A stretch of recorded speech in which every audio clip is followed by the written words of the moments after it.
Well, well, well. Go, I suppose. Get that much done today either. Was fucking around doing other things. Pre-stream.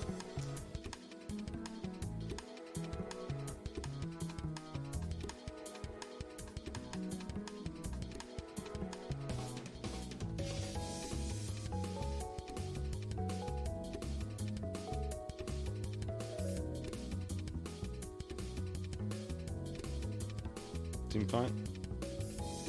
I need to shame.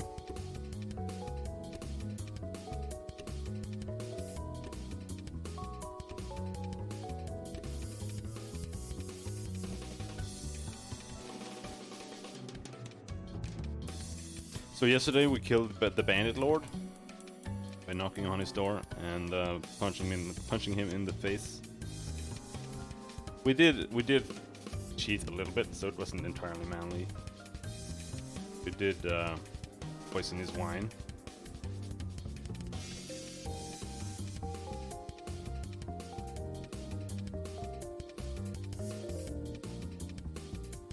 So,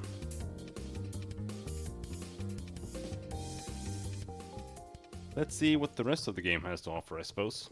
Chapter 1 seems to be rather limited.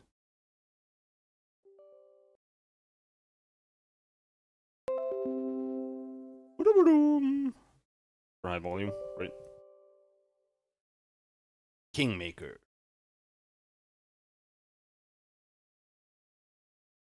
I am considering downloading another mod to add some more functionality to flanking and sneak, especially sneak attacks. They're like completely broken.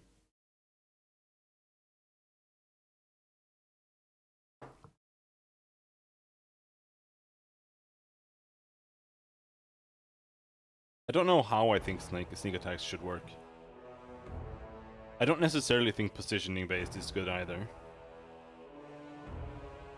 I think just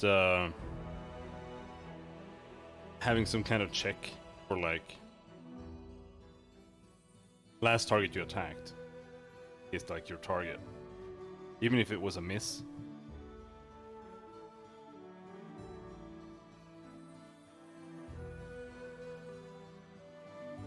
That should count as like that is your focus, and you shouldn't be able to get sneak attacked by the target that is your focus unless you become flat-footed for some other reason, such as a feint or, you know.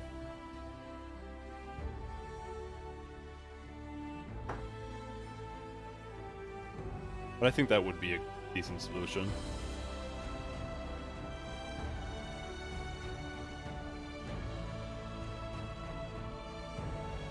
Otherwise, like if you haven't attacked someone, then you should only get sneak attacked if they sneak attack from stealth.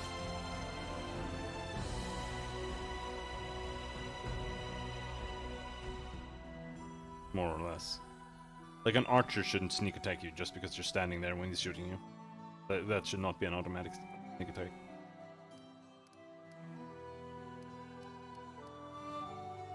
You should have to be in combat with someone else to get sneak attacked with the bow. Stolen lands. Quick save 2.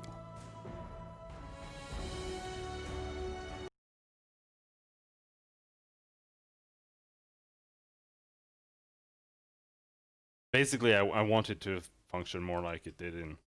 I can't believe I'm saying this, in Neverwinter Nights.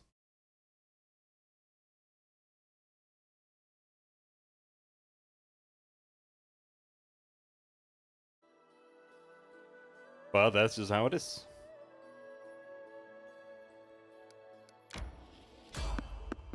Someone's on the road! No! Is there anywhere we haven't really explored here?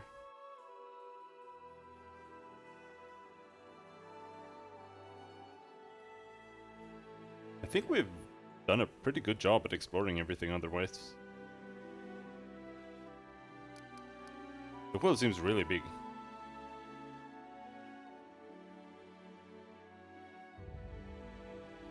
PT sneak attack.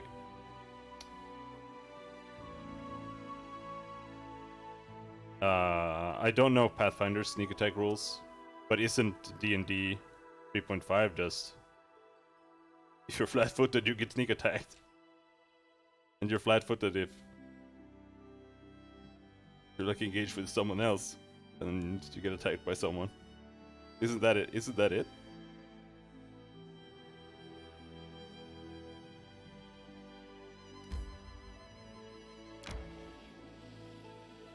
Because like I said, I don't really like it just being position-based.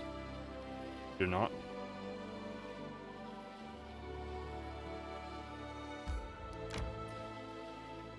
But don't you lose your dexterity bonus?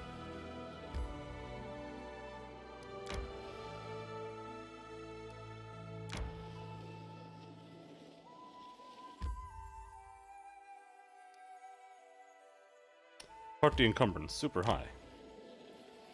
Come on, you can make it back. How about even you?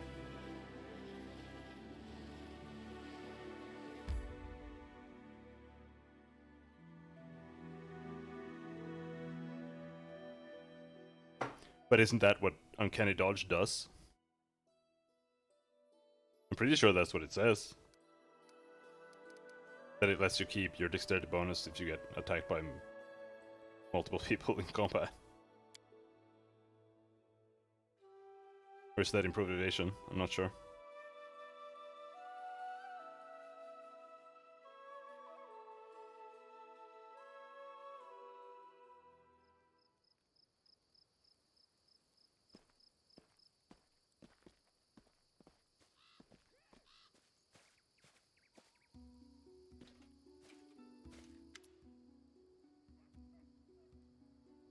Valerie catches up with you near the trading post and touches you on the shoulder.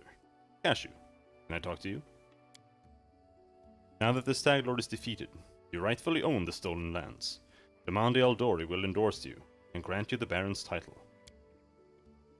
The girl looks at you with interest and a little apprehension. What will you do when you sit on the throne, Cashew? Please don't say you haven't thought about it.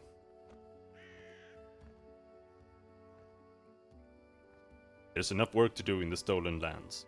Running off bandits, founding a state, protecting the common people. Valerie nods, pleased. To be honest, I didn't expect any other answer from you. You're a noble person, Cashew, and I'm glad I can serve the good of your state. Starting at 4th level, a rogue can react to danger before her senses would normally allow her to. She cannot be caught flat-footed. Or does she lose her dex bonus to AC if the attacker is invisible? She still loses her AC bonus if immobilized. Blah blah blah blah.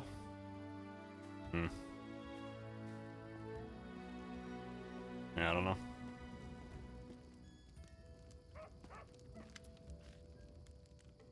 A fine day to you. What brings you by? Staglord's gone. We found his fortress and sent the villain to oblivion. Oleg looks at you with respect, bordering on admiration. And good riddance. Maybe now we'll be able to actually live in the stolen lands, rather than just surviving. Oleg sighs. Without a doubt, more people will flock here now. It'll surely boost trade, but all the noise they'll bring with them.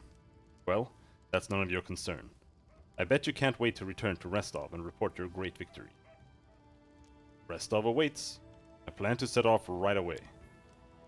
The fog seems to be thinning, but we should wait until it burns off completely. In the meantime, I'll gather some supplies for your journey to make sure you can enjoy your trip back to Restov. But yeah, that's always how I've been looking at Dex, but maybe I'm wrong.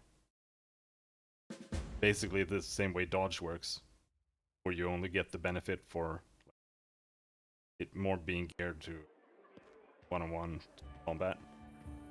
Good work. And then if you get overwhelmed by more people. Lost my intuition for people. Not many would have managed to set out to the stolen lands and return with the Stag Lord's head, but I knew you could handle it.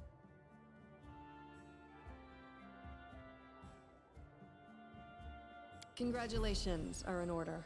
Today, you'll receive the title of Baron before the High Society of Restov, and even Natala Sertova personally.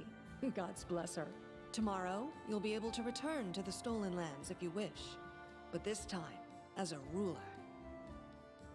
But matters of state can wait. For now, enjoy this feast in your honor. All the city leaders are here. It's a great opportunity to make some useful connections.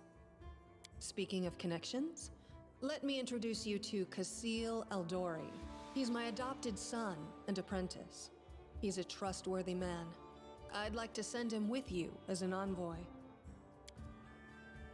Kasil, a young half-orc with impeccable poise, performs a textbook perfect bow.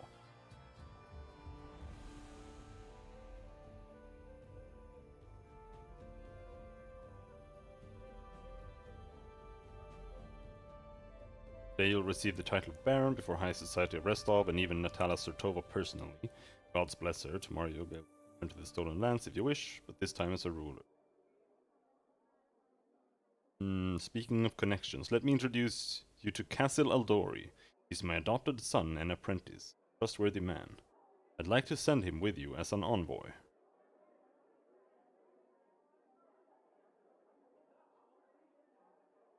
Okay. Jamandi, just what kind of game are you playing? I think I have the right to know. Do you already know about my encounter with Bertuccio? Of course. Keston gave me a full report. You dealt with the scoundrel perfectly. It would be naive to think that none of your neighbors will try to stick their hands in your affairs. Especially that sly fox Iravetti. Jamandi, just what kind of game are you playing? I think I have the right to know. Yes, you certainly have that right. But tell me, how well do you know Brevoy's history or the current political atmosphere? It won't be an easy explanation. What do I need to know about the history of Brevoy? What's now called Brevoy was originally two different countries, Rostland and Issia. 200 years ago, they were stuck in constant squabbles. Then, Coral the Conqueror showed up and united the two states into one. Such diplomatic tricks are easy to manage when you have dragons at your disposal. Coral Rogarvia, or as he became known, Coral the Conqueror, invaded the area that would become modern-day Brevoy in 4499 AR, destroying all who opposed him, with the aid of fire-breathing dragons. Coral, she just said his name, but I don't remember how she pronounced it. Coral disappeared around 4509 AR, leaving his descendants to rule Brevoy from the dragon scale throne at the Ruby Fortress in New Stettin for exactly 200 years from his conquest. Every member of the noble house disappeared in 4699 AR. Okay. The fertile region of Rostland is one of the two nations conglomerated into the modern-day state of Brevoy, in northeastern Avistan, known for its master swordsmen and proud, defiant citizenry. Rostland stands on the verge of civil war with its northern neighbor, Issia, which has gained political control of the region since the disappearance of Brevoy's ruling house, Rogarvia, 4699 AR. Issia, one of two former nations that now comprise Brevoy. The pirate nation of Issia was well known and feared all along the length of the Selen River. Perched on the edge of the Lake of Mists and Veils, Issia had an unforgiving geography that forced its people to be cunning and brutal in order to survive. The so-called noble houses of Brevoy, mainly Surtova, Orlovsky, and Lebeda, once ruled over Issia. We, the Eldori, ruled Rostland. The royal house Rogarvia, founded by Coral the Conqueror, forced us into obedience. But 200 years isn't long enough to make peace with such a troubled history. Even 2,000 years wouldn't be enough for us to accept Issian rule. Brevoy is a country held together by a thread, and that thread grows ever weaker. What do I need to know about the current political atmosphere? We, the Eldori and the great noble houses, spent 200 years under the rule of invaders, the royal house Rogarvia. We plotted, we schemed, we stabbed each other in the back, but open confrontation was out of the question. But a few years ago, House Rogarvia disappeared. No one knows how or why, but one day, their manors were just empty. And the force that held Brevoy together, that kept us from a bloody feud, ceased to be.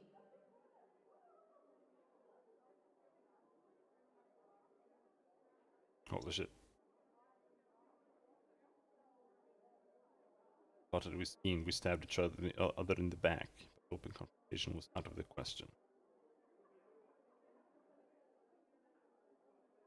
Brevoy is currently ruled by the House Sertova, the former kings of Issia.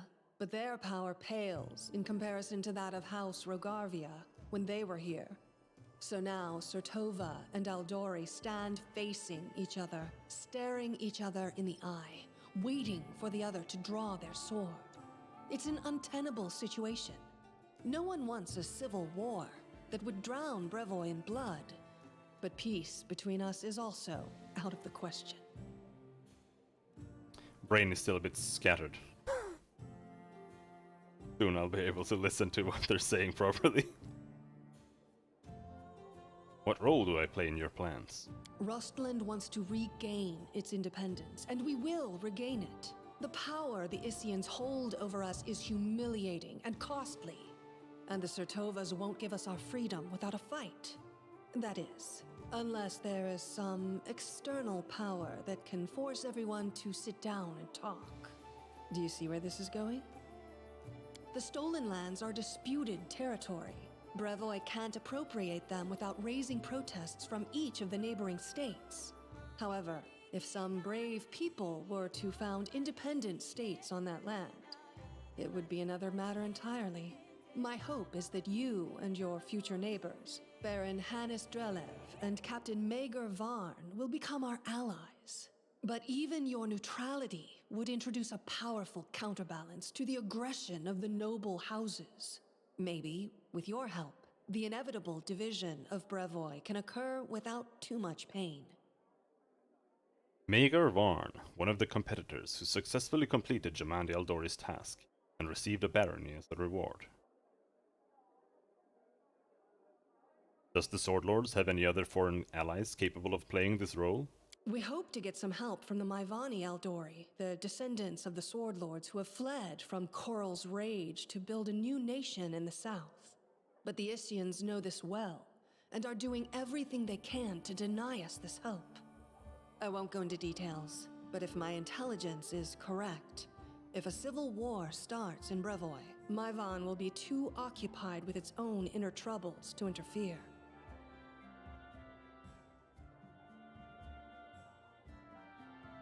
What part does Restov play in this game? I feel like I'm a bit spoiled by Faerun. Because it's like, it's the setting that you've been familiar with for so long at this point, that all of the names are already familiar. So here, it's a bit like, name. It's a bit hard to sort them all out. What part does Restov play in this game? Restov is a free city, proud of its independence from everyone, including the Aldori Sword Lords. But when it comes to Rostland's liberation, our goals align. This whole plan is our joint creation with Lord Mayor Yosef Selemius.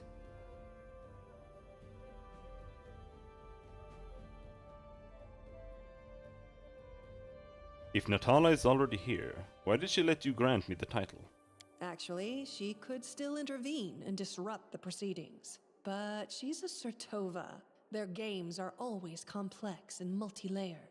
They're always looking for ways to turn defeat into victory. If she's decided to allow you to become a Baron, it means she already has some idea of how she can turn it to her benefit. Let's consider how she could do so. Maybe she understands that Rostland will inevitably separate and she doesn't want a war. In that case, new states in the Stolen Lands give the Issians a reason to sit down and talk without losing face. But that's an optimistic view, and truth be told, it doesn't quite match up with what we've come to expect from the Sertovas. House Sertova, current ruling family of Brevoy, is also the oldest Brevik noble family and the most influential.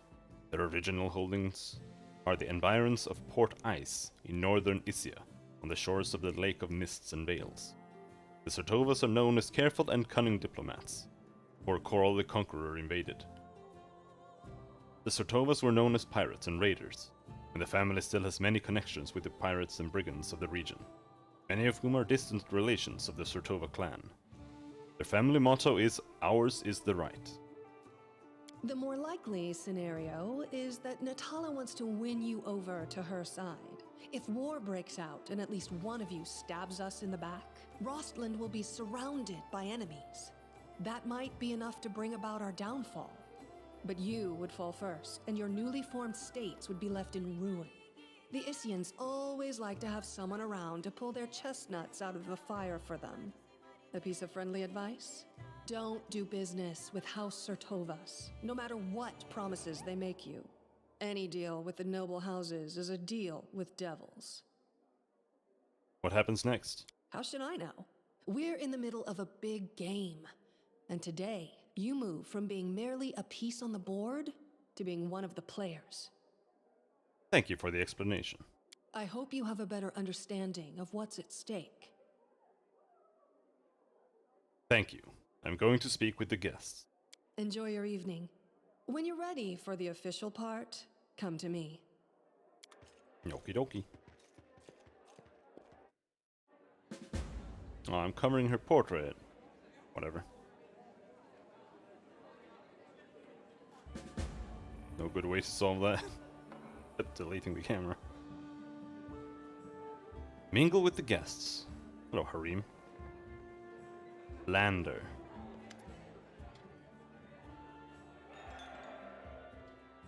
There's a lot of portraits. That's something I appreciate so far, at least. Even for non party member characters, there seems to be a lot of portraits. A handsome, well-dressed young man of about 17 years old looks at you with a polite smile. So, you're the famous slayer of the Staglord's gang, soon to be a baron? Pleased to make your acquaintance. My name is Lander. Just Lander? No name, no title? No last name, no title? Well, let's just say I'm here incognito. Under my circumstances, it's wise to keep one's lineage to oneself. Truth be told, that's precisely what I wanted to speak with you about. You see, I'm an heir to one of the Brevoy's noble houses. I won't say which, but believe me, a newly appointed baron with no connections could do well to have a friend like me. I travel the country in secret, without servants, so I can see it for myself, not from a carriage window, but face to face with the people. My family would never approve, of course, but then I never asked. I need to know Brevoy if I'm going to rule a part of it someday. I know Jamandi wants to impose her stepson on you. Impose her stepson on you as an emissary of Brevoy. Refuse. Take me instead. Don't look at my age. Why, they may have trained this half-orc to swing a sword, I've been training to rule since I was a child. I'll be of far greater use to you, both now and in the future, after I have a firm position in my family. Are you from Restavik nobility? Oh no, I'm not from here. I'm just visiting, you could say. I wanted to see for myself the heroes who managed to conquer the frontier lands, and the Lord Mayor was kind enough to invite me to this wonderful party. Started basically level 6 with the 0 gear, and the game is happy to throw even worse shit at you.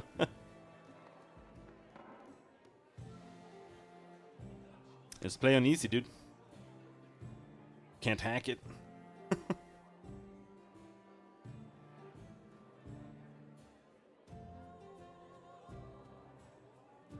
Please, tell me again what you're doing here? Blah, blah, blah, it's the same thing again. I'll consider your proposal. Yes, do so, and carefully.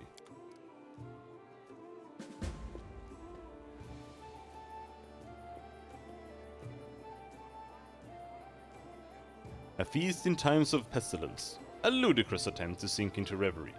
To digress from contemplating one's own insignificance. Jesus Christ, Harim, shut up!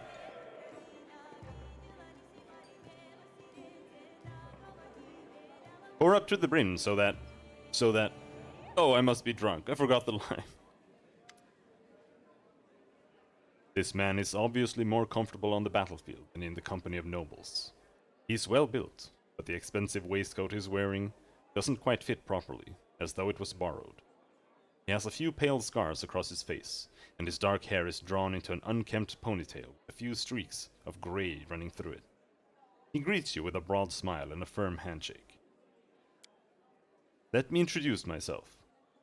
I'm Magar Varn, the new ruler of Dunsword, your neighbor to the east. Like you, I'm about to be a baron.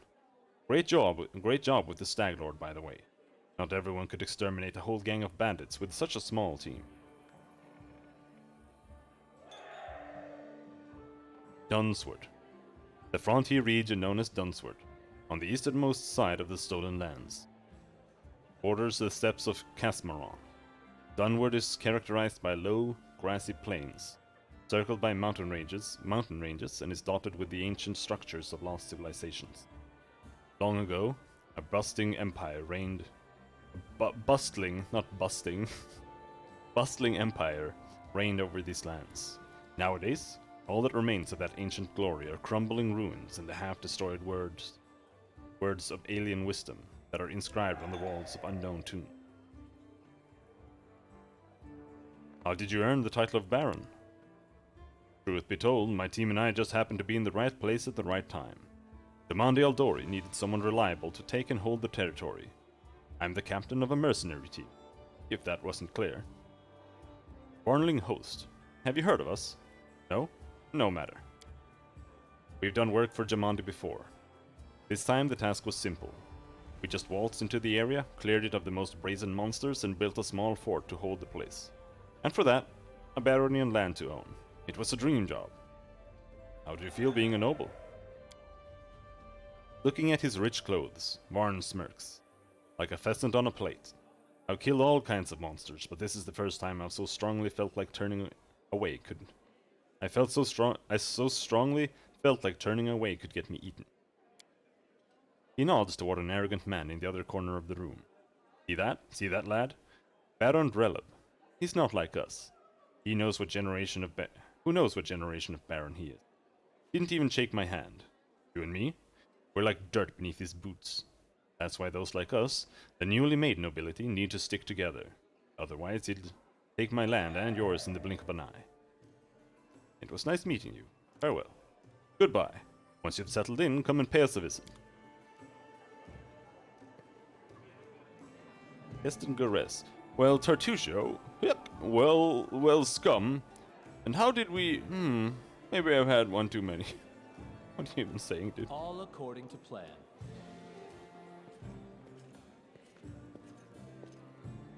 Will you drink with me? You see Casey approaching, the tiefling you met during the battle at Shaman de Aldori's mansion. As she draws near, she places one of the cups of wine she's holding into your hand.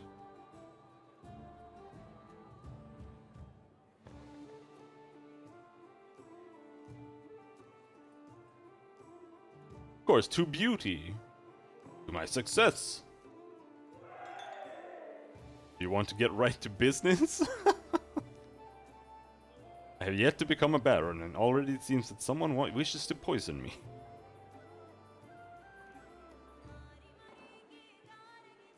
You insult me with such suspicions.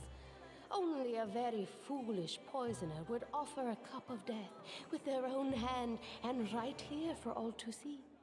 If I wished to poison you, I'd surely do it secretly and with grace.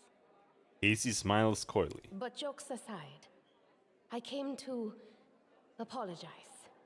I know the words I said in our conversation with Lady Aldery might have offended you, but this was not my intention.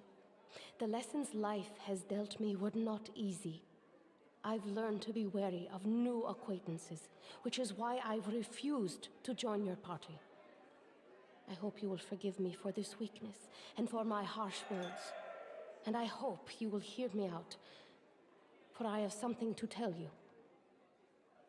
No need to apologize. I don't expect everyone I meet to immediately fall under my charms and entrust me with all their secrets.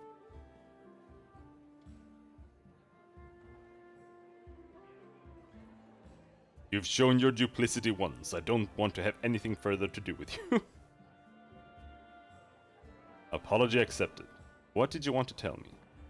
As it happens, I came across some very valuable information. What brave conqueror of these wild lands wouldn't be intrigued by news of an ancient shrine, possibly full of great treasures? A place such as this was discovered by my old friends from Kadira, and it just so happens to be located in the lands that today become rightfully yours. My friends lack the courage to enter the shrine and seek the treasure, but what will stop us? We who know the taste of battle and have been singed by the same fire. Casey stops, looking at you expectantly.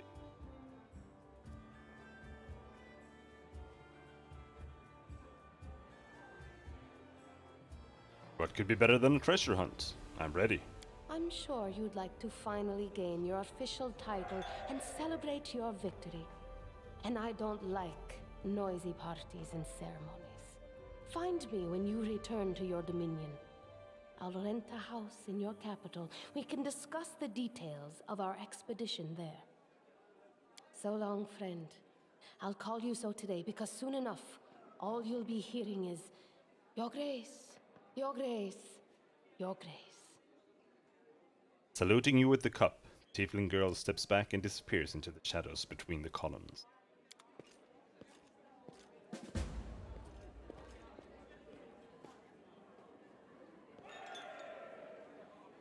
Chandra Merveille. Ah yes, I see good old Restov hasn't changed a bit. Even the smell in the streets the same.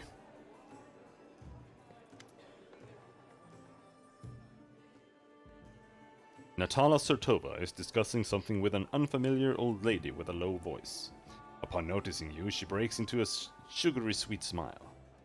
You are not only tough, but quick. Well, congratulations on your victory. Enjoy it while you can. Is this a threat? I would never. I simply wish to warn you, in case you don't fully realize the fate that awaits you and your barony. What do you think awaits me? Nothing good, I fear. The Eldori, our dearest friends, didn't deem it necessary to inform you of their plans, I assume. You see, they're preparing to separate from Brevoy. It will not be a peaceful process. They lack the strength currently, hence using this legal loophole to create some independent allies. Once the civil war breaks out, your land will be the first to endure a strike from Brevoy's forces. Perhaps they'll erect a memorial stone in independent Restov to honor you. Well, I wouldn't count on even that, really. What would you propose? In your situation, the most reasonable course of action would be to align yourself with the lawful rulers of Brevoy, the noble houses. The Eldori won't dare to rebel, knowing they will immediately become entrapped. You could help Brevoy avoid a civil war, while simultaneously enjoying some well-deserved peace in your lands. I believe Jamandi has already attempted to impose a guard on you as an emissary. I'm guessing her low-born stepson, the green-skinned boy, Casil. It's up to you, of course, but I would recommend you a different envoy. Please meet Chandra Merveille. An experienced diplomat, more familiar with Brevoy's politics than any brawler could be. The old woman standing next to Natala gives you a slight bow. I would be happy to help you establish diplomatic relations with Brevoy. I'll consider your proposal. Think on it. Do not make any hasty decisions. I don't feel like I can make any decisions at all because, well, don't really know anything about your house or you.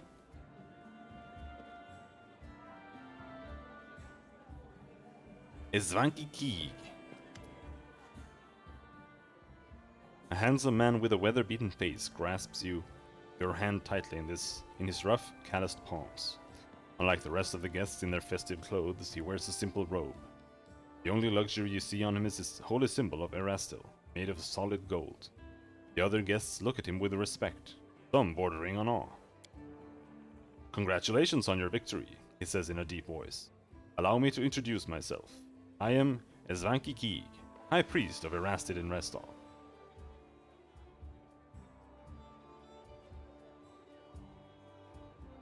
Bringing law into the stolen lands is a difficult endeavor. I would be grateful for any help you could spare.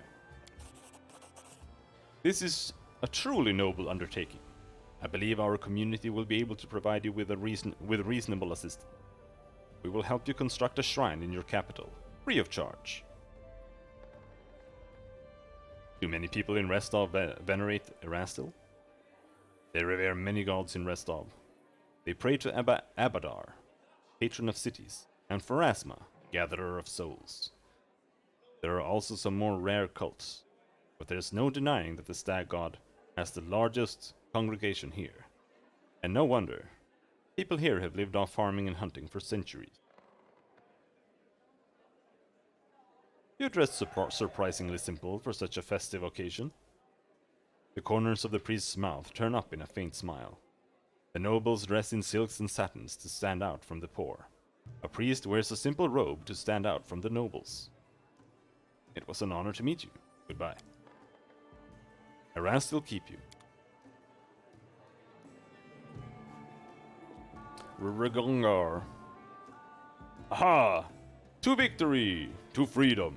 Bottoms up, yes. Regongar's name just reminds me of a Tenacious D sketch where they're hunting with the wolves and Kalgas is running through the forest naked. And they go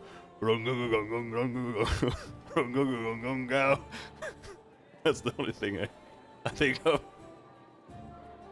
Octavia. Try the eclairs, they're delicious. Hannis Drellin. This man's gorgeous clothes hide rippling muscles beneath. He looks past your ear, obviously bored. Baron Hannis Drevel, he says offhandedly, emphasizing the word Baron. And you must be the Stag Lord Butcher. I'm sorry, I quite forgot your name. But you took out the Stag Lord and his gang, and so Sword Lord Jamandi is granting you permission to take his place, right? Well, congratulations. My land lies to the west of yours. I suppose we're neighbors now. You're not very polite for a nobleman. Ha! Politeness must be deserved. Yes, I defeated the Stag Lord. Pray tell, what did you do to deserve your new dominion? A smirk appears on the Baron's face. I don't need to deserve or prove anything. Countless generations of my glorious ancestors have done so for me. If I had a slightly bigger army, Sword Lord Jamandi would have simply given all of the stolen lands to me. Alas, I don't have so many soldiers at my disposal, so she had to urgently make barons. Ha! Of the likes of you and Varn.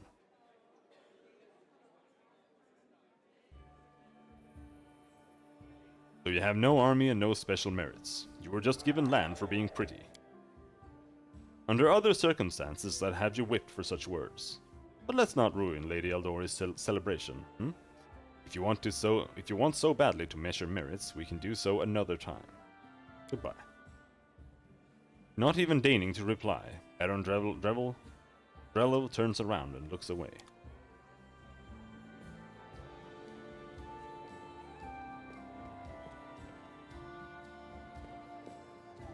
Hello, guard. I want to leave. I just want to go.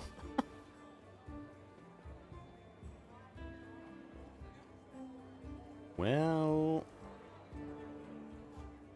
Wait, let me talk to everyone.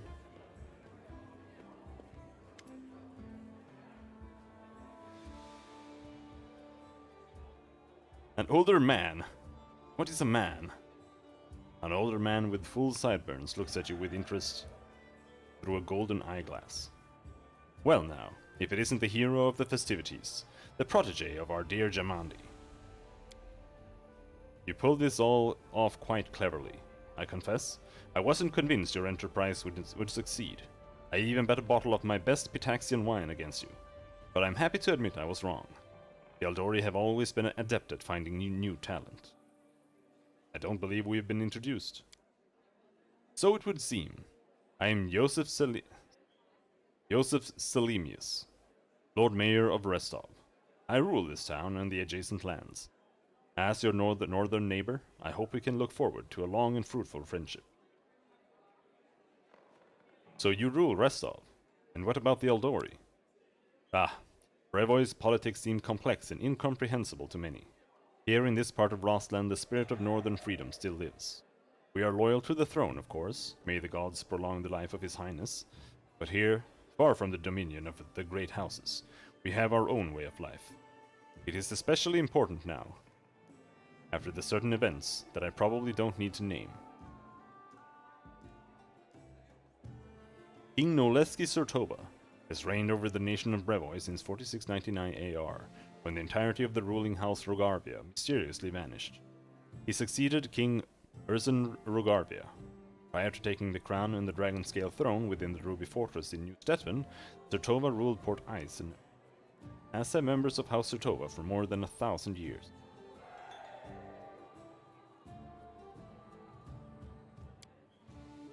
The Aldori Sword Lords used to rule Rostland. They're still the largest landowners and main military force in the region, but it's not for nothing that Restov is called a free city. We're proud to choose the Lord Mayor from among the citizens, considered not by their lineage, but by their own merits. What kind of events were you talking about? Mayor Selimius gives you a patronizing smile. Why? An aspiring politician needs to be well informed. I'm talking, of course, about the disappearance of the ruling house Rogarvia. Can you imagine it? Old man Coral conquered our land 2 centuries ago. It would be a shameless lie to say that nobody wished his royal house could just disappear into thin air. Once that exact thing happened, it turned out nobody was ready for it. Poof! All over the country, every member of the royal house disappeared without a trace. Nobody knows what happened. It is a mystery, but a mystery pregnant with opportunity for everyone. Don't use pregnant like that. How are things in Restov? I don't want to boast, but things have been going well in recent. Trade prospers, the population grows, and the citizens are happy. Although recently, especially after the disappearance of House Rogarvia, more and more troublemakers have been appearing, and people are talking about the most shocking things. But those sort of rumors aren't worthy of your attention. It was nice meeting you. Goodbye. Please wait a moment. Your young barony will need resources to establish itself, and from what I've been told, you're somewhat in need of financial assistance.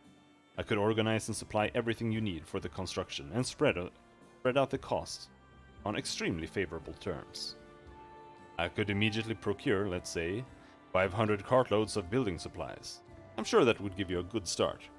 In exchange, I would ask a small favor. Until you repay the debt in full, you simply assume the obligations of contracting building services through Restov's Builders Guild. Have a deal?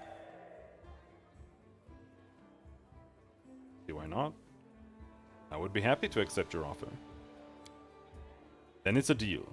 I'll get everything in order right away and schedule a delivery immediately. It was nice meeting you.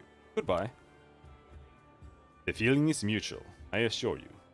I look forward to hearing more of your dazzling successes soon. Kasil Aldori. Today is a historic day for Restov, maybe for all of Brevoy. So, how do you like our little gathering? I hope you've made some useful connections. Shall we move on to the official proceedings? Before we begin, I'd like to talk about the envoy I'll be taking with me. My apprentice, Kasil Aldori, will go with you, won't he?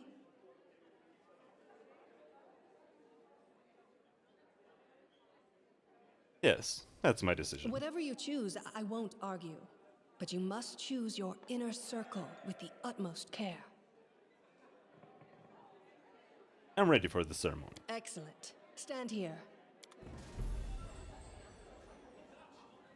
Lords and ladies, today we are here to honor 3 brave people who have done the impossible. They've tamed the stolen lands.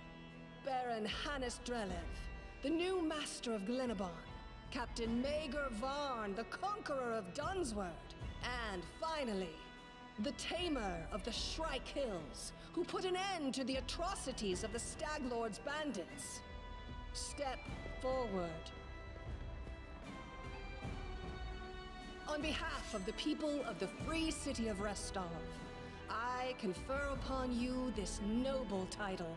Rise, your grace. Hail to the conquerors of the stolen lands, through long years and blah blah blah.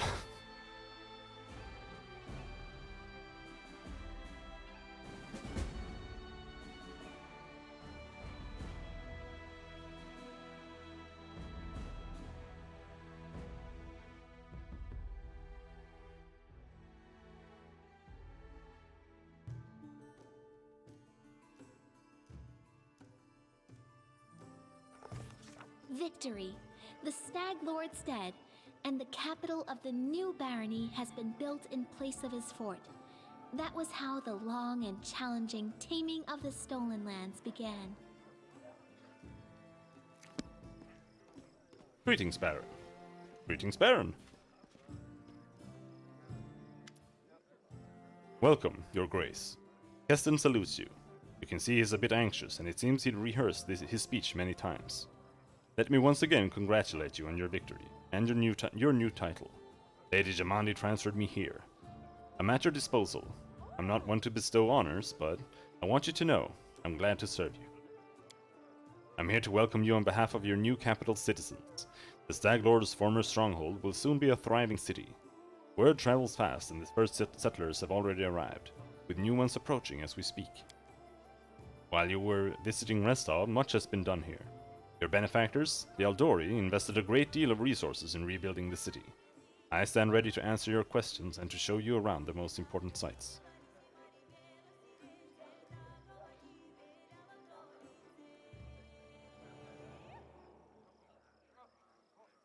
Where are my companions?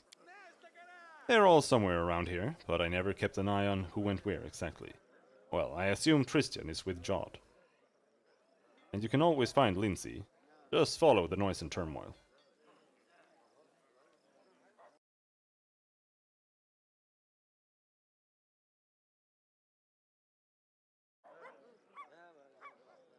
Are there any citizens I should know about? Our old acquaintance Jod is right here. Erastil's clerics normally don't like cities much, but he's eager to serve you. Also, the emissary from Brevoy is here, waiting for you in the throne room. There's also this curious matter. An elf has paid us a visit, a blind elf.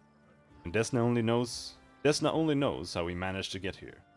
He seems a peaceful, even pleasant fellow though.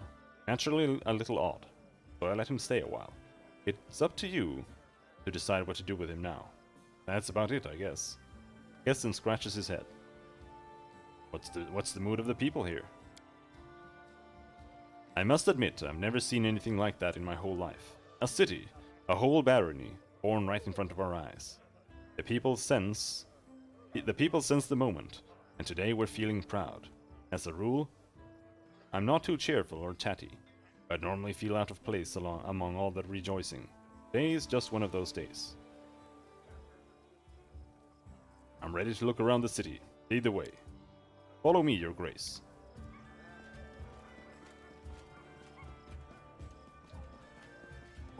Horsey! Bow, you stupid gnome! Greetings, Your Grace. We are, well, your new subjects. We're selecting a site to build our house.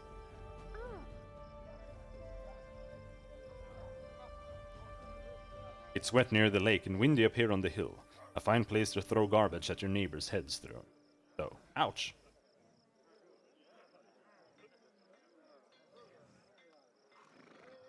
Holy shit, this one was so... It's a good thing you got rid of those monsters and bandits. I feel like I have to rush all of these. I don't like this implementation. Do you recognize this place, Your Grace? This is where the Stag Lord's fortress wall used to be. Not that it served him in the end, huh?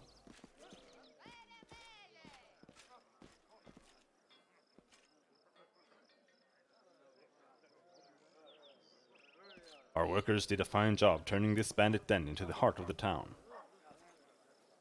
How did they, clean all the blood out? The heart of every town is its main square. We plan to hold street festivities and fairs here. Look, we already have our first vendor. Nice.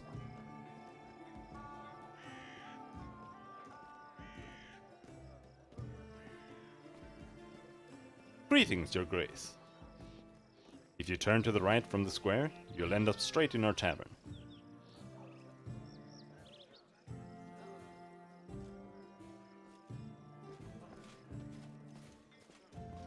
The tavern sale is blessed by Caden Kalen himself, I swear, and the lady who owns it is a gem. I've heard our Baron is tall as a troll, has hair of pure gold, and can breathe fire. Well, not far from the truth. Oh, that's all nonsense. Well, except for the part about breathing fire. All barons can breathe fire, trust me.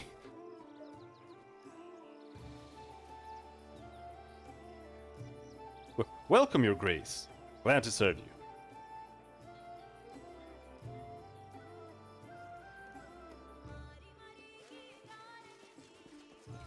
Your Grace, those are our guards. They keep order in the city, or keep their mouths busy. Holy shit! There's no... Here's the observation platform. I hope one day your capital will grow large enough that we won't be able to see to its full extent from this perch.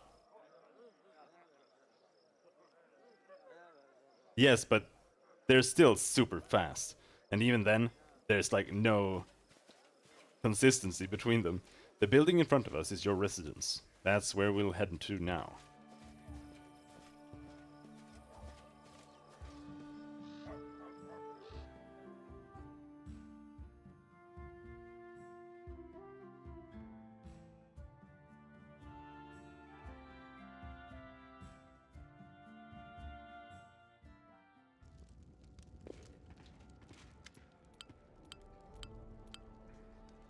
Welcome to your barony.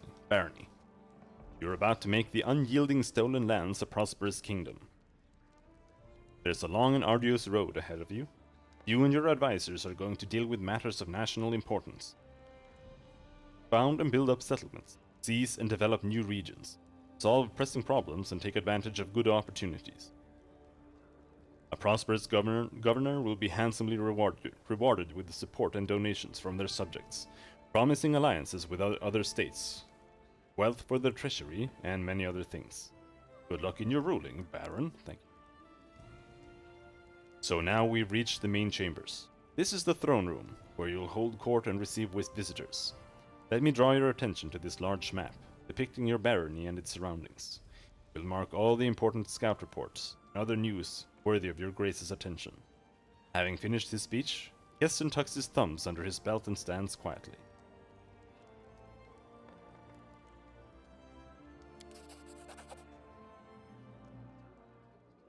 Greetings, Your Grace. Casil, Lady Jamandi's ward, gives a polite bow. It was a pleasure to meet you at the Restov reception. On behalf of your allies and benefactors, the Eldori Swordlords, I'd like to offer you some advice.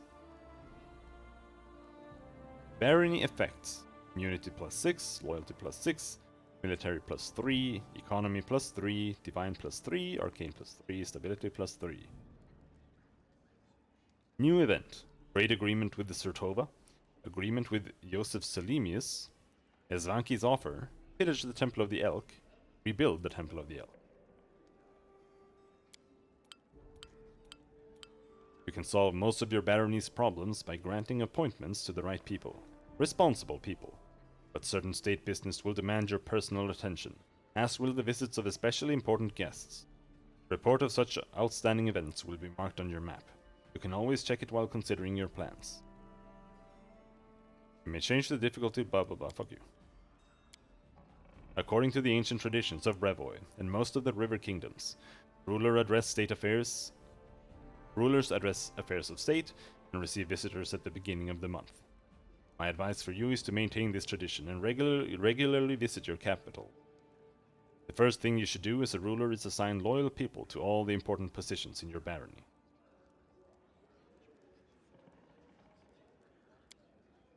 Your clerics, Jod and Tristian, were the first to seek an audience. I won't distract you further, and I'll leave you to consider. Once again, my congratulations. May your rule be long and prosperous.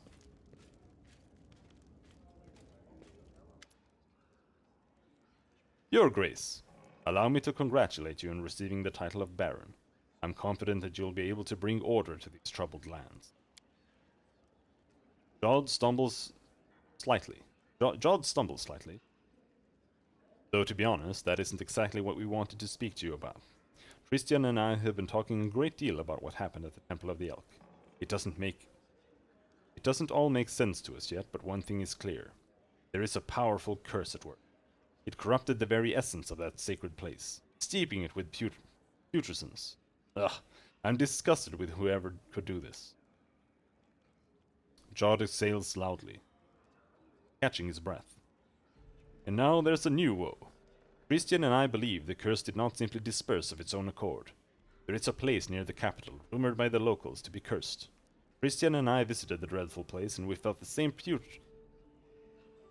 putrescence as at the Temple of the Elk. What is this place? Where is it? There is a bald hilltop not far from here, to the north of the capital. Its crown is entirely barren of life. The locals believe that rituals glorifying the dark gods were held there, back in ancient times. There is no longer any trace of such rituals, but the air around the hilltop is heavy to the point of stifling. This place is like a rotting wound, closed but not healed. And this wound will undoubtedly open again. Christian and I felt something approaching, something ominous. The curse will soon return to plague us once more, I swear by Erastil. Go there as soon as I am able. I would be happy to accompany you, but I would not expect to see anything new there at the present. I agree with Christian. We have been to this hilltop. It's barren, but filled with dense atmosphere of unease. Well, what do you suggest? The curse will grow in strength, and we predict it will reach the peak of its strength in about 1 month. That's when we should visit the bald hilltop and resolve this issue. For now, we can only wait and prepare. We beg your pardon, Your Grace, for intervening with you getting the grasp of your barony. I'm sure you have even more pressing matters at hand right now.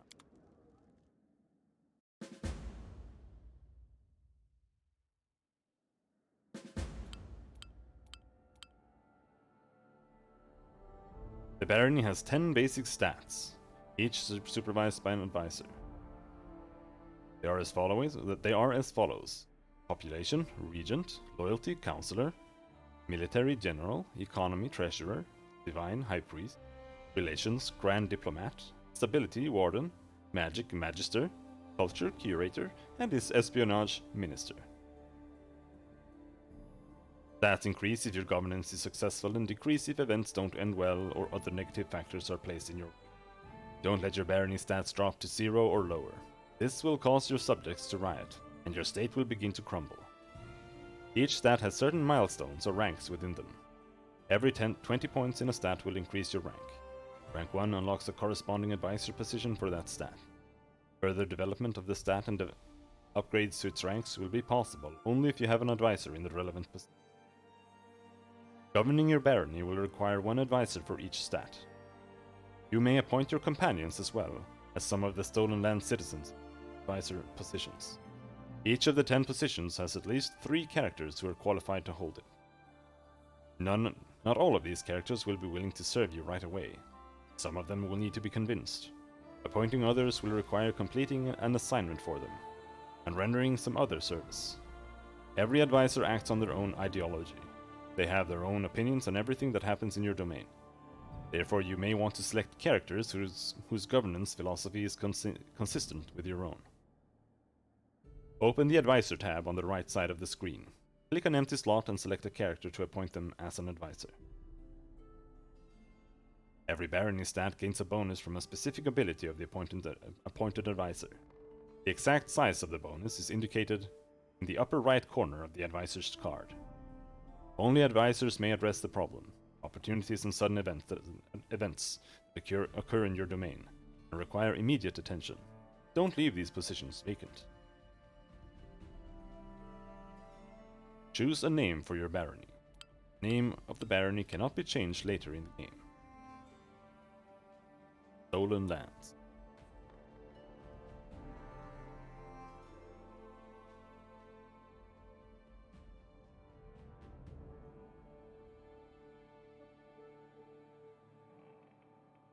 I'm just gonna go with that. I can't think of anything clever. Settlement map. Pick your capital icon to open the settlement map. What? That? Duskdale. Enter. Constructing buildings. You may construct buildings to increase your barony stats. Each building has a cost in BP and a construction time. You may construct several buildings simultaneously. To start construction, select the building you need from the list on the right side of the screen and place it in an empty slot on the settlement. Hopefully. Yeah, that's kind of what I was thinking. Like, they're no longer really stolen, are they? Buildings may provide special bonuses if you meet certain conditions. Most commonly, two buildings must stand close together to grant the bonus. Make sure you use this feature to your full benefit when planning a settlement. Some buildings can be placed only in designated spots or areas. As examples, a pier must be built on water. A mill must be built with no other buildings around it.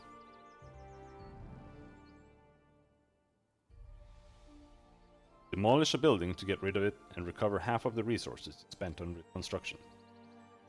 If you want to move a building, you will have to demolish the old one, gaining half of the resources you spent on it, and construct a new desired slot for half the price. You won't have to spend any extra BP, but you will have to wait for the construction to finish in the new location. Much further behind than I thought? Oh, the stream delay? Or what?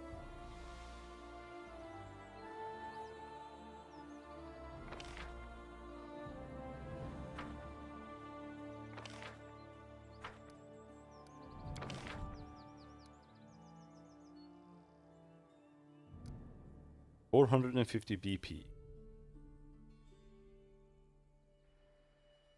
A building to house city guards, militia, and military forces. +1 to stability when adjacent to a longhouse. Affects jail, reinforced wall, school, stone wall, tavern, watchtower.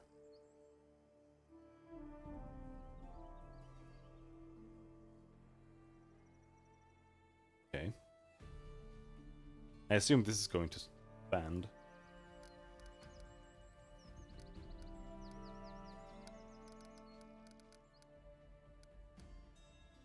This is walls we can build.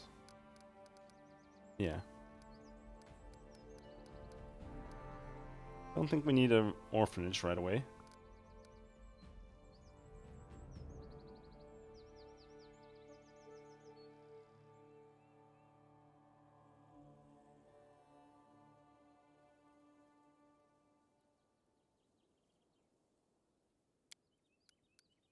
Gonna start with a barrack.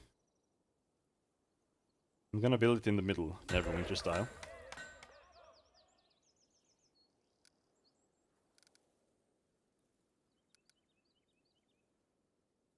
Haste to store grain and food. Building for brew. Beer, ale, and other fine beverages. +1 to loyalty when located in a settlement with a windmill. And +1 to stability when located in a settlement with a tavern. A board where orders, edicts, and announcements, and sarcastic pamphlets are posted. +2 to resolving problems in this region. Restricted to baronies with a lawful alignment.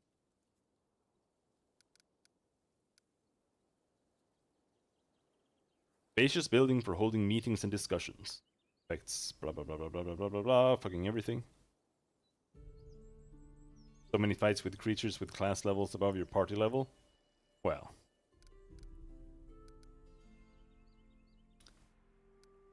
That just feels like the normal game.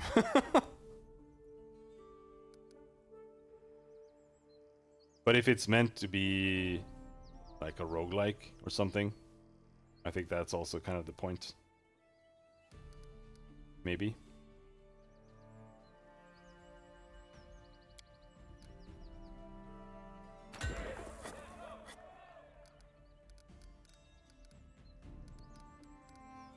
Windmill.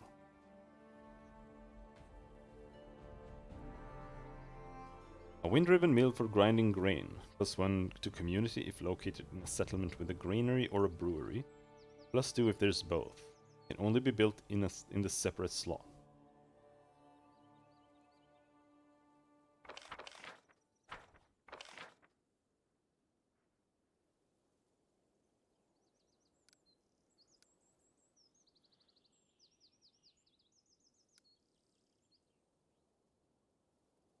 Story-driven DLC? Alright.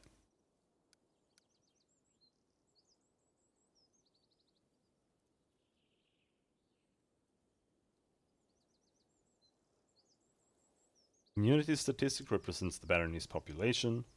This statistic is governed by the regent. Gibbs?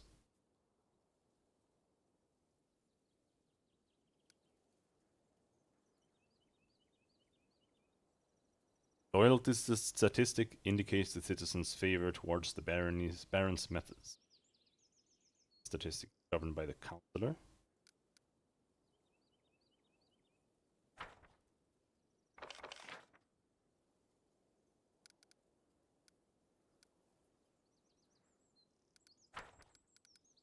Shop.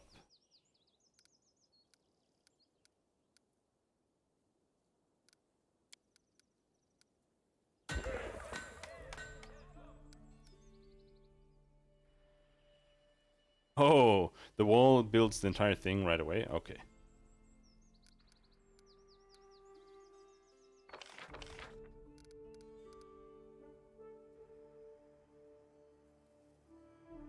So it doesn't necessarily seem like you need to get food. Like building a granary and a windmill mainly just affects your growth.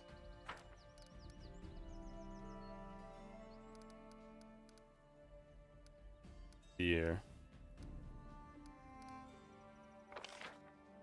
Can't the stats just stay out, please? Pin! Fucker.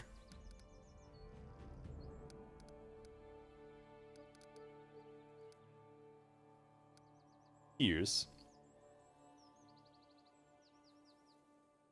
warehouses and workshops for docking ships and handling cargo and passengers. Can only be built in a water slot. Build a pier.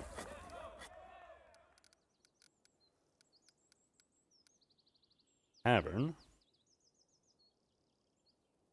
+1 to relations when built adjacent to a barrack.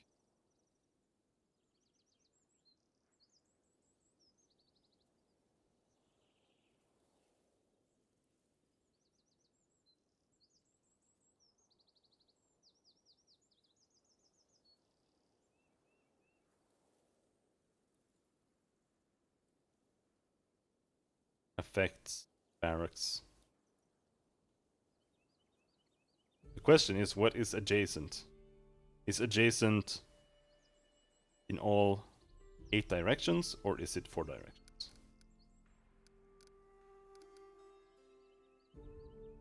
Barracks on house. Tavern.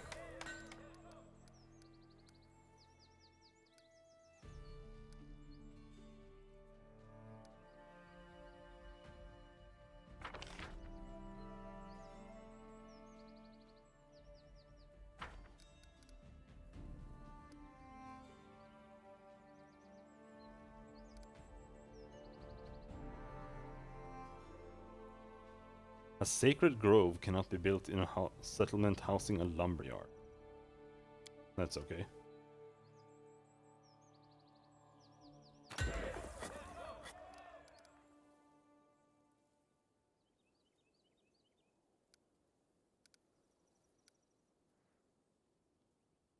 Shrine.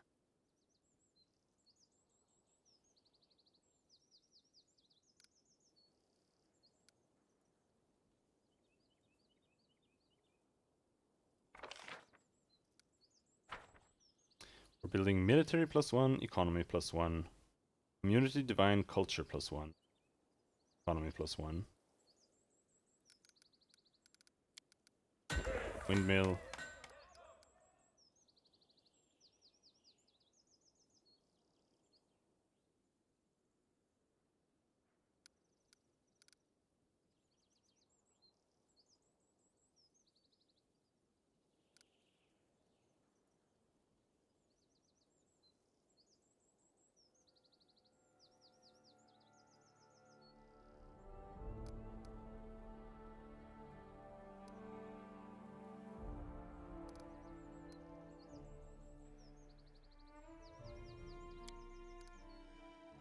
Bannery.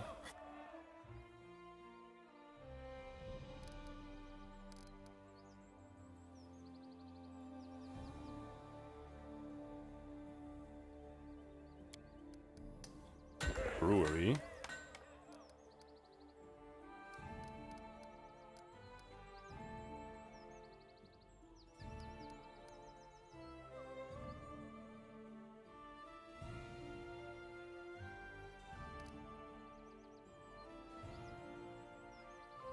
+1 to economy when adjacent to a tavern.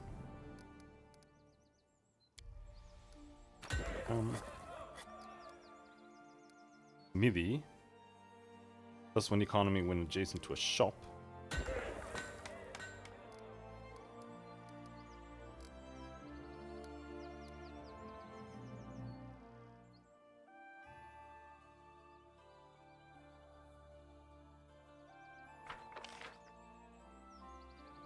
I mean, it's hard to say if we're missing something. Arcane.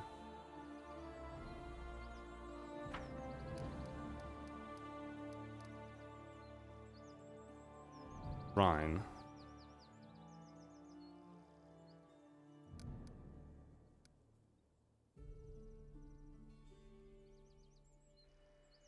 +1 to loyalty when adjacent to a longhouse.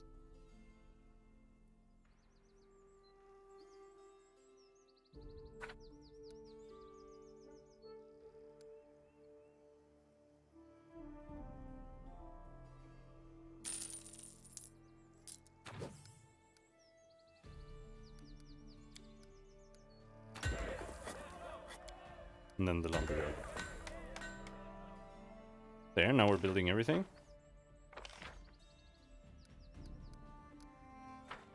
Gonna take a little while.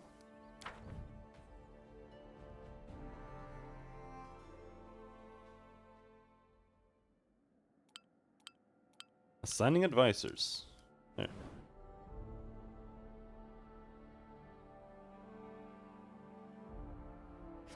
Economy. The treasurer's duty is to keep the coffers of the barony full and ensure any gold spent is spent wisely. No candidates are available for this position. What? Fuck you! Community. The regent ensures subjects' complaints and concerns are heard by the ruler and serves as a link between the baron and the people.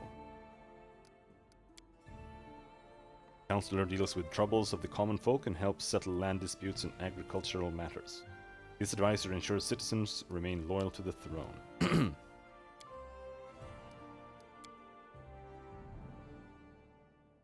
The general is the highest ranking officer in the army of the barony and is responsible for watching the borders and protecting the realm. Amiri favors the direct approach. Regongar is hot-headed and direct. Castle will always strive to help those in need.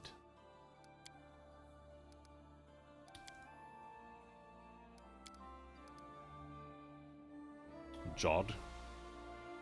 Jod does his best to solve problems without disrupting local traditions. Arim favors unusual but effective solutions. Jod.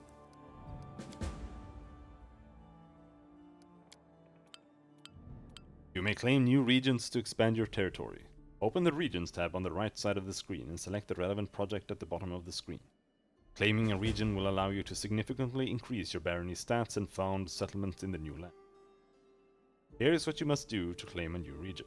Meet special regional conditions, that is, complete a quest or reach a certain rank in one of the stats, collect sufficient BP for the claim, find an occupied advisor who can take charge of the claim.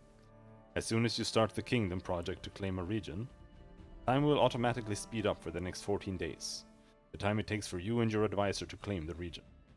After the new territory is claimed and annexed into your domain, the boundaries of the state will change and you will receive all the bonuses granted by the claimed region. Val goes there. Counselor, don't have much choice. General, Amiri, the direct approach.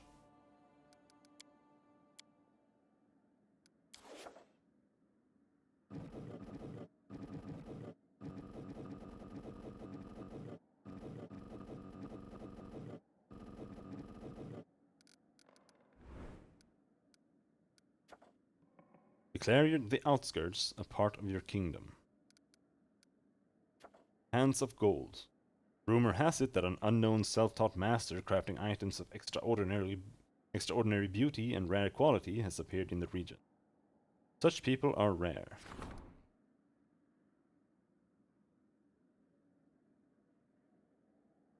Something should be done to entice her to stay.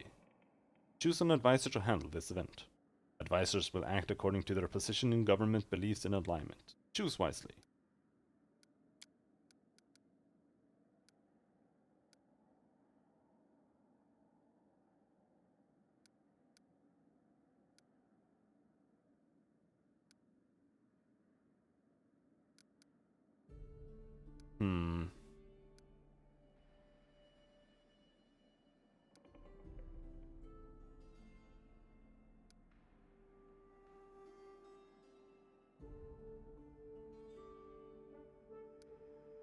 I'm gonna send Valerie, because people think she's beautiful.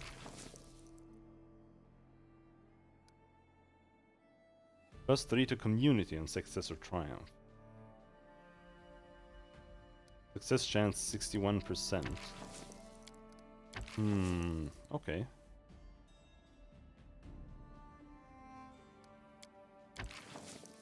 So it's just a DC check.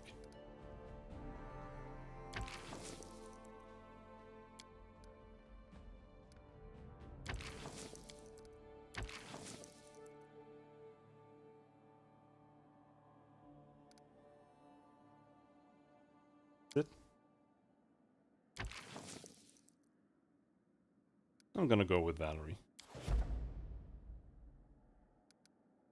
Projects.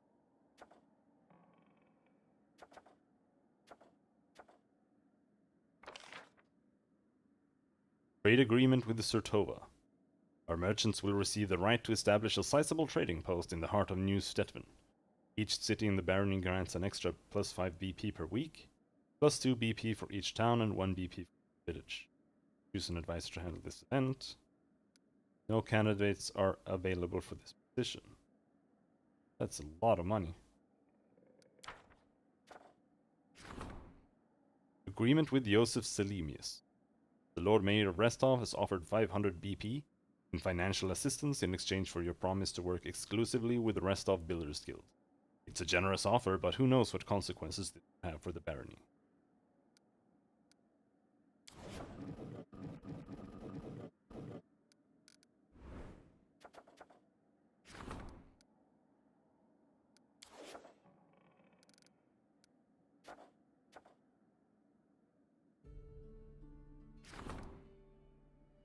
Esvanki's offer.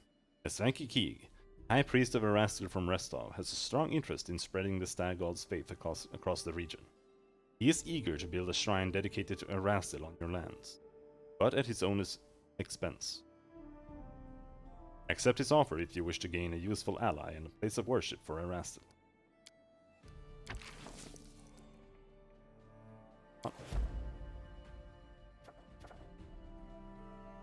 Plunder the Temple of the Elk and rob it of all remaining treasure. Prevents future restoration of the temple.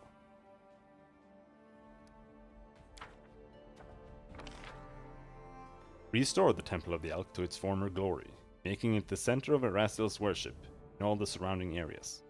Unlocks a special region upgrade. Prevents pillaging the temple. Oh, you're doing that. Requires 60 days to solve. Okay. That one only takes 7, so let's do that first.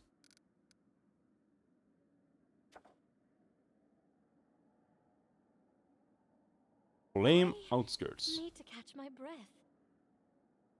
Who needs to catch their breath? Curses, other, training, economy. Oh, okay, that's just projects. Claim Outskirts. They're the outskirts, a part of your kingdom. Project cost 150 B. Requires 14 days to solve. Purchase BP.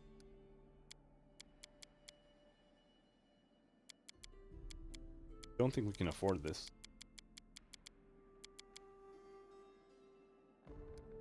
Or we could just wait a week. Just wait a week.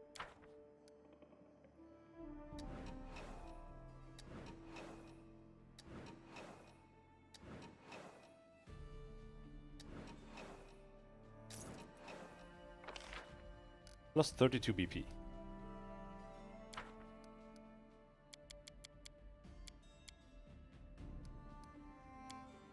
of how much? 134. We need 16.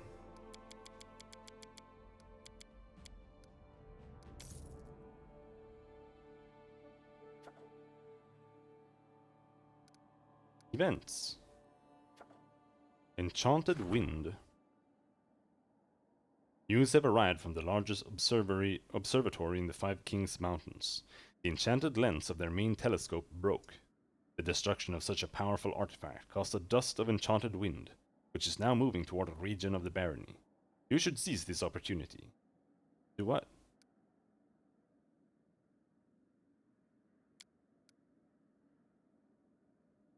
Svanky's offer. He has to finish his thing.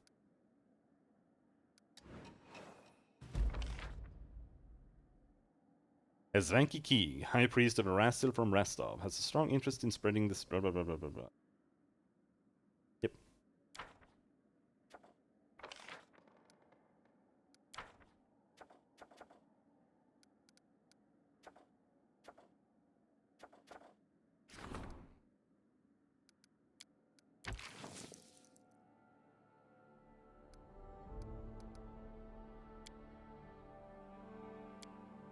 Oh, it adds to the roll.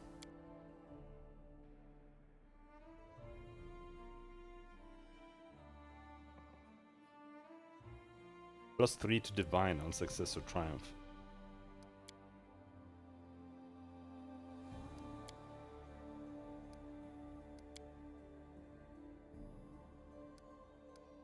Isis points. 50% chance. Go for that. Troublemakers. Unknown troublemakers are spurring the people to rebel against their ruler. Rumblings of popular discontent can be heard in the capital. Advisors should either answer to the rabble-rousers or nip the rebellion in the bud. Choose an advisor to handle this event. Miri, beat their ass.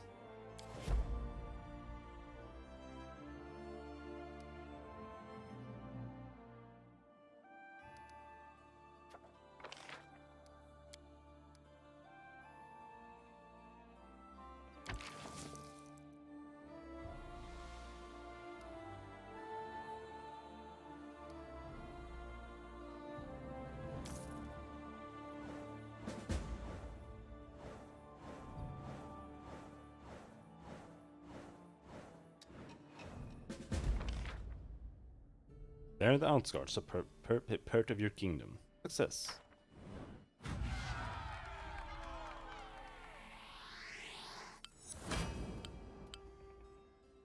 One of your barony stats has reached 20 points. It's time for you to increase its rank. First, meet with your advisor and discuss the future of the state. To do so, return to your capital and click the button on the appropriate event card in the throne room. Whatever choices you make, remember, your advisors may disapprove. If the current advisor decides that you argue too much, they will quit forever. After you talk to an advisor and make a decision, a new kingdom project will become available that will increase the stat rank. You can find it at the bottom center of the screen on the Projects tab. It will take you and your advisor 14 days to complete the project. Time will automatically speed up until the project is complete.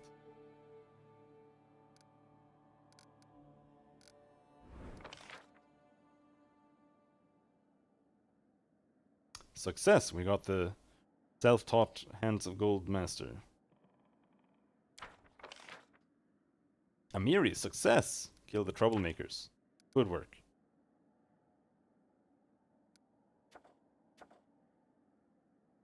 First of Erastus. Arim has a request. An advisor wants to discuss an urgent matter that concerns the barony's future.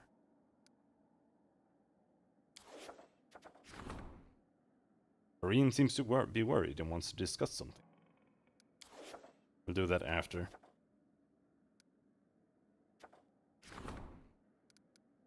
To the throne room.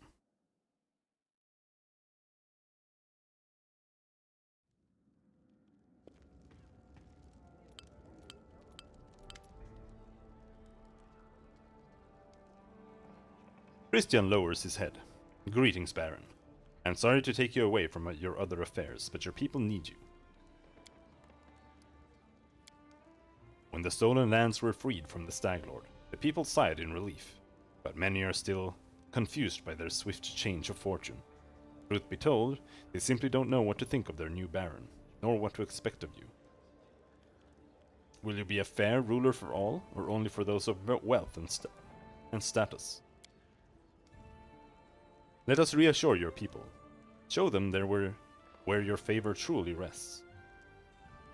Perhaps a small celebration could help to win them over. Of course, you could spend the same amount on a luxurious dinner for the wealthiest of your barony, but I recommend organizing a fair for the common people, the ones upon whose shoulders your power truly resides. I don't care to arrange anything. We can do without festivities and feasts.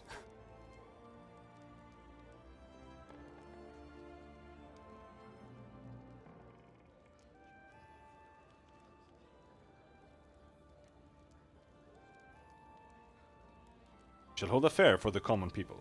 I want them to know that I hold them closest to my heart. Christian smiles warmly. We will hold a common celebration, where everyone will be welcome, including the poor and downtrodden. This is the greatest gift a ruler can give to its people. Unity +2, Culture +2, new event, support the Counselor's endeavors.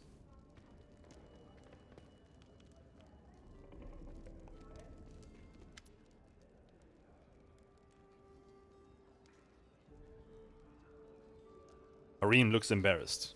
He runs his fingers through his beard and clears his throat a few times, then speaks at last. I heard... Not that it's important, but... Well... He clears his throat again. I heard that an ancient trade road built by the dwarves of the Five Kings Mountain runs through these lands. I don't know what happened to them or where they went. Unforgiving times spare no one. But the road itself is still there, and possibly not only the road. Harim holds his beard in his fist. Well, Keshu, I have a request. If you find any dwarven ruins in the area, I'd like to see them with my own eyes. Why do you ask this? Harim fiddles with his beard again. I shouldn't, probably, but it's like a wound that's never healed. You know it will only hurt more, but you still need to scratch it. Of course it's foolish. Foolish and vain. But still, I wish to look at them. Of course, Harim. If I find any dwarven ruins, I'll take you to them. Thank you, Cashew. Well, thank you. Get out of here, crybaby. Your Grace, I was at Oleg's trading post recently, and I noticed old Bokken just standing there, bored to death with nothing to do. This is most unfortunate. After all, the old grumbler is a very knowledgeable alchemist. However, he has no use for his skills, since the locals need nothing more than the simplest of healing potions. And then it struck me, why don't you hire him as your court alchemist? His decoctions and tinctures would certainly prove most useful to you. Also, it might be cheaper than simply buying from him or some other merchant. Okay. To access the barony management screen, pick the table standing before the throne. How may I serve you, Your Grace? How are you enjoying your duties as High Priest? Everything is all well, Your Grace. I just keep forgetting what a mess it is in the stolen lands, and how troubled are the minds of its people. Sometimes I must listen to such nonsense from my visitors. Erastil, forgive them. Thank you for the story. We may speak more later. Farewell. How may I serve you, Your Grace?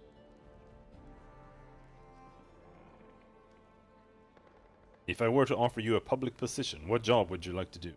I believe I can manage to uphold the law. Being a warden would suit me well. Okay.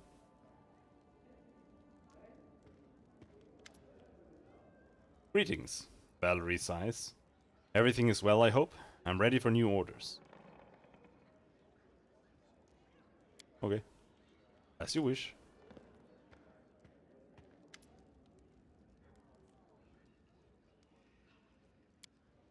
Lindsay's not saying much either.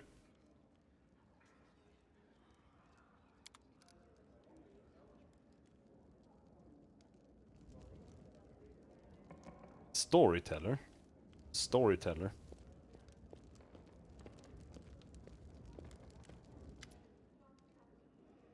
The man standing before you resembles an elf, but a very old one. His face is wrinkled, and his beard is as white as mountain snow. The man seems to be completely blind. The old man stares past you with unseeing eyes. He seems to be consumed in thoughts. He mutters a soft melody, swaying back and forth slightly to its rhythm. The man shudders briefly and stops singing. His mouth opens and closes a few times, bringing to mind a fish brought ashore. Ah, who is there? Is that you, your grace? Who are you? I am an elf from Kyonin. My name is not important. I am the storyteller, collector of stories. I collect unknown legends of ancient times. The man smiles, but it doesn't seem to be directed toward you. Kyonin. The homeland of the elven race on Golarion. Kyonin was almost completely evacuated by the elves just before the fall of the Starstone. They only recently, by elven standards, returned to Golarion to reclaim their ancient homeland, and have become an isolationist realm, allowing few non-elven visitors into their mist-shrouded capital, Yadara. Long ago I was a smith in Kyonin. The fire of the forge has burned out my eyes, but I am grateful for it. If I could see, I would yet forge suits of armor for Yadara's guards. Instead, I have stepped on the path of an adventurer and gatherer of ancient legends. The old man ponders silently for a moment. Many peoples are long dead. Their homes crumbled to dust, and their bodies turned to ash. Only legends can still tell us their triumphs and defeats, their joys and fears. I would be so interested to hear the stories told about us after our demise. I have always been drawn to the stolen lands, where countless expeditions, armies, and even kingdoms have met their untimely ends. When I learned of a new barony being founded in the heart of these lands, I knew I wanted to be a part of its story. I made the journey here.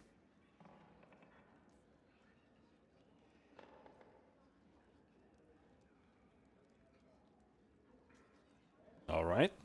You care to trade stories with me? The man's voice rustles like autumn leaves. I am a collector, not a trader. If I share a story with you, you receive the power to pass it further, changing or embellishing it, whether willingly or not. Can I be certain you will keep my stories intact in their absolute purity? The storyteller ponders for several moments. No, I do not think so. At least not yet. These legends are the most precious valuables of this world. The last remnants of ancient tribes. They are beacons illuminating the way to the past, allowing us to meet generations long gone. I cannot let their light fade. The path to the past must not be lost. The old man thinks for a moment and continues. But I can offer you a deal, your grace. If on your journeys you discover items that come from eras past, bring them to me, and if my eyes can see the stories that these relics hold, I will gladly share them with you. And if you find all the pieces of any ancient artifacts, I can even recall my smithing skills to unite them and restore their power. I found the shards of an ancient artifact. Can you restore it for me at the anvil? May I? The storyteller gently touches the item from your pack. This scorched piece of metal is a part of a curious artifact, known as the Necklace of Double Crosses. Inside it I sense a story of many deeds. Not heroic, but low and maleficent. If you find all 7 of its fragments, I will be able to restore the artifact and recount its inglorious story. I brought some relics. Are any worthy of a story? The storyteller's eyebrows raise. How interesting. May I, your grace? He gently touches the items from your pack. A coin from a non-existent country. When Coral the Conqueror mastered Rosland, having claimed it for Brevoy, he prohibited the issuance and use of such coins. Both ordinary folk and the Aldori's sword lords were required to use new coins, decorated with Coral's profile. But no one was quick to be rid of these prohibited coins. Oh no. In many houses they still store boxes and whole chests of such coins, waiting for the day when Rosland declares its independence. Items received, gold coins 2,800. Okay. The storyteller's fingers caress the symbol, shaped like a tree leaf. And what's this? I hear the voices of trees, smell the scent of fresh leaves. A dryad's mark, is it not? I would be happy to purchase it from you. Gold coins, 2,100. I don't know. What if I wanted to keep it, dude? The storyteller idly toys with the ancient, plain-looking coin. What was the name of the Coloran ruler who issued this coin? Coloran. Coloran? Coloran was the name by which an ancient Cyclops empire was known in the records of Iblidos, which itself is one of the oldest human civilizations of Casmaron. The empire was founded by exiled Cyclopes, escaping from brutal Golgan, but did not last long. Today the area that was Coloran is part of Eobaria. The empire was destroyed in the event known as Earthfall, and the ensuing chaos of the Age of Darkness. There's a lot of things that seem to be falling from the sky in this world. 400 gold. The storyteller weighs the soldier's tag in his palm. A soldier does not ask where the banners of war are headed. He or she goes to battle, dies, and leaves it to others to decide whether the cause was just. This tag belonged to one of the many warriors who helped establish the glory of the Taldan Empire. If you would permit me, I would gladly purchase it from you. 900 gold. Ah, the belongings of brave heroes, who performed their feats here before you. I sense you would be interested to hear their story. These lands took many lives and spawned many legends. I can now tell you of a distant expedition, undertaken by a group of Brevik heroes to a place known as the Drowned Trees. I would be happy to trade the whole set of items for their story. Can you hear it calling to us? Let us hurry. Tell me about the Drowned Tree. I hear rowlocks creaking, river water splashing, bushes rustling and arrows singing through the air. I feel an invincible will, a cold resolution to finish what's been started, no matter the cost. My chain armor clings to my body and my young hands grip a sword tightly. I am the leader of a group of brave souls, set off to the stolen lands to clear them from bandits once and for all. We sail on a large freight boat. It serves as bait for the bandits who keep throwing themselves at it, only to find death. A death as inglorious as the life they've lived. From time to time we manage to capture a prisoner. While our Inquisition talks to them, I go to the stern, shutting my eyes to their cries. I remind myself that these are scum, drenched in blood to the elbow. I think upon our cause, freedom from my homeland, an independent Rostland. But still, my goosebumps rise with each pitiful cry. I must steel myself and be strong.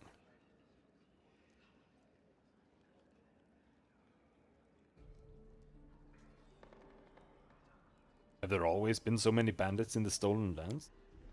This land swarms with them, and we meet them more often than common merchants.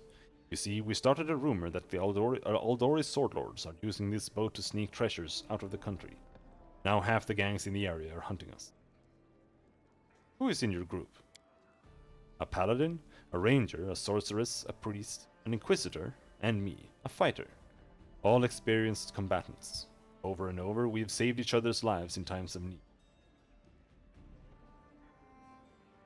Why do you question the prisoners? The bandits attacking our boat are small fry.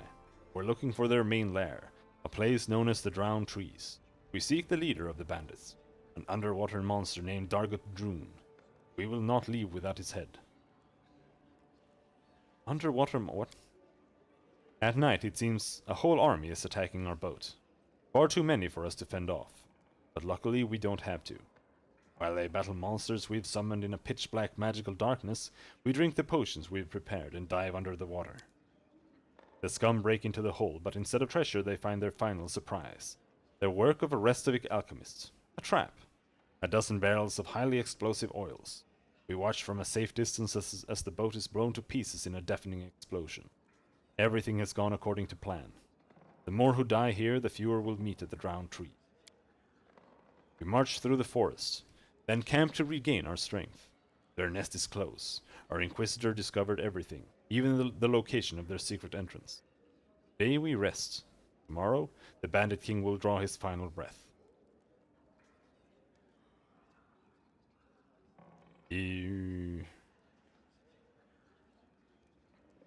What kind of a secret entrance? An underwater path, winding along the swamp bottom.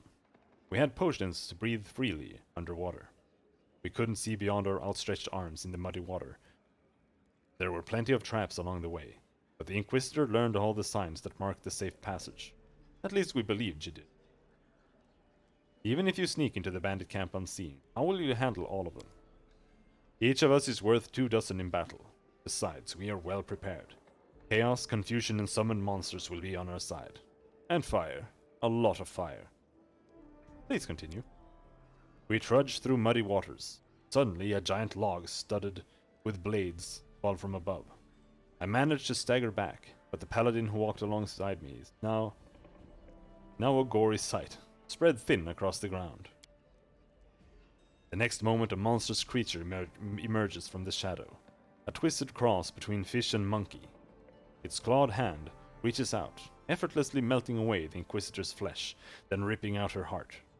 This is the king of the bandits, Dargot Droon.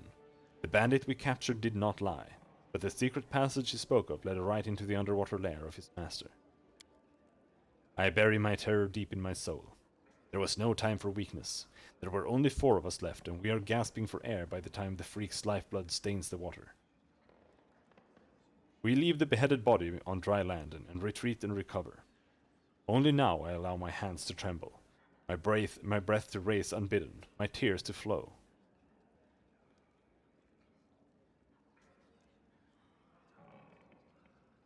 Please continue. The next night we returned the same way. We swim up to the surface and quietly gather our bearings. Above us loomed the drowned tree, enormous dead trunks emerging from the water.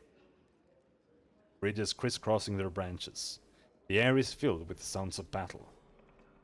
Having lost their king, the bandits now battle each other for power, and we are ready to join the fight. We leave at dawn. Behind us, smoke rises up to the sky. The bandit nest smolders and blazes. Only 2 of us remain, Priest and I. We've won, but this victory tastes of ash, cinders and swamp ooze. I ask him, "Tell me, Esvanki, was it worth it?" He puts his hand on my shoulder and says, "Yes, Yamandi. Now the stolen lands will be ours." I wish I believed him. Okay. Yamandi backstory. The storyteller heaves a sigh and runs his hand over his face and rubs his temples. Thus the expedition to the drowned trees came to an end. I must admit, it was no easy feeling for me to stand in the place of this daring woman. The steel of her soul was colder than ice. Wait, is this the story of Jamandi Aldori? She's still alive. Some people become legends in their own lifetime.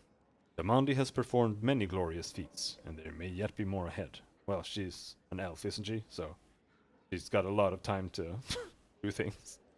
If Jamandi has once cleared the stolen lands of bandits, why must we do it all over again?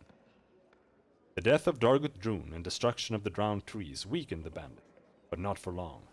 The paladin who died was a noble. It was he who was supposed to claim the stolen lands and send in his troops. While Jamandi sought another candidate or a priest capable of performing a resurrection ritual, a new bandit leader emerged in the destroyed fortress on the banks of the Tuskwater. Within the years, the stolen lands were swarming with gangs once more. Thank you for the story, storyteller.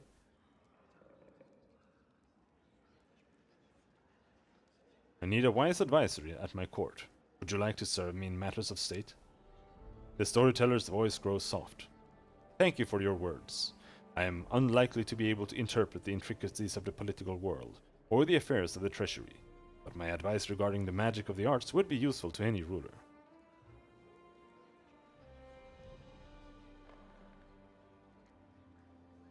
I'll leave you to your legends, till we meet again.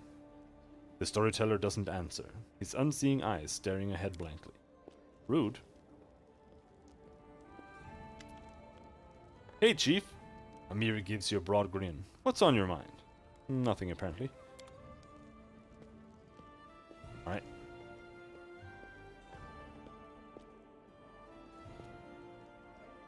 Back to managing.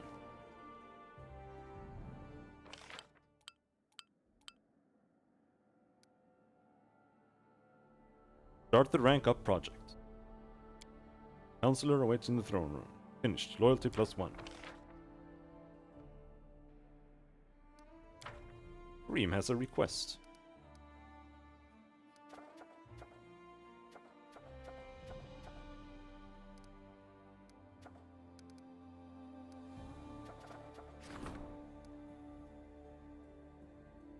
Spend 2 weeks resolving the loyalty of citizens of the barony.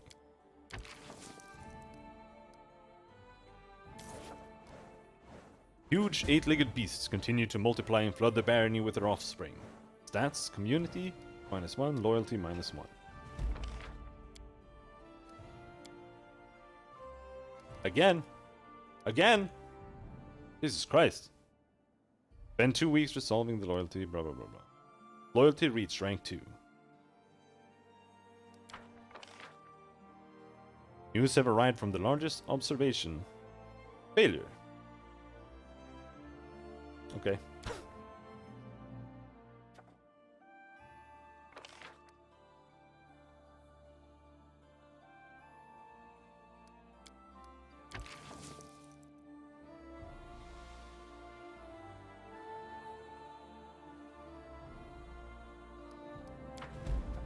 Off you go. Events. 8-legged plague. The rumors surrounding the bald hilltop proved true. The barony has been flooded with monstrous spiders, attacking the locals and slaughtering the cattle. Reports indicate that the huge arachnids spread a ghastly disease that weaken the victims with fever and coats their body with blisters. This invasion has to be stopped before panic and infection ravage the stolen land.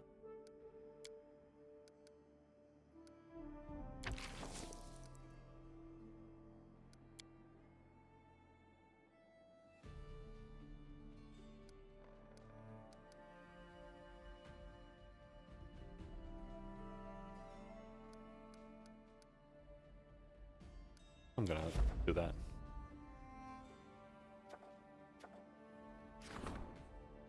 Keston arrived at the castle with reports of strange trolls swarming the Nar marches.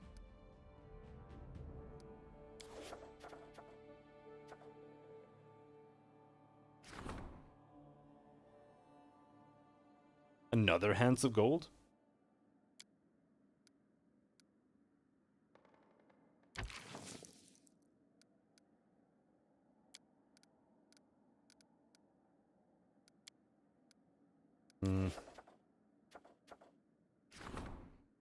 An advisor wants to discuss an urgent matter that concerns the barony's future.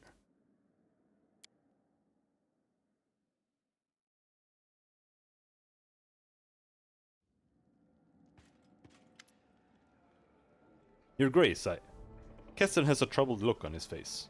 I fear there's another matter that requires your attention. There have been reports, many of them, from settlements across the Nar marches. There are trolls in the forest, seemingly hordes of them. Rumors claim they're more than the typical savage beasts. They almost seem to show reason and tactics. They form groups, attack all at once, plunder the villages and carry away the peasants. Even stranger, kobolds have been spotted among their ranks, when usually they would be attacked on sight. Keston falls silent for a moment. I am not certain any of this is reliable. Fear builds mountains of molehills. Some of the rumors may even say these trolls carried torches and burned down houses, seemingly unafraid of open flames. It's entirely possible the rest of the reports could be exaggerated as well. The common folk will hardly heed any simple exhortation. Someone will need to go to the Nar marches to investigate the matter. I was considering the matter when it hit me. What if you were to take on this investigation yourself, Your Grace? A baron's duty is to his people. I'll head south and look into the situation. Thank you, Your Grace. Keston sighs with relief. When you decide to go, please remember that trolls can only be killed with fire or acid. Well, got infinite of that, so that's fine.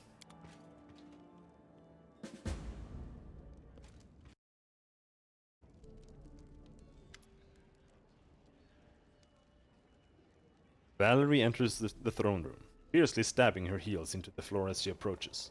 She stands before you, simmering with indignation. I would never have thought that I'd commence my career as regent with such a case, but the leader of a local gang is at your gate. He's brought a chest stuffed with stolen goods, which he wants to share with you, the new lord of the stolen lands. I insist this impudent man be immediately arrested and brought to justice. Your lands have a long and dark legacy, but your subjects fail to grasp that the times of cutthroats and extortionists are over, and law rules here now and henceforth. Valerie flares her nostrils vehemently. You will not protect these bandits, as the Stag Lord did.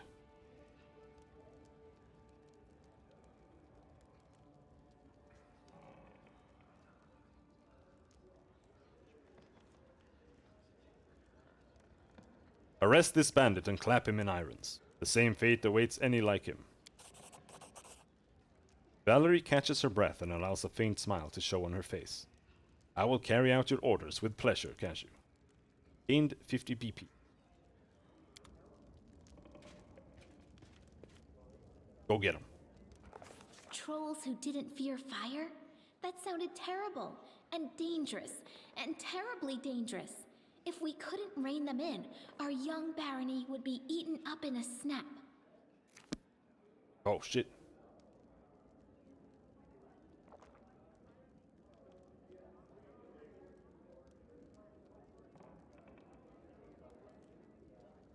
Did I talk to Tristian before? No. Tristian smiles as you approach. Greetings. How may this humble chosen of the great Saranray help you? Tell me about yourself. About myself? I wouldn't know where to begin. Christian pauses for a moment in thought. You know my name, my faith. I follow Saranray. I have traveled from the Padisha Empire of Kalesh to here. What else do you want to know? The healing light, the everlight, the dawn flower.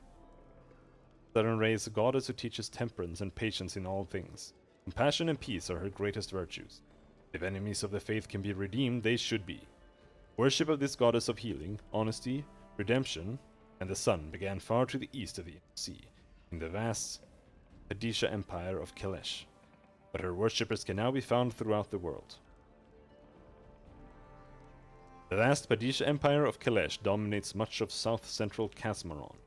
It grew during the Age of Destiny, and its line of emperors has been unbroken for thousands of years. Half a dozen satrapies, the size of countries, separate... Excuse me?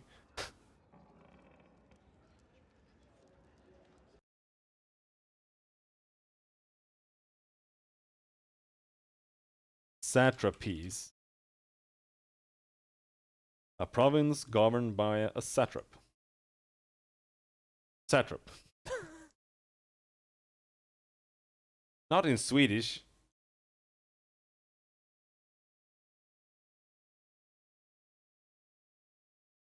Satraps were the governors of the provinces of the ancient Median and Achaemenid empires. Several of their successors, such as the Sasanian Empire and the Hellenistic empires. Satrap served as viceroy to the king, though with considerable autonomy. Word come to suggest tyranny or ostentatious splendor. What is a viceroy?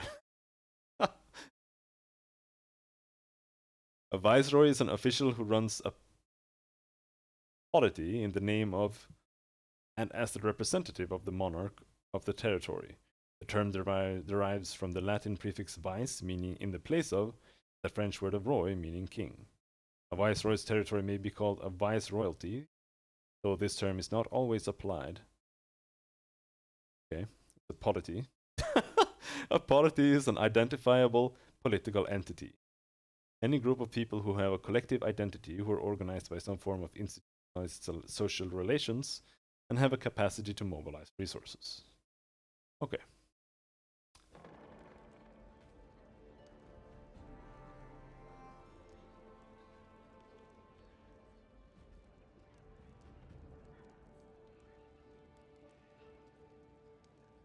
Do you enjoy traveling? Christian nods. His eyes light up. Oh yes. No library and no archive, however large, would have ever allowed me to learn as much as the world had. as much of the world as I have in my journeys. It was only outside the temple walls I realized every living being in a is a world unto themselves, a world where many contradictions and passions coexist. Each realm leaves its mark on the lives that live there. Only by visiting it, by breathing the same air, walking on the same soil, can you understand its people. What drives them, what frightens them, their dreams, and how they honor their gods. Forgive me, but from your manner and appearance you don't strike me as a Kelishite. Christian smiles softly. You have nothing to apologize for. Truly, I have received my name and appearance from my parents, who had come to Kelesh from afar. I never knew them, for the fate had separated us when I was young. So I grew up in Kelesh, raised by the followers of Sarenrae. My home is where my heart is, within the temple of the great goddess, among the wise and generous men that took upon themselves the care of a child that was so unlike them. I learned mercy, patience at an early age. And it's these virtues that have made me the man I am today. Doesn't being outside the temple make you uncomfortable? Tristan shakes his head. There are many ways to honor one's gods, Cashew. It is true shrines play a role in the lives of many of the faithful, but even more find other ways to serve Sarenrae. The healing light values good deeds above all else. I cannot stand by and watch evil claim others. Christian thinks for a moment, then raises an eyebrow. Perhaps that is another reason why I chose to go on my pilgrimage, leaving behind the temples of Kelesh. Christian touches his chest. My faith is in my heart and in my hands. Millions honor Sarenrae in her temples, and my soul is filled with joy when I think of their devotion to the goddess. Nevertheless, my path is a different one. Do you know where you're going next? No. My thoughts were far from it, for my mission here is not done yet. Christian stares at you in surprise. Why do you ask? Do you wish me to leave your lands? I feel awkward in your presence.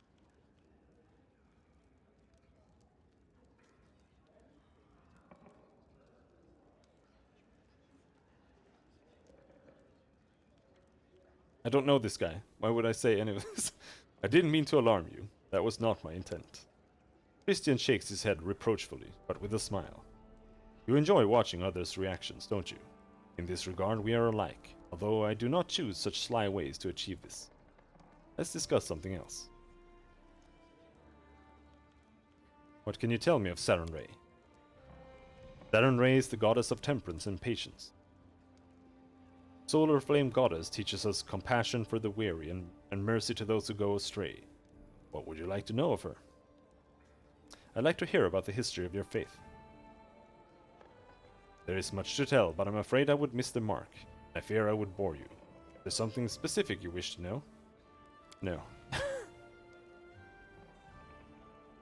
What are the teachings of Sarenrae? Solar Flame Goddess is the light of salvation, even to those who have been forsaken by the other gods. It teaches us mercy and forgiveness, for as long as they may be useful to a soul's salvation. You make it sound like the followers of Sarenrae will try to find good even in a bandit with a knife to their throat. Do not mistake compassion for weakness, Cashew. One hand of Sarenrae is shrouded in healing light, the other holds a scimitar. Following their goddess, the priests learn to wield this weapon starting in childhood. They do not hesitate to use it if a dispute cannot be settled peacefully. Sarenrae preaches mercy, yet her compassion is not infinite.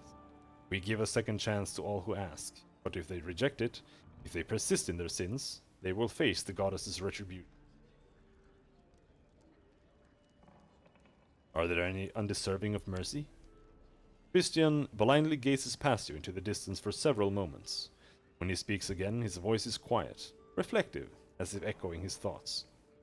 Undeserving of mercy. Would even Sarenrae herself find the compassion too? Christian shudders as if awakening from a trance. Forgive me, your words, they are not easy ones to reconcile. And even priests such as I, we debate them to this day. What is the point at which a soul is irredeemable? Or is it a failing of the priests themselves? These are difficult questions you ask, Cashew.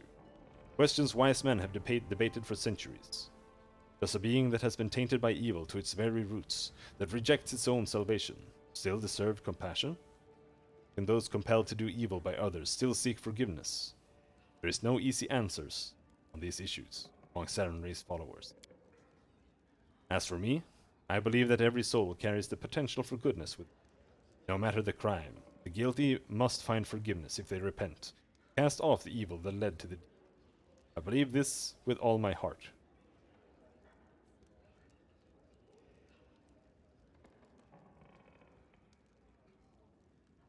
I do not agree. There are crimes that cannot go unpunished. Christian folds his arms. What is of greater importance, a living soul or the laws of nations? One's salvation or observance of rules? Know that I hold you in high esteem, but it is difficult for me to agree with you on it.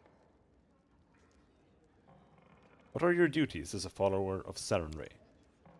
My goddess strives to see the best, even in the dark gods. She never abandons the hope of their redemption. The priests of Sarenrae follow her teachings, akin to the healing light herself, who emanates warmth and heeds the call of those in need. We aid the suffering in body and spirit throughout Golarion. The priests of Sarenrae are willing to help anyone, no matter the faith of the one in need. Each plea must be heard. Every misfortune deserves compassion. Be it a peasant seeking a blessing for the harvest, or a murderer seeking repentance for the night before their execution. Sometimes the mercy of Solar Flame Goddess is the last thing. It's so weird that it says that without a "the" in front of it. It's the last thing that can save one's soul from ruin. We have no right to withhold it from the truly repentant. I'd like to ask about something else. How is Sarenrae worshipped? Oh my god, no. I've heard enough. You called yourself the Chosen of Sarenrae. What did you mean by that? Sorry, that was a mere jest. Other acolytes at my temple used to tease me with that title, and this should tell you how pious and devoted I was compared to them. And yet my faith is strong. Sarenrae knows this and protects me in times of great peril. If something ever threatens my life, by her divine powers I am transported to a safe location. What? I should go. Christian bows his head. A pleasure.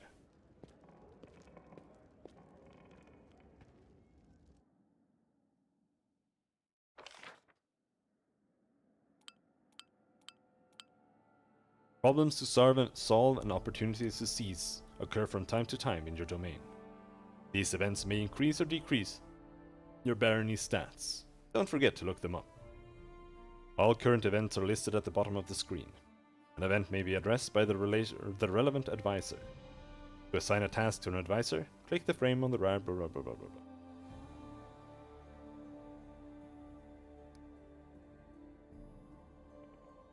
Every event has a difficulty level.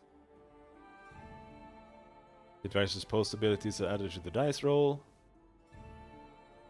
Barony stat the advisor is responsible for adds another 2 points per rank to every roll.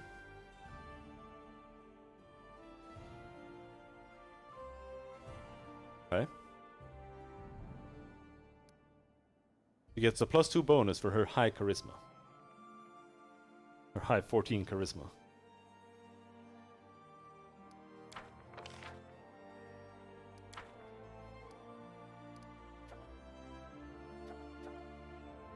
Tenebrous dreams. Is that how you pronounce it?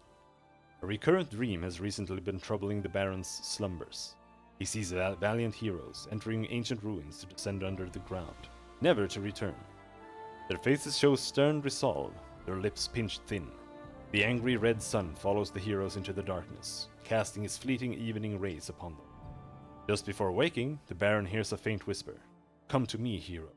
I await you there, in the tenebrous depths. This is the DLC.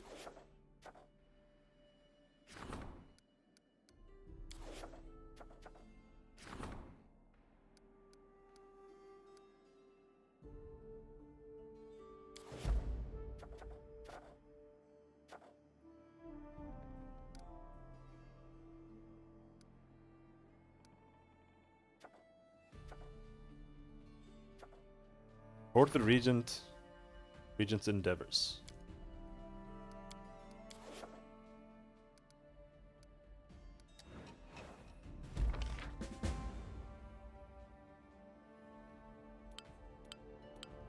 Every event can resolve in one of the 4 ways. Disaster, the dice rolls is 8 points or more below the difficulty level of the event. Failure, the dice roll is up to 7 points below the difficulty level. Success, 6 points above. Equal to or... Okay.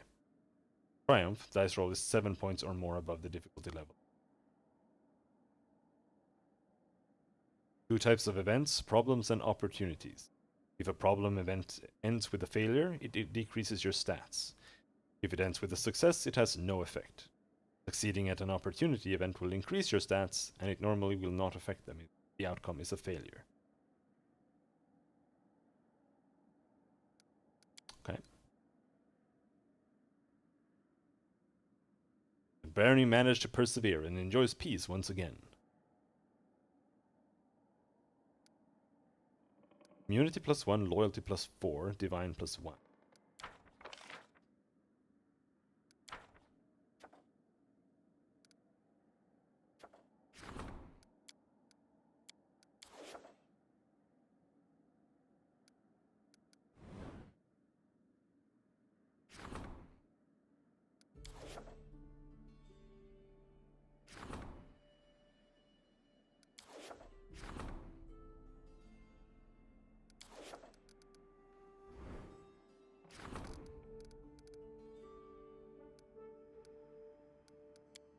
What does this look like now?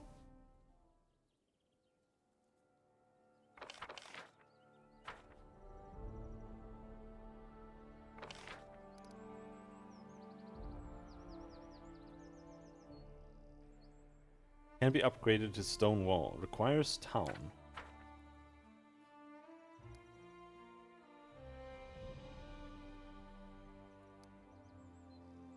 Kind of low on BP though.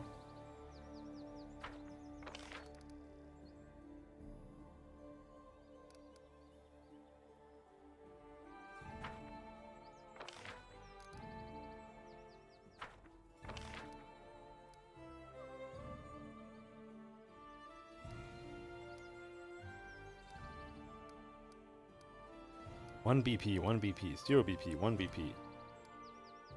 0 BP, 1 BP.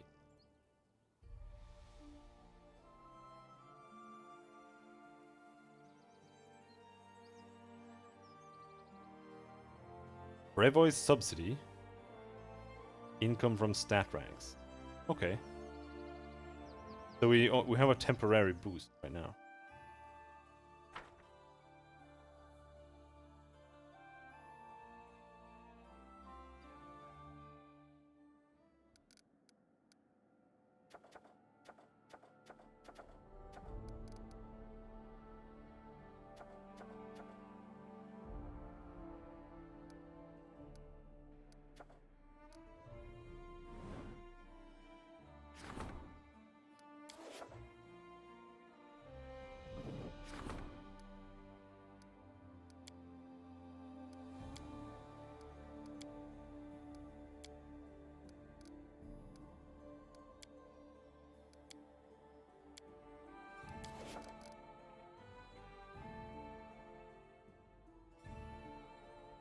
Okay.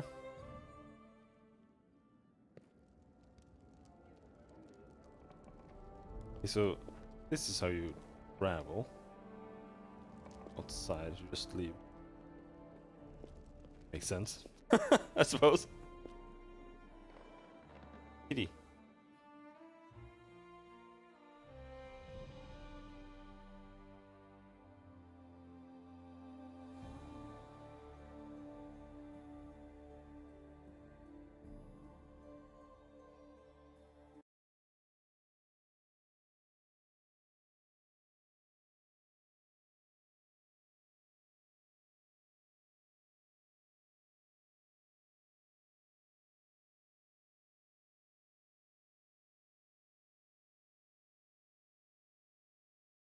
I greet you, my savior.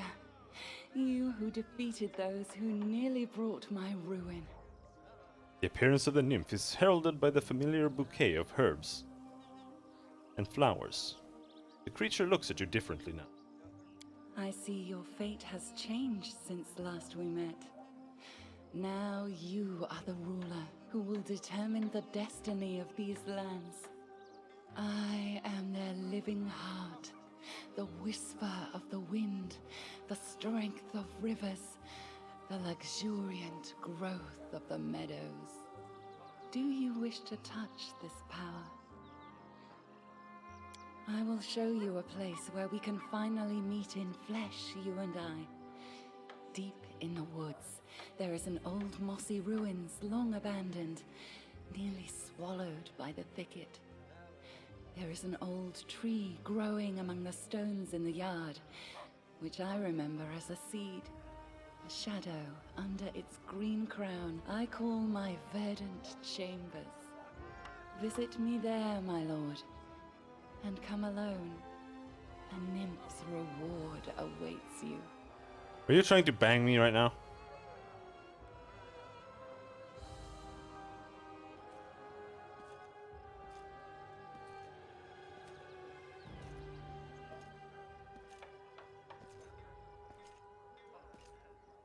Wait, I wish to ask you something. Forgive me, nymphs are not made for cities.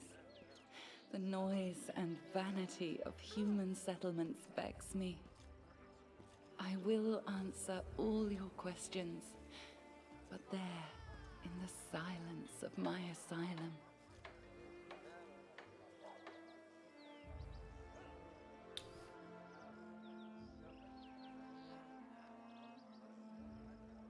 I don't need any rewards. Seeing you is the best reward for me.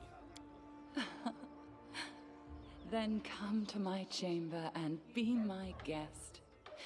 We'll share stories and laughter, imagine the future, and dream. Leave me alone. So long, I will await you there, as the ground waits for spring under the heavy winter's snow.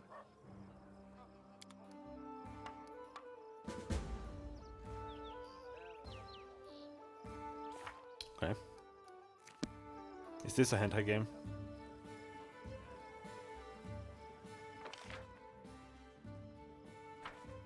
Verdel. Hello, Verdel. A young dwarf, red-haired, neat and surprisingly clean-shaven, stands leaning against a sledgehammer. He's busy reading some book, but as you approach, he looks up and bows slightly. Greetings, Your Grace. I am Verdel, a blacksmith. What can I do to help you?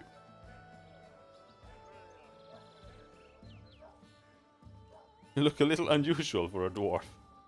Verdel sighs and runs his fingers through his hair. You expect to see a beard, eh? No offense, but what's the point of a beard? Especially when you're a blacksmith and working with fire.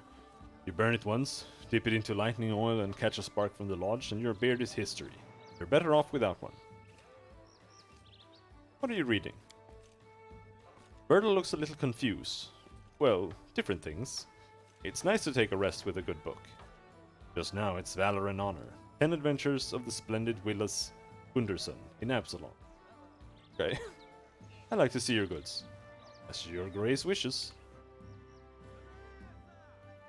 Old Iron Earthbreaker.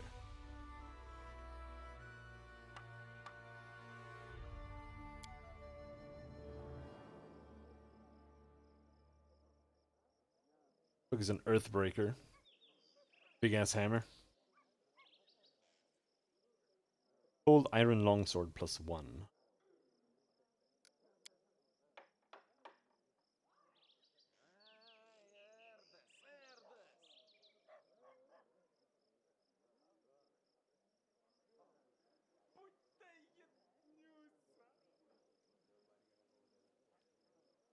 Oh, it wasn't sorting. Agile Rapier. Agile weapons are unusually well balanced and responsive. A wielder with the weapon Finesse feat can choose to apply her dexterity modifier to damage rolls with an agile weapon in place of her strength modifier. This modifier to damage is not increased for two-handed weapons, still reduced for offhand weapons.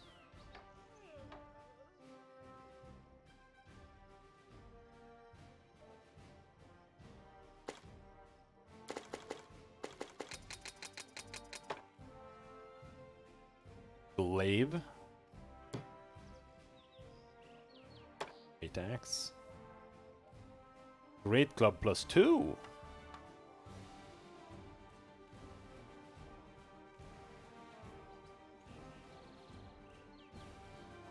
That might actually be worth saving. Because I don't know if I've taken Greatsword Focus on Amiri. She could just use that.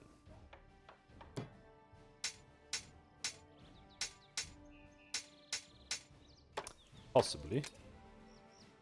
Savage Bow. His +1 composite longbow grants its wielder the ability to cast Aspect of the Falcon spell 3 times per day as a first level druid for 1 minute each time. When a wielder assumes the aspect of the Falcon, they gain a +3 competence bonus on perception skill checks, +1 competence bonus on attack rolls with ranged weapons, and the critical multiplier for their bows and crossbows become 1920 times 3. This effect does not stack with any other effect that improves the critical range of a weapon. Okay. Punching Dagger +1.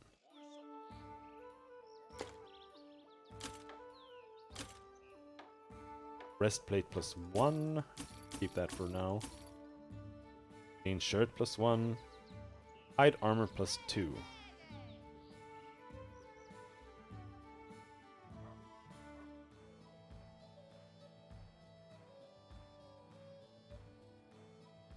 Dude, that's barely worth keeping still, because it's a hide armor. Added armor +1. But we can keep it for now. Woodlands Aegis. This +2 studded leather allows the wearer to cast Barkskin spell once per day as a 3rd level druid. Belt of Mighty Constitution. Elvenkind +5 Boots of Elvenkind. +5 competence on mobility check. Stag Helmet, +1 insight bonus to attack rolls against flat-footed and flanked targets. Natural Armor +1. Cloak of Winter Veil. +1 resistance bonus on all saving throws and cold resistance 10. Oh, it's a better Cloak of Resistance. Lesser Braces of Archery. These bracers empower the wearer to use any bow with a +1 competence bonus on attack rolls. What, to use any bow? Does that mean you don't need, like, martial proficiency?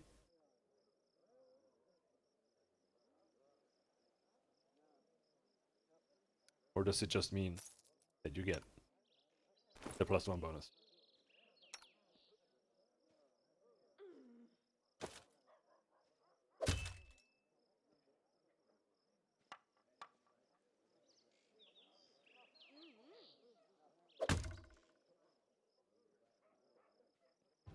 No, it's just... No! He becomes able to use that. Seems. Unless I'm mistaken. I would love to, but I can't. Oh!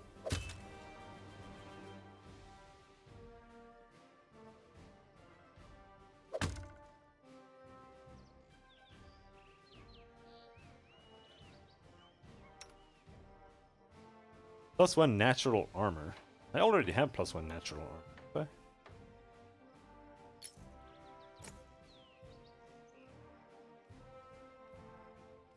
Not yet, okay.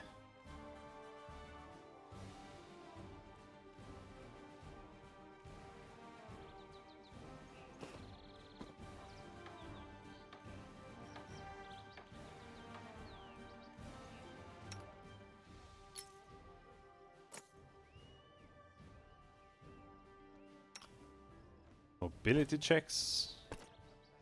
Pretty sure Amiri is my mobility person. Breastplate +1.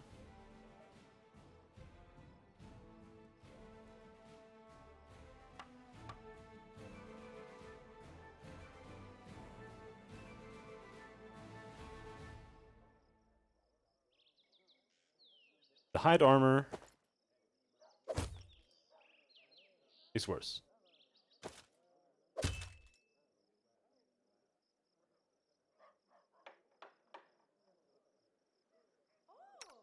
What about you?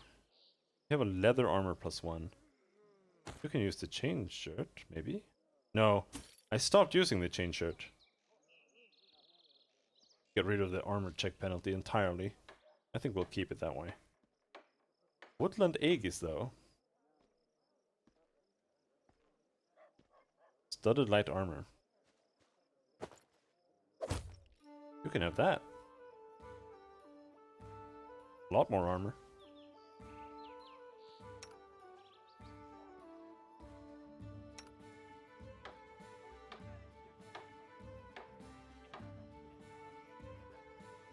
+1 bonus to attack rolls against flat-footed and flanked targets.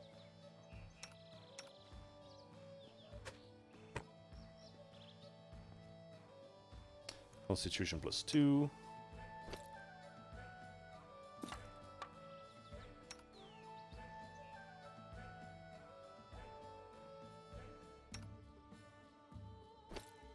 No, put it there. Miri gets the con.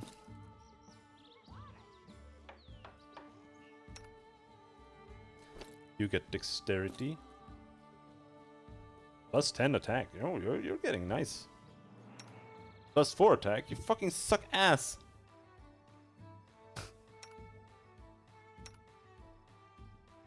+6 attack. You also suck ass.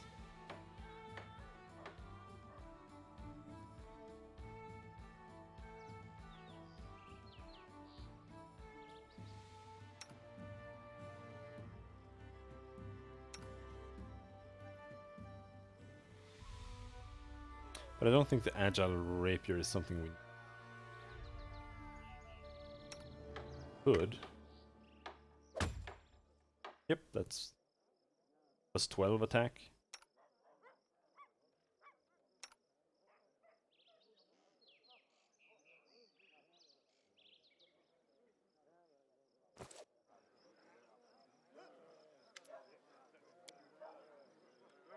Don't think we have much more.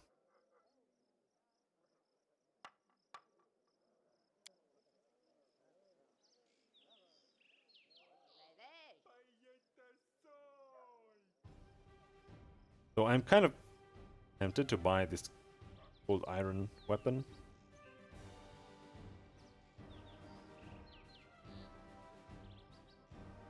Just for the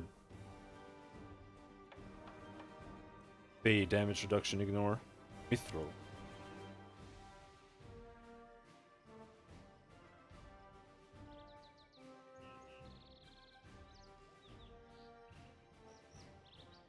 In case of weapons, this lighter weight does not change a weapon's size category or the ease with which it can be wielded. Mithril weapons count as silver for purpose of overcoming damage reductions. Weapons fashioned from mithril are always masterwork items as well. Okay, mithril sucks. Only silver with less weight. Adamantine full plate. Armor made from adamantine grants its wearer damage reduction of 1 if it's light armor, 3 if it's heavy armor.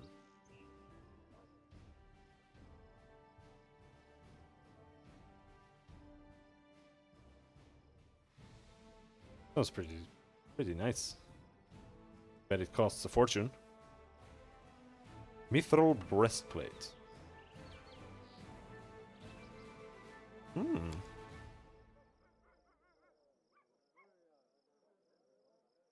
-1 armor check penalty on a breastplate.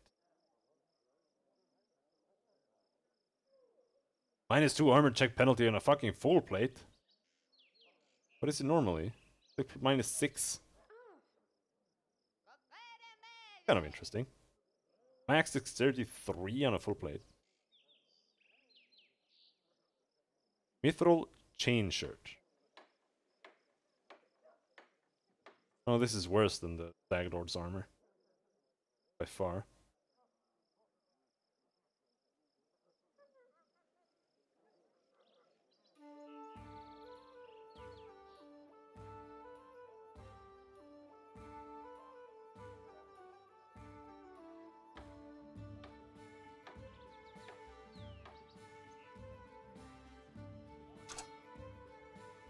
I'll buy the cold iron longsword.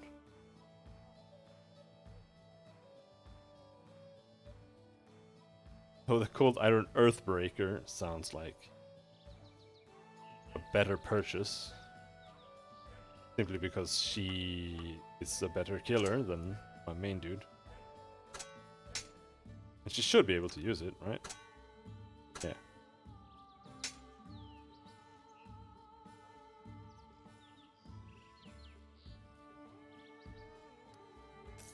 Let's buy that. Just in case. There's more nymphs we have to kill.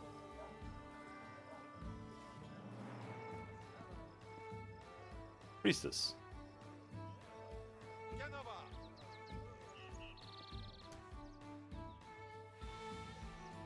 So what, the 7 of you stopped an entire army of demons? That's a tall tale, mate. Arsino? Arsino, a woman in rich gold-embroidered clothes, greet you with a polite bow. Her eyes, the color of molten gold, shine brightly in her dusky face. Greetings, noble ruler of these lands. My name is Arsino. I'm a messenger from the Temple of Abadar in Absalom, and I come here assuming the citizens of your young barony could use the services of a priest. Tell me about Abadar. With pleasure. Abadar is the city of god of cities, law, merchants, and wealth. The core of his teachings is simple. Law and order allow civilization to develop, which allows people to live in peace and prosperity. If Erastil favors old customs, small settlements, and simple trades like hunting, then Abadar patronizes development, complex trades, order, and entrepreneurship. Each priest of Abadar finds something personal in serving him. Some believe the law is the main aspect of their faith. They guard it zealously. Others put the well-being of their society above all. I personally follow Abadar's teachings that say civilization must penetrate the wildest savage lands and help people live in comfort and safety. You're an Aasimar, if I'm not mistaken. I suppose it's easy to tell, isn't it? Well, not from up here. Yes, I'm an Aasimar, though I'm not sure how or when the blood of Celestials appeared in my family. Among all my relatives and known ancestors, I'm the only one who inherited it. I must admit, I'm glad this lot fell to me. It draws more attention to me. A useful trait for a priest who wishes to gather a congregation. How did you come to be in my barony? That's a long story, and not a terribly exciting one. I was born and raised in Absalom, but I saw little point in staying there. What's the purpose of promoting the faith of Abadar in a city already so large and well developed? No, I was drawn to backwater places, where civilization was just beginning to emerge. It gives me such joy to see the first stones of a new settlement or to see wild wilderness that once harbored monsters and criminals become a safe, cozy home for people. I've devoted my life to my travels, choosing to visit places like your barony. Allow me to say it's a place after my own heart. A city growing over the remains of a bandit lord's lair is exactly the sort of triumph of civilization Abadar prescribes. I hope my skills as a priest will be of service to these lands and their denizens. I could use the help of a cleric. That is precisely why I am here. Oh. I didn't want to shop.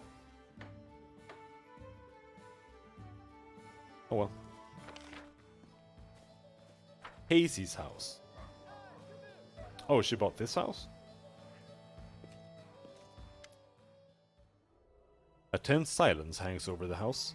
Hazy, your tiefling friend, emerges from the shadows, but her eyes are staring into the distance. She seems to look right past you. No, not now! The turmoil is suddenly over, but you see fear in Casey's eyes. Her blue eyes. It's you! I wanted to say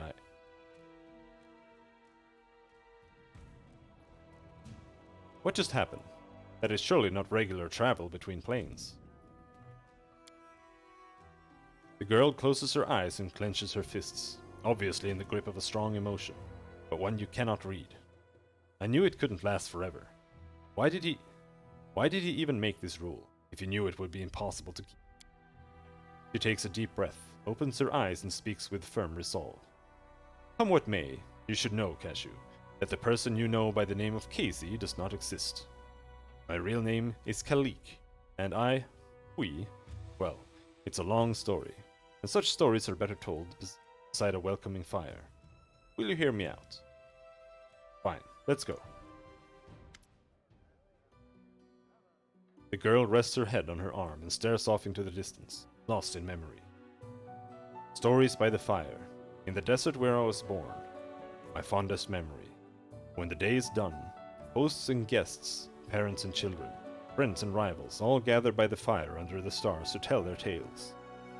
All they did, all they witnessed, all they heard from other travelers, and the whispers carried by the desert wind. My sister and I often snuck in to hear these stories, hiding in the shadows just beyond the circle of light and warmth. We are Hellspawn, you see. Tieflings are unwelcome guests in Kadira, unblessed by the light of merciful Sarenrae. We grew up sleeping in a common tent, scavenging food here and there, like orphans, all but outcasts and disowned. We were 13 when we left, and set off to find happiness in the cities, and everyone we left behind sighed with relief. My sister and I, we are twins, but as different as the sun and moon. Her name is Canera, which means silent flame. She is fire, a cold fire, but one that turns everything to ash. I am a river. It brings me joy to give water to tired travelers and nurture green shoots. But when I flood, I am bound to bring death. The girl's eyes are full of sorrow. Despite our differences, we are one. Our lives belong to divine Nethys, and by his mercy now we live. We now live, in turns. While one of us is here, the other sleeps in another plane, and when she wakes up, we switch places, just as you witnessed.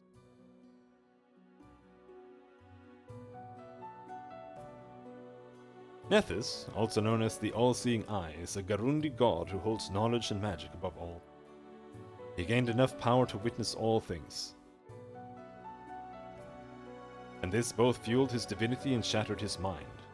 He is a god of magic, torn between destroying the world with one hand and saving it with the other.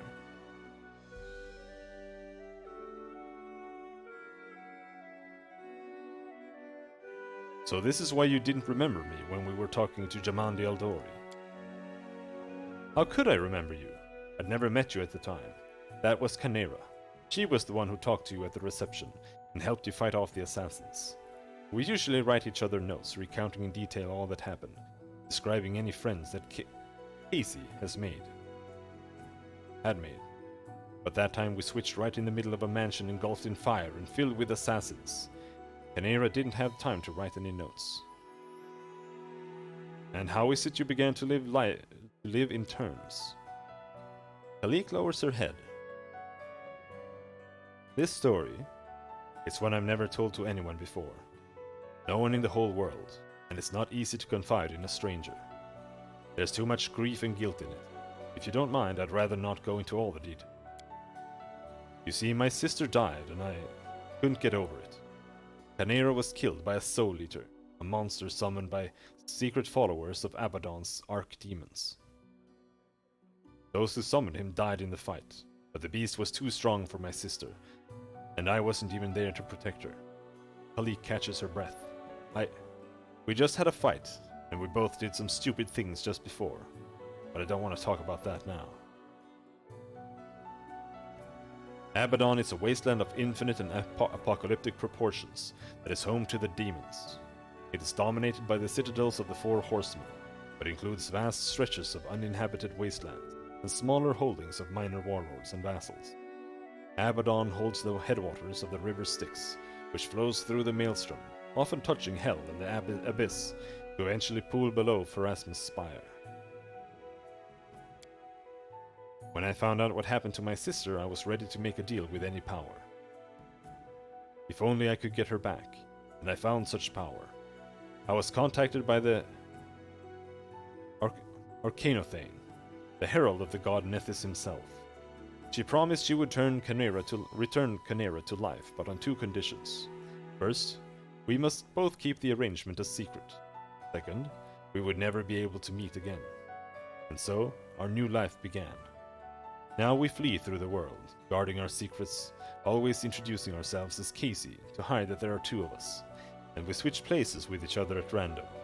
While one lives, the other sleeps in a demiplane, one created specially for us.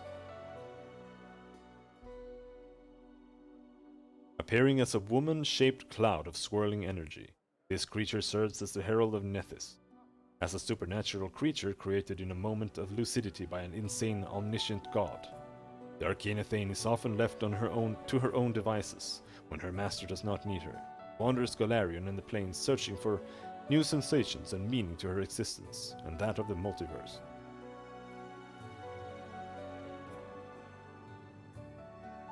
And you can't control these switches? No, we can't. They happen at random, most often while we're sleeping, but sometimes in broad daylight. That's why we never stay in one place for long. When someone witnesses a switch, we usually tell them tales of a special magical way of traveling.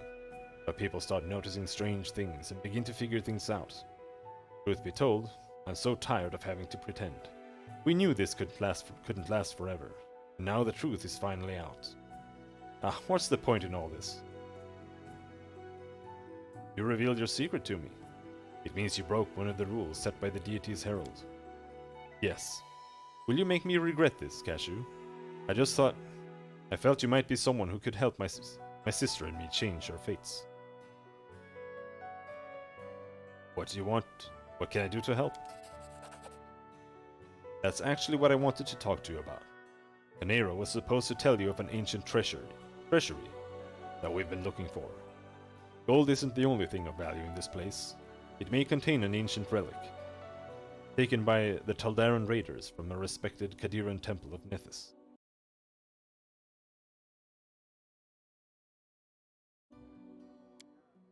It's an unusual relic called the Disk of the Eclipse. I once heard a beautiful story that it was created from the shadow that hides the sun and the moon, but I don't think that could be the truth. Nethys is the god of magic, who was once a mortal wizard, and relics from his temples are usually very powerful. There are many among his followers who think that solving the mysteries of magic, even rivaling their deity, is the best way to serve him. One such follower created the disc, long ago in the distant past. According to legend, it gave its owners control over planar travel, but only pairs of wizards bound by unbreakable ties could use it. While one of them traveled the planes, the other was his anchor in our world, and they could switch between. Do you see now why we are so desperate to find the disc? It may help us understand how the switch between me and Canero works, and it should make our divine patron happy.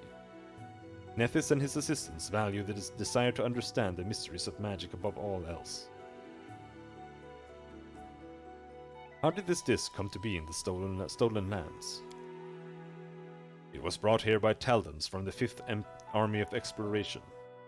Taldor and Kadira were enemies for ages, thousands of years ago. A soldier broke into the temple of Nethys and stole the relic, to sell it or secretly hoard it as an heirloom. Hundreds of years later, his own kin, or the kin of its 100th buyer, brought the disc to these strange lands, where the Taldrans had come, uninvited as usual, and which they finally vanished from with little trace. Sometimes history is as intricate lace. You'd never guess where it begins and where it ends. Tell me about the location of the treasury. It was called Sorrowflow in the chronicle we read. It was once a Taldan town, founded by the veterans of the 5th Army of Exploration. It stood on the shores of a turbulent river. And that was what destroyed it. One night, a terrible flood devastated the settlement, killing many and driving the rest to flee. Only the tower on the cliff remained, which was too high for the flood to reach. Water covered the ruins for a long time, but last year it receded. My friends found a chronicle which recounted the destruction of the city, and spoke of the disk of the eclipse which was kept there. They managed to track down the ruins, but were frightened away by the monsters and beasts that roam in the area. If this can help, then I agree. Malik's sad eyes get a little warmer. Thank you. I will wait for you there, at Sorrowflow. And please, Let's explore the ruins together. Just the two of us. I don't want to give myself away again in front of your companions. Breaking the Arachnothane's conditions once was enough, and I have no wish to anger our god. So long.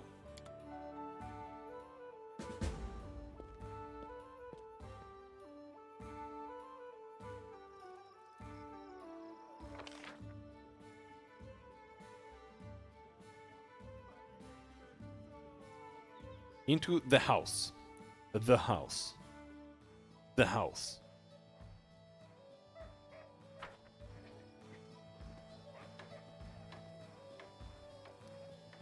Where the fuck do you rest?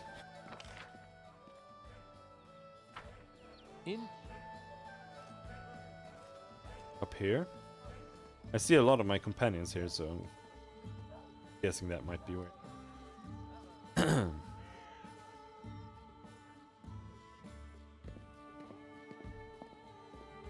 The Baron himself! Greeting, your grace. Hello.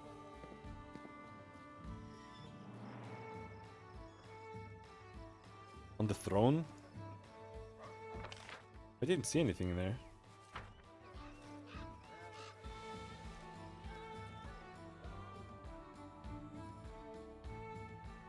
Fast rest by clicking R? Okay.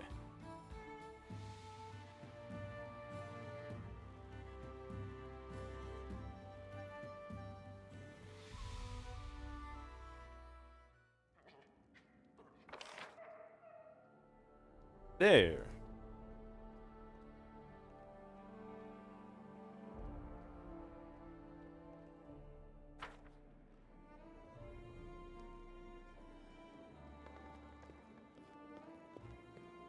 That is not far. What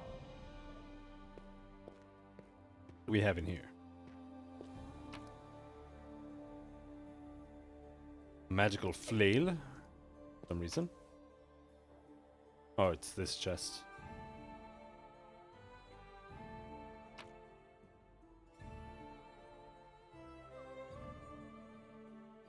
This is super broken. But I don't want to use any of these. Alright. That's good to know. I would probably not have tried using camp.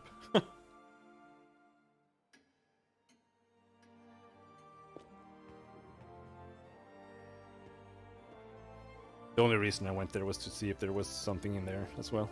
Which there was. One flail. +1.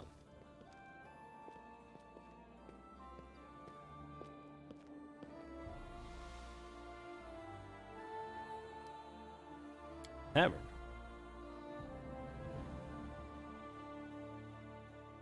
Yeah, I know.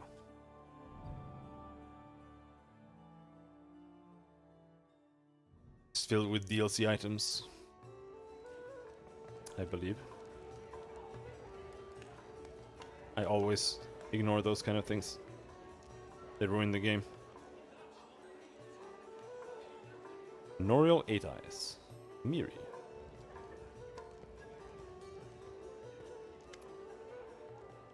Behind the inn's bar stands a young woman with curly red hair, a round face and rosy cheeks. She gives you a friendly smile, fixing her cap. It's so nice of you to stop by, your grace. I'm Melina, the innkeeper.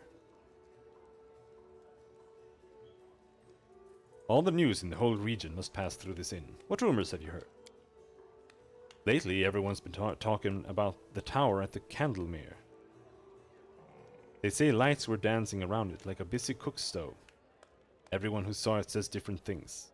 Some witnessed a dragon, and some glowing hamsters crawling from the lake. They're probably all lying, but the place is definitely spooky and mysterious. Show us what treats you have. Oh, treats!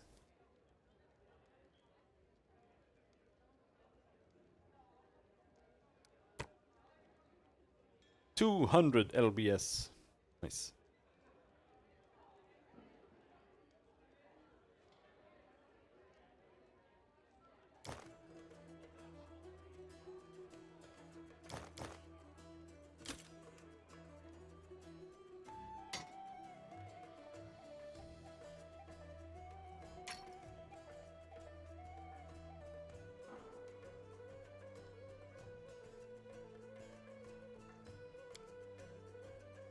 Oh, I have a bunch of recipes. Rice and nut pudding.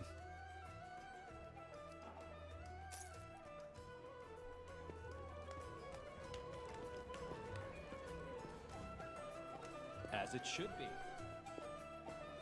Hello. I'm not about to steal from my citizens. We've done that enough. Well, we might do it again, but for now we shall pretend to be noble. Noriel 8 Eyes. Hey, you're the local baron now, right? Congratulations. The Stag Lord was a real bastard. It's a good thing that you killed him. Sometimes justice still triumphs, right? For what it's worth, I've decided to move to the capital. Living at Oleg's is horribly boring. But here, look around. I can feel the rhythm of life. What are you doing here? I sit here waiting for adventurers who are in the need of help. We may be sitting here in a backwoods tavern, but in Absalom, I have a lot of friends who are eager to make a few coins. They have brave hearts, but shallow pockets. A little gold would be a welcome change for them. I can send them a message and they will come from Absalom through a portal. If you're interested, just give me a sign and we'll arrange everything right away. I wouldn't steal it with trickery in any way. Also, I can summon the tutors from the Pathfinder Society. I can retrain you and your companions. They're quite willing to do this for free for the first 3 times you request their services. After that, the price for retraining will gradually increase. Such is their way of doing business with all new clients. Okay. I was wondering where you got mercenaries from. I thought I had talked to her about most things, but apparently I missed that. What are you doing here thing? Like, I already asked why are you called 8 Eyes. I don't know.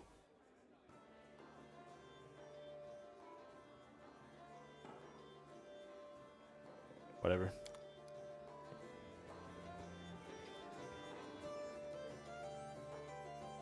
Yes, I know he was at Oleg's.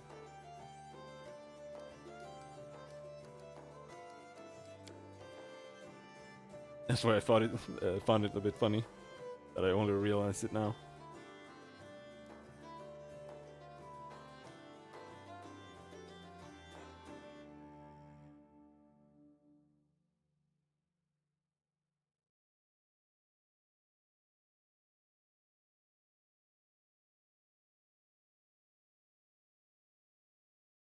Loading?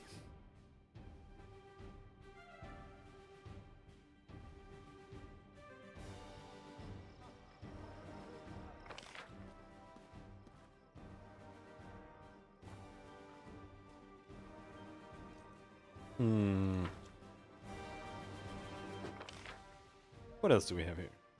Darcy. Asuf. Great to have the option to retrain. Yes, absolutely.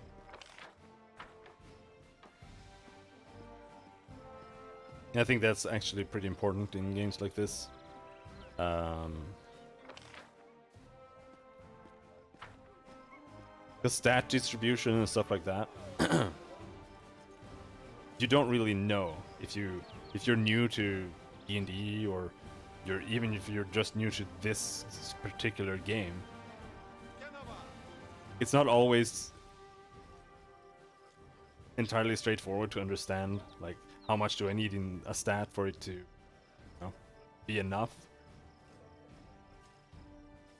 That's the kind of thing you notice, like 50% through the game or something.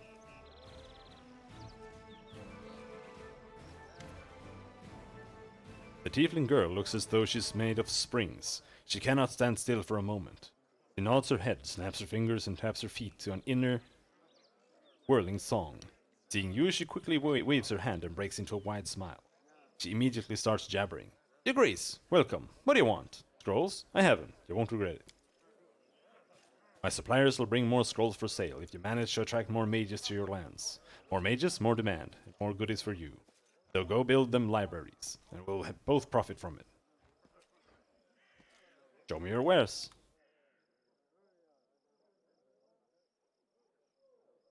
Wands.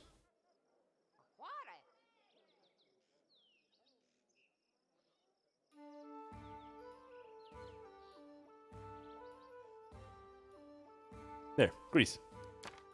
Buy all of them.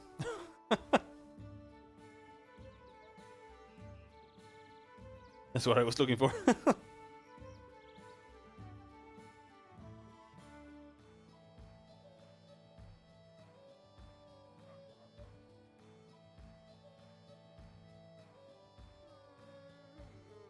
And the magic rods are really good. Yeah, probably.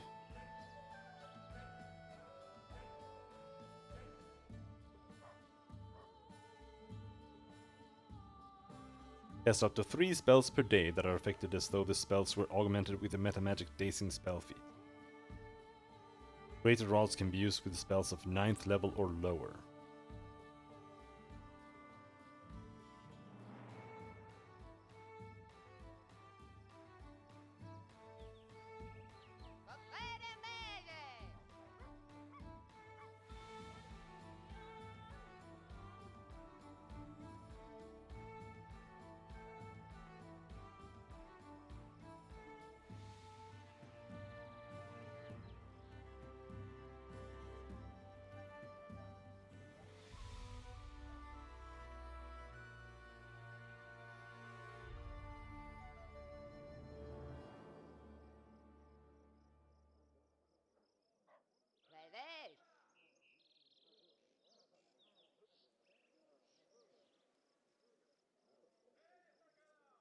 But how does this work? Like, does it take up a spellbook slot, or does it just use up the spell?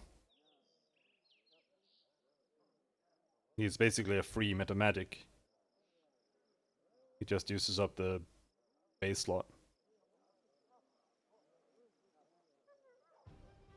Like you...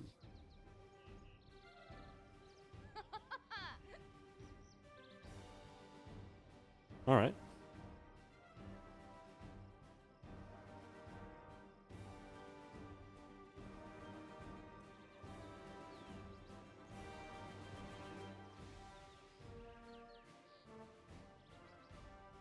The Renodic. Oh.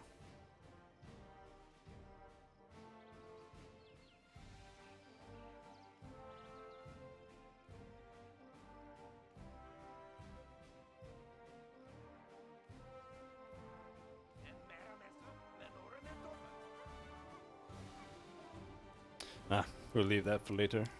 Gonna buy these grease scrolls. Yeah, now Octavia has grease.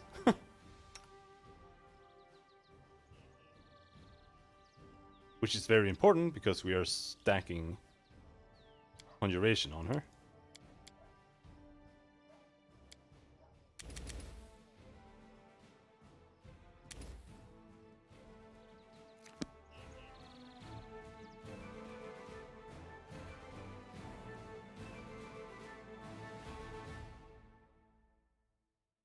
And grease is OP.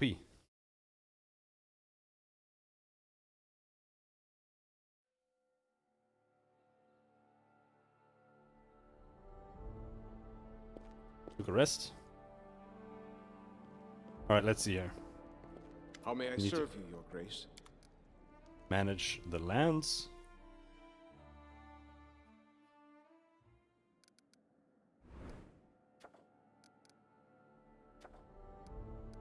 Nothing to do.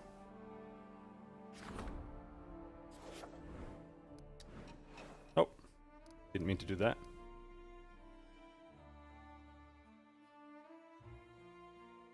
Dazzling Rod is pretty OP. We'll take a look later when I have actual resources. Might be able to afford it.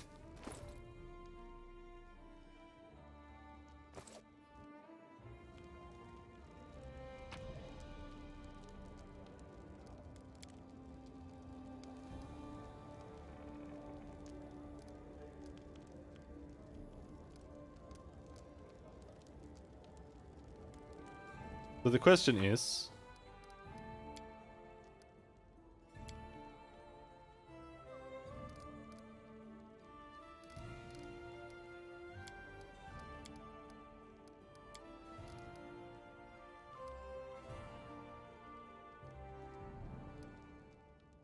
Do I need to travel there alone? Question.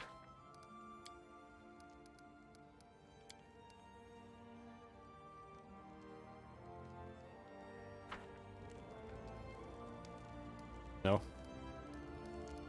Alright.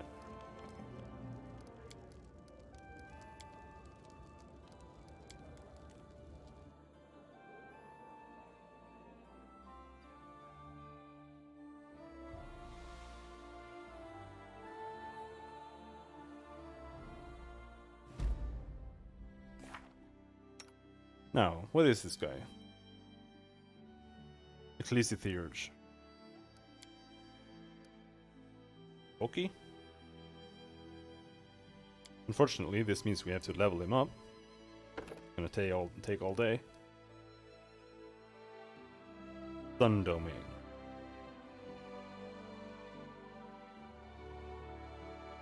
At 8th level, you can emit a 30-foot nimbus of light for a number of rounds per day.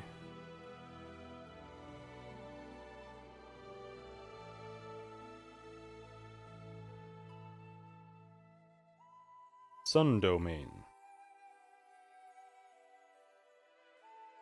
Whenever you channel positive energy to harm undead creatures, add your level in the class that gave you access to this domain to the damage dealt.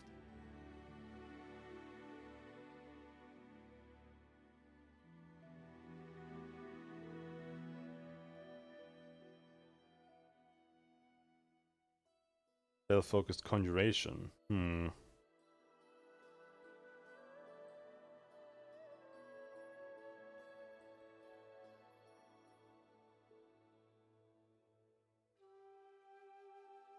Your touch can remove the dazed, fatigued, shaken, sickened, or staggered condition.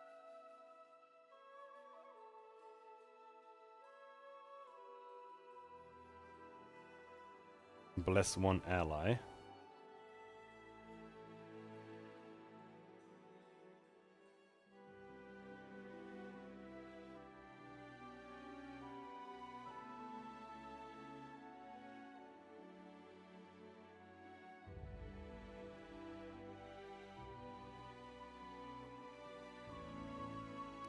Okay.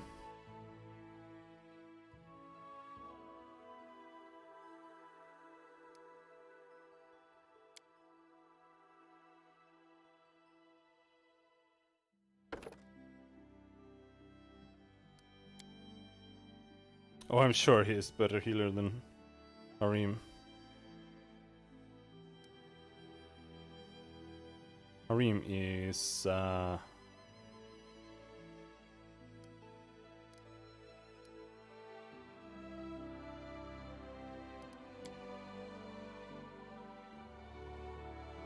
I don't know. He's I don't know. Harim is okay. I just don't really like him as a character. That's the main reason I want to get rid of him. He was really beefy when I got the nunchucks for him. That did 1d6 extra fire damage. And he bonked people in the head twice.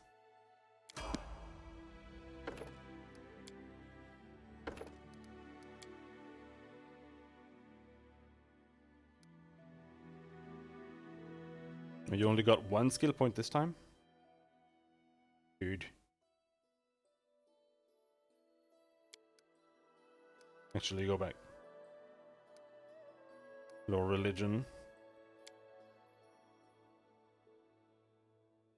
Christians built to throw fireballs.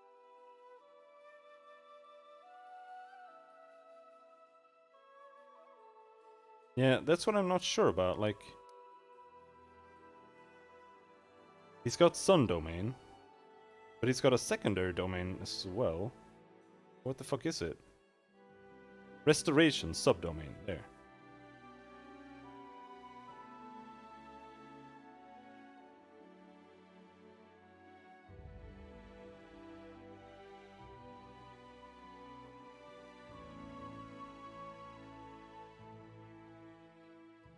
Remove sickness, remove disease, lesser cure, serious wounds. He can prepare his Sun Domain spells in regular slots. And the Sun Domain lists grants Fireball and such.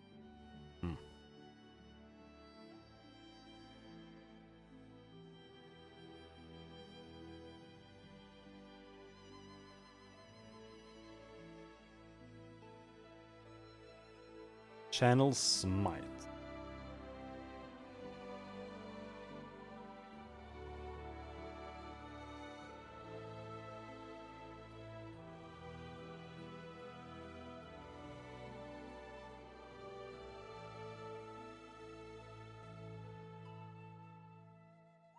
Selective channel.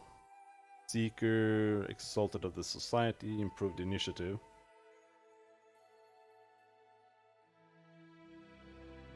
Whenever you channel positive energy to heal the living or channel negative energy to heal the undead, you do not affect enemies. When you channel positive energy to damage undead or challenge negative energy to damage living, do not affect allies.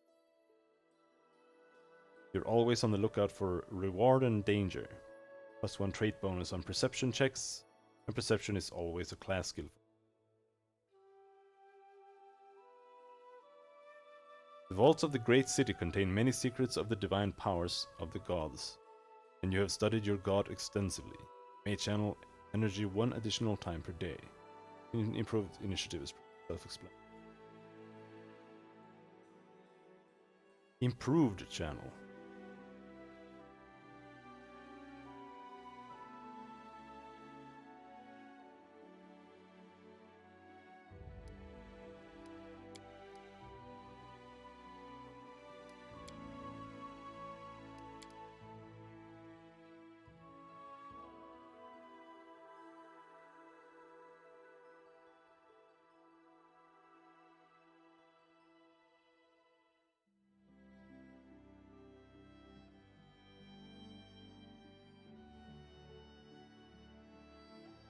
The DC of this save is equal to 10 plus half the cleric's level plus cleric's charisma modifier.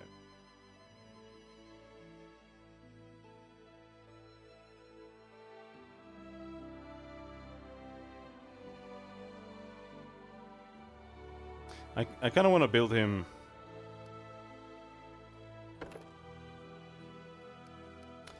specifically for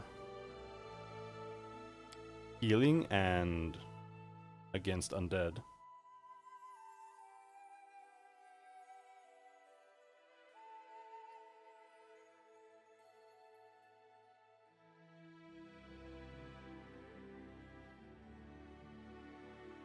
Extra channel.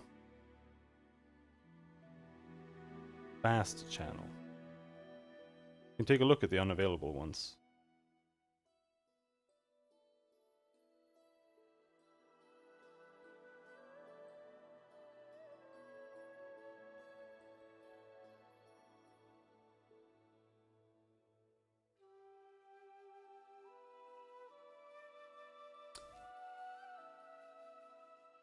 Doesn't say fast channel anywhere. Yeah, the thing is, I'm already speccing Octavia, or whatever her name is, for conjuring specifically, and my main character is specced for fire spells. So I figured maybe we can do something else here.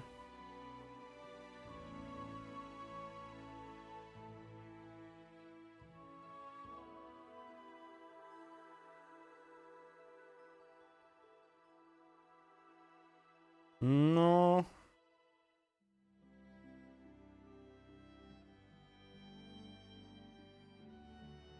I think I'll focus on his channel. I just wanted to see if there was any more. Quick channel, that's what it's called. He needs Lore Religion 5 first. Okay, but yeah, that's what I'm leveling on him here.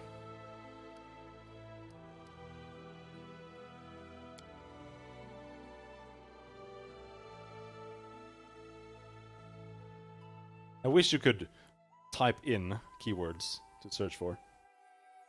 It's fine, don't worry about it.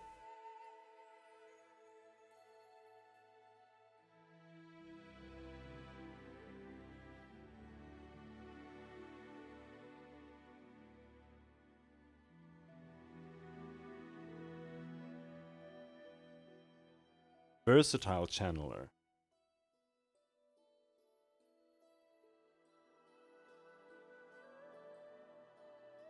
Nope.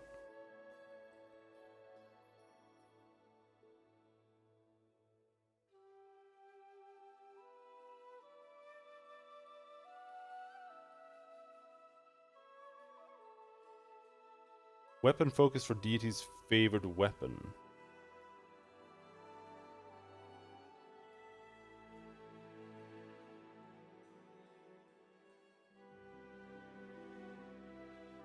Saturn Ray, favored weapon scimitar.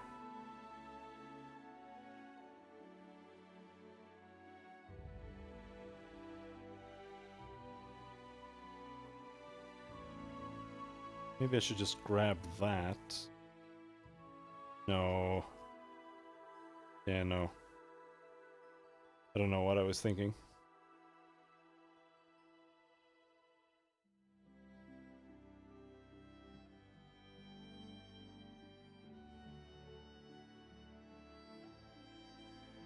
A channel energy as a move action by spending 2 daily uses of that ability.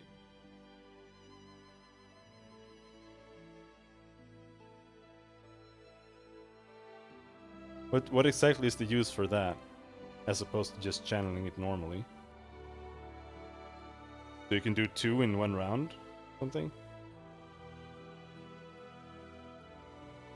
Or just so you can cast spells as well, I guess. That's that's pretty useful.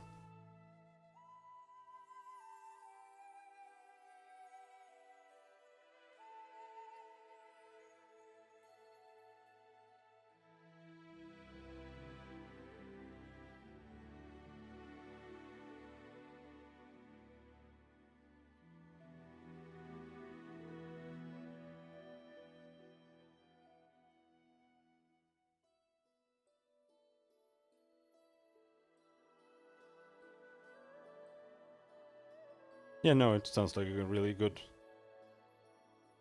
thing to take.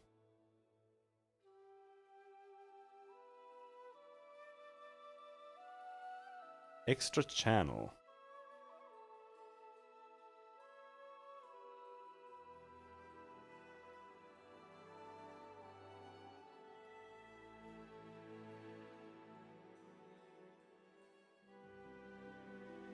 Yeah. You know, we'll probably take extra channel. I'm just going through it.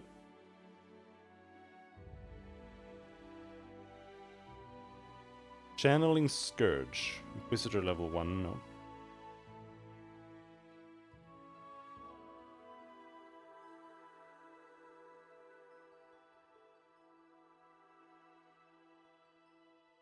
Yeah, that's what I was almost thinking.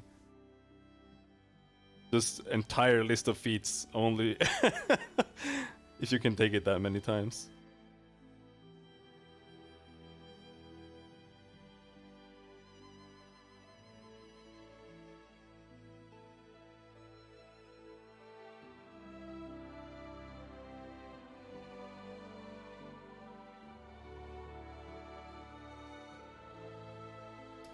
I think we'll take improved channel though later.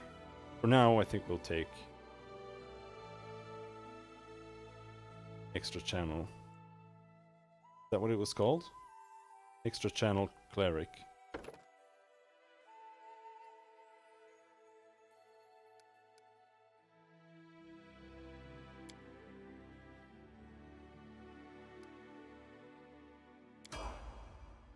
Boom!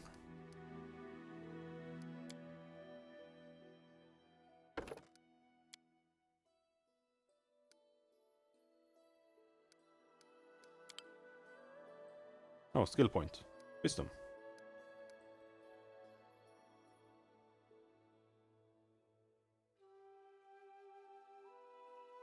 But then, that means after this, after popping wisdom up here, if I want to focus on channels, doesn't that mean I want to raise his charisma after this?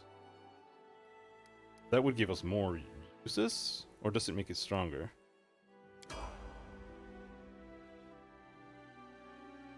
Yeah, but it's also for positive to damage undead, isn't it?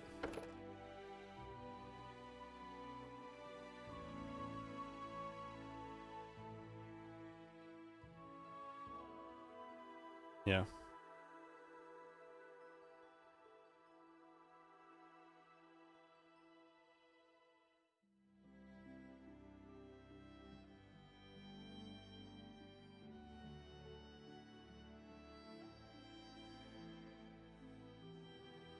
Maybe.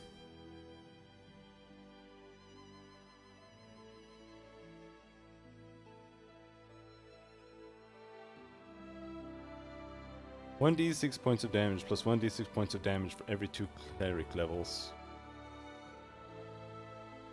Okay.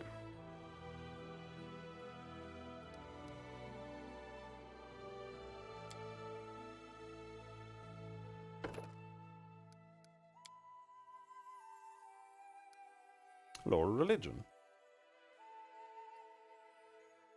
Loading feat list. Oh. Oh. Oh. There we go. Yep, we did find him. Quick channel.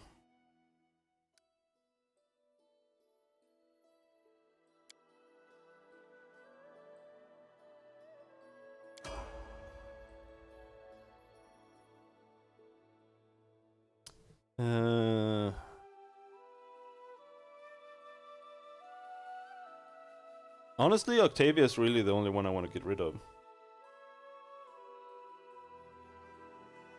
We'll see what we get. His spell list is empty, that's true. That is true.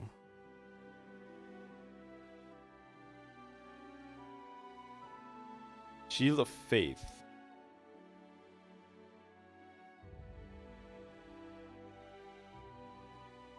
Remove fear.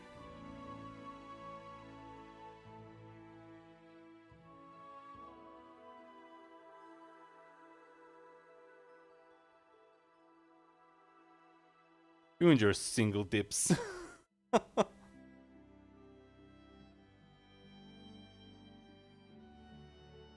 Sanctuary.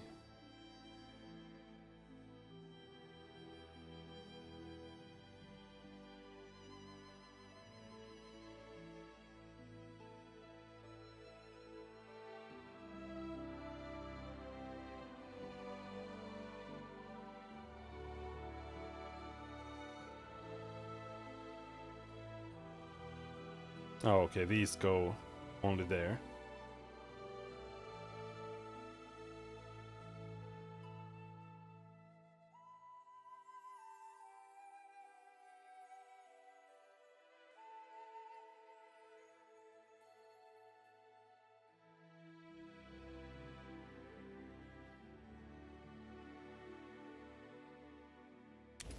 Bless. Another remove fear. Reduce flame.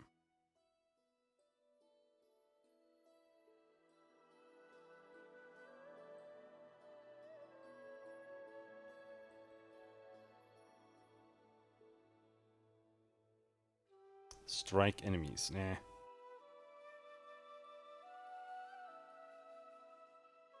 What do we have here?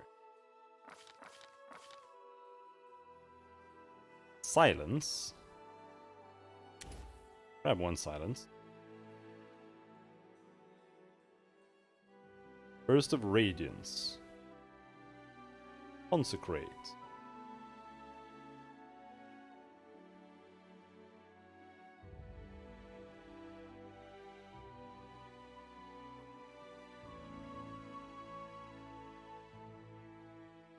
No.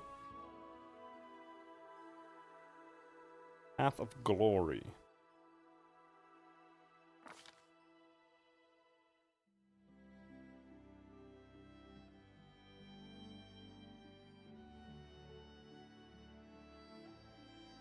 I hate level 2 spells. They're always so shit. I can barely pick one. Take the invisible.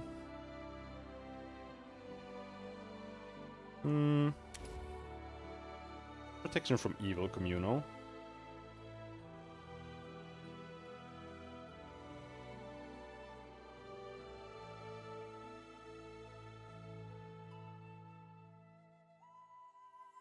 Morale bonus.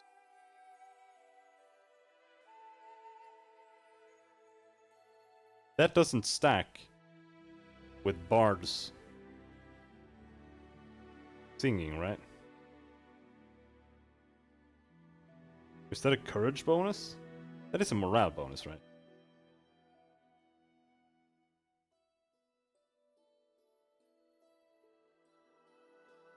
Remove paralysis.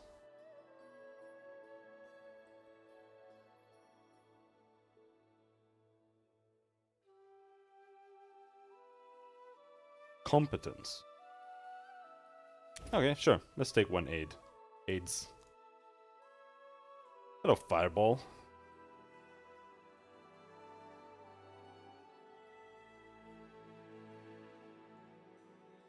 Bring special favor upon yourself and your allies.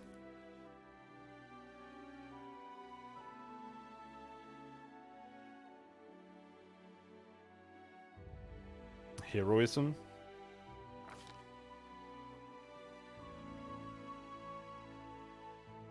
Yeah, well.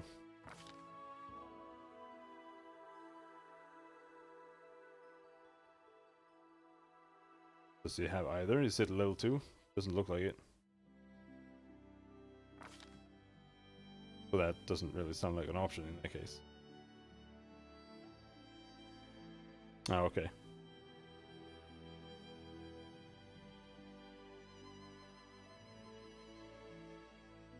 Level 3, the fireball is very tempting.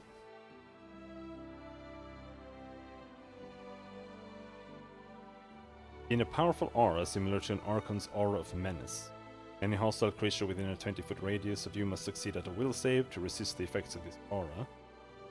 If the creature fails, it takes a -2 penalty on attack rolls and saving throws, and to armor class for the duration of this spell, or until it successfully hits you with an attack.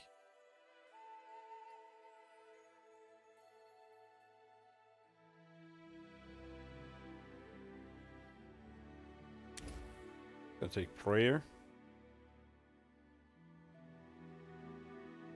Delay poison communal sounds nice. Unless there's something better. Resist energy communal. That sounds good.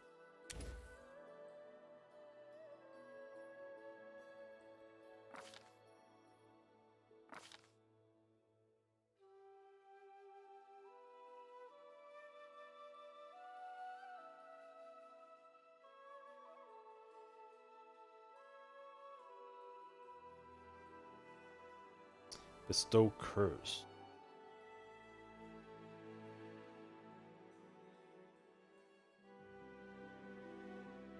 And delay poison, sure. Relieving an empty slot.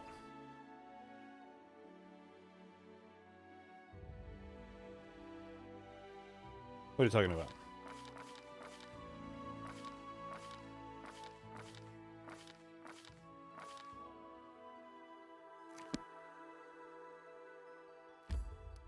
Yeah, we do need to go back inside. Yeah. Yeah.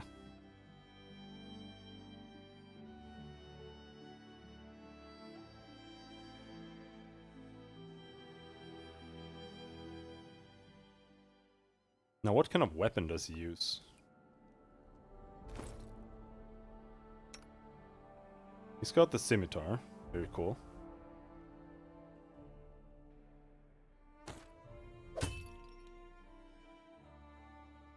Does he have light armor?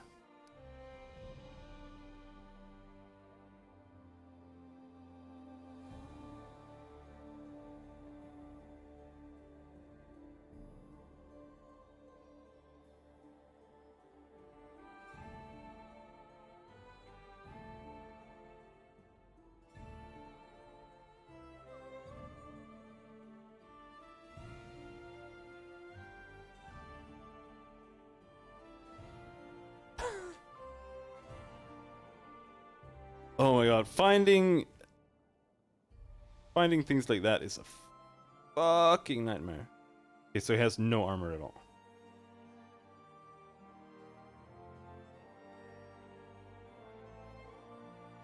Not proficient with any armor or shield. Okay.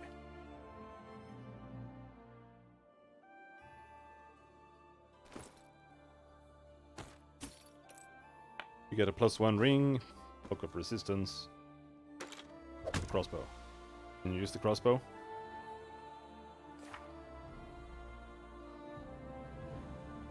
Yes.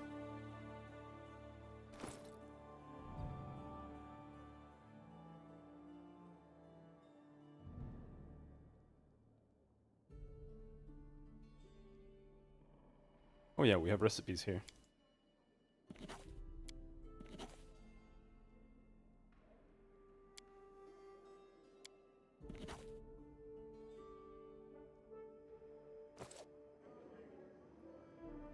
In due time.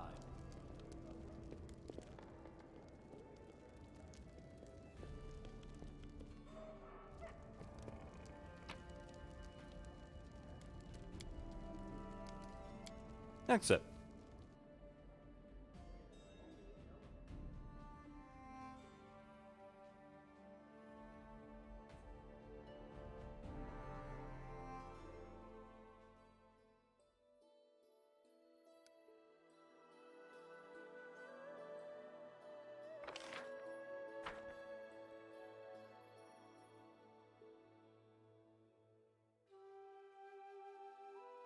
Sorrow flow.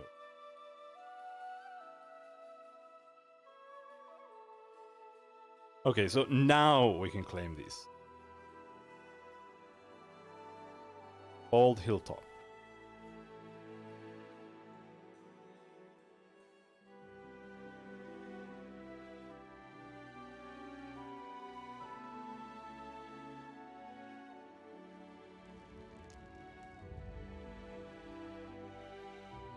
Need the nymph.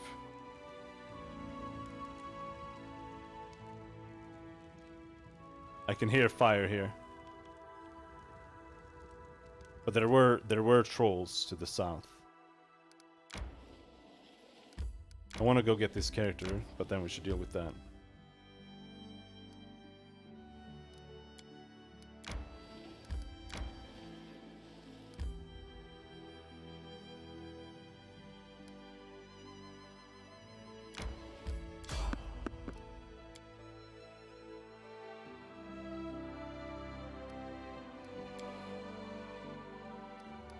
We're going this way. Oh, oh!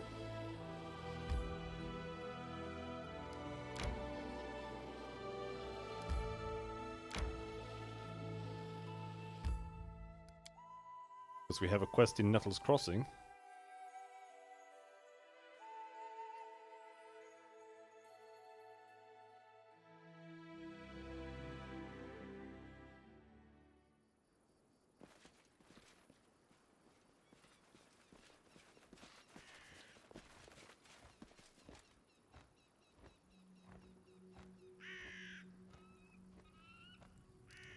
Now we need to change this formation a little bit.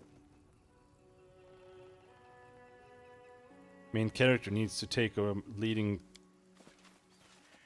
All position according here. to plan.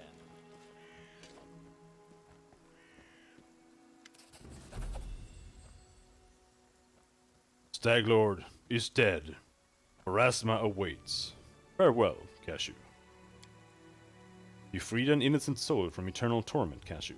Yours is truly a noble soul. Tristan lowers his head and begins whispering a prayer. Corpse crumples to the ground.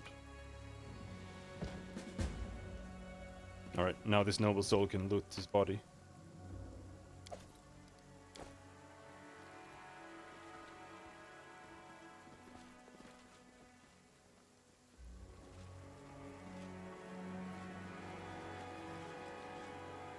It appears these posts once held a rope bridge. 5 coins to cross the Follow river. my lead.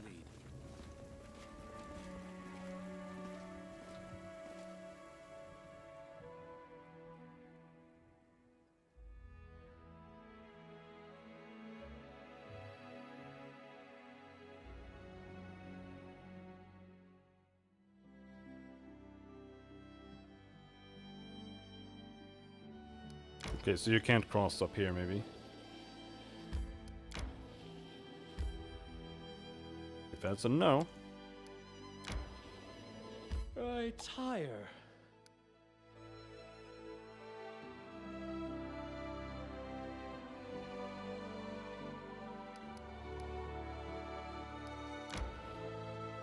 hungry. When we stop? Fine. Let's rest.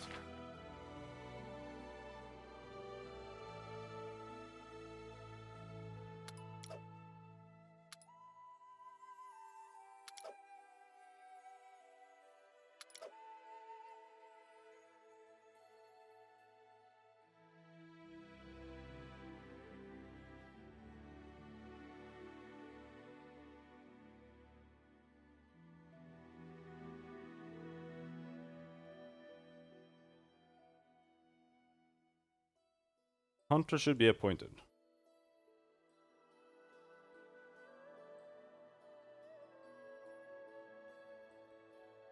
Everlight's Blessing.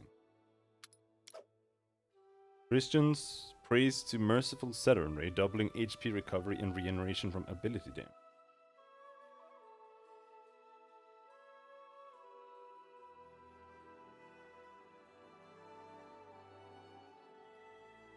One temporary hit point per level for a day. Plus 5 movement speed bonus for a day. Plus 5 movement speed. Plus 5 movement speed. These are not too amazing.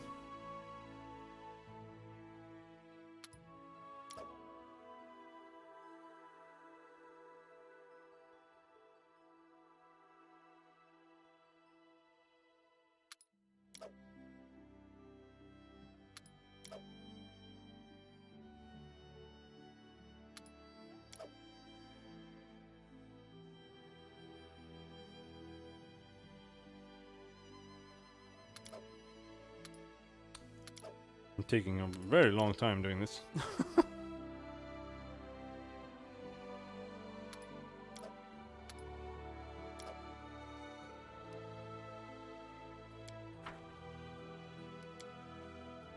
This world is full of wonderful things, wonderful places, and wonderful people.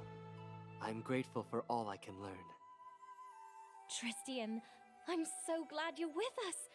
I'd hate to think what might have happened if our Baron hadn't come to your aid back at the temple.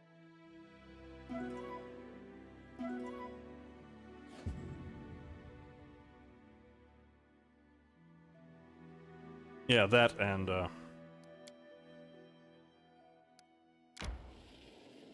reading feats takes like all day.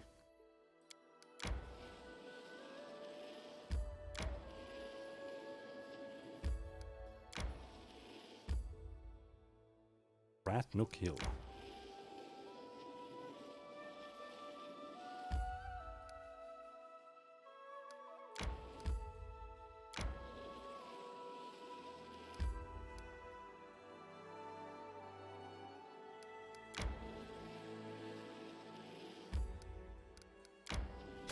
No!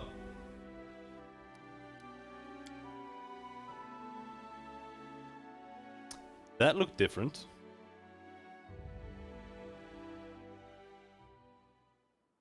Would be nice, don't you think? Goblin Lynx Eye. Level 4 Goblin! Oh, another one!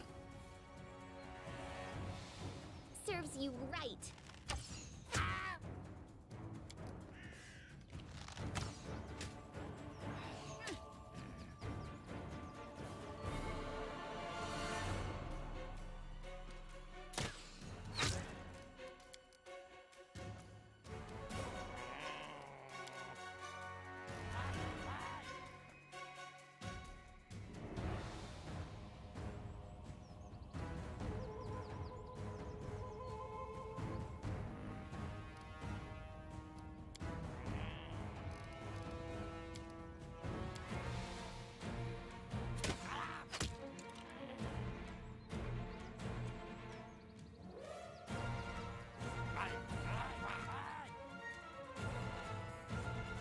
Yes. I've been saying that like since Neverwinter Nights.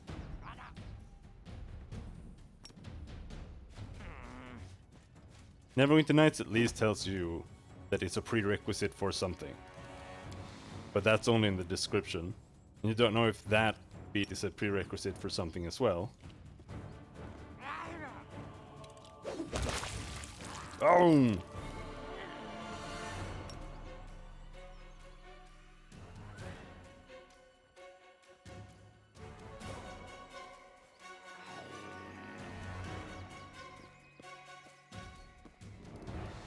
But I also have like 10,000 extra feats. Because we're using silly mods.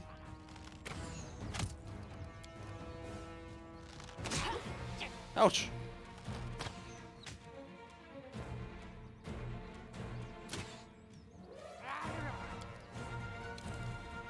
Repent! Repent!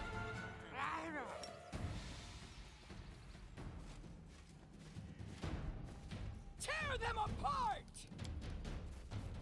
Oh shit, even more? There's more than 2 enemies in an encounter?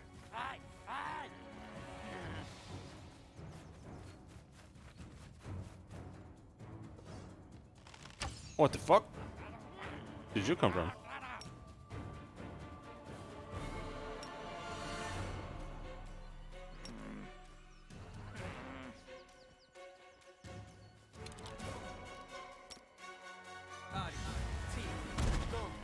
Bum. Let us strike as one!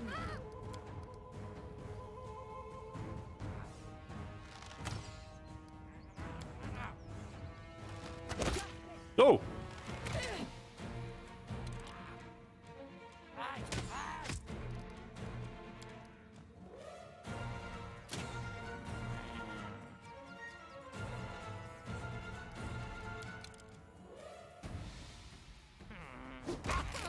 Bonk.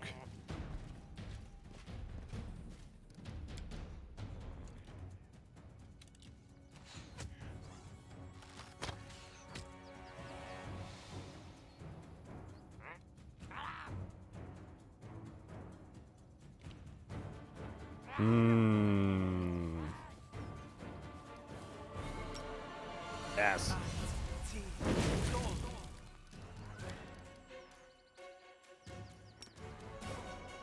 Can't reach there.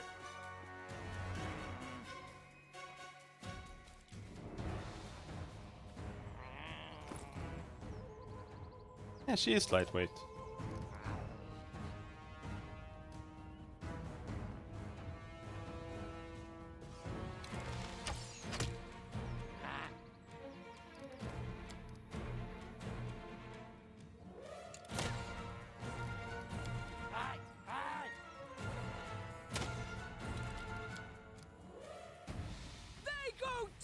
Get him! Bonk.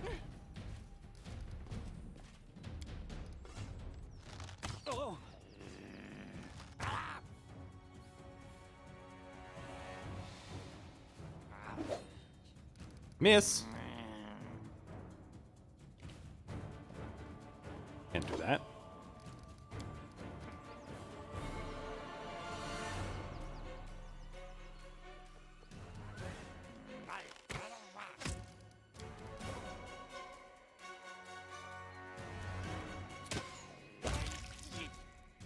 Bonk. You forced my hand.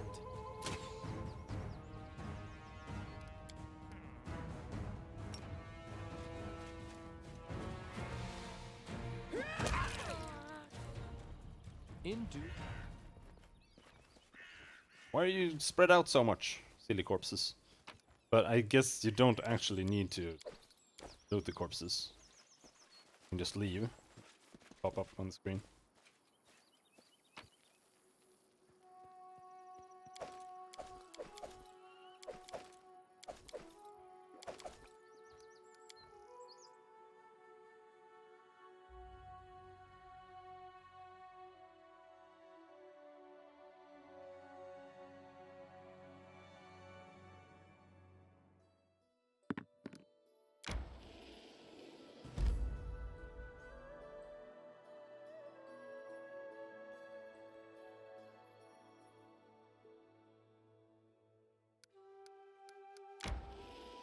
EOM. I'm hungry. When we stop? Fatigued again? Keep walking for a little bit.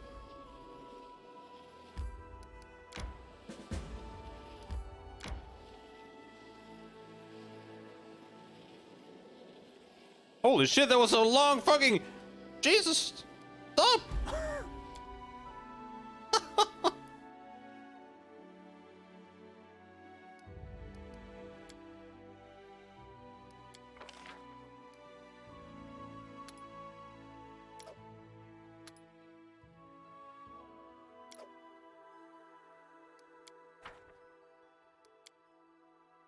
You chose a path of a warrior, and now your sword is always wet with blood. What, do you like killing? War is no less honorable a trade than any others. It's definitely not worse than drawing, or arranging letters into lines. As for my enemies, I'm not the one who puts weapons in their hands. Like me, they've chosen their own path. I might have. I don't know.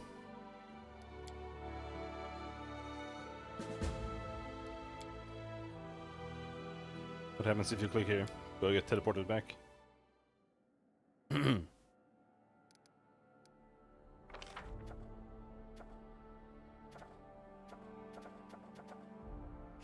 Troll sightings. Bands of marauding trolls have been seen throughout the region. The people are frightened and beg for protection. 85% chance of success. Go get 'em.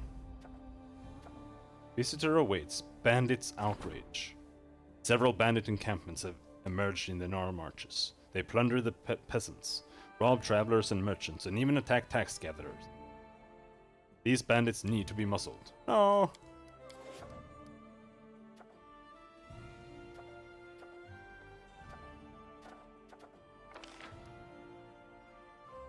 Research into the nature of curses. David Nettle.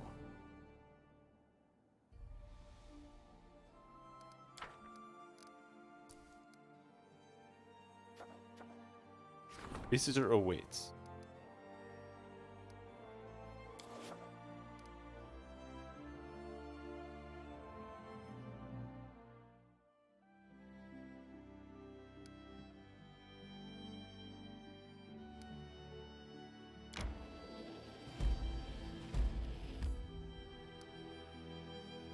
Hilltop Trail. Ancient riverbed.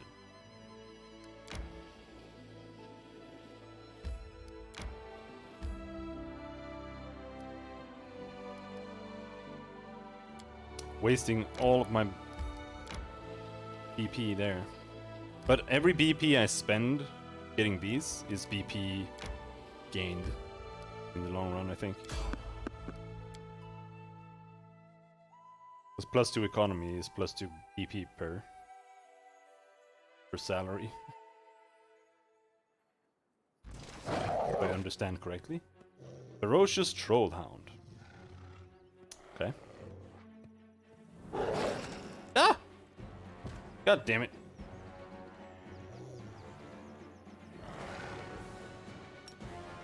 You're this kind of assholes. Rage!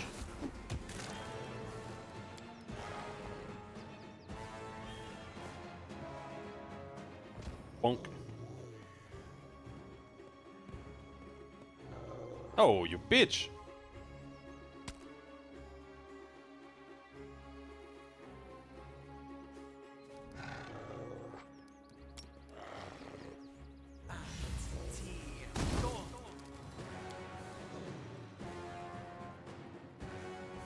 Each gain of a level is equal to BP.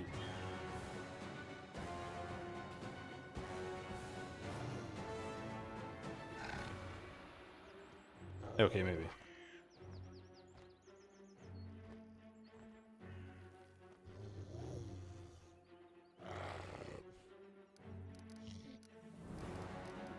Now let's see here.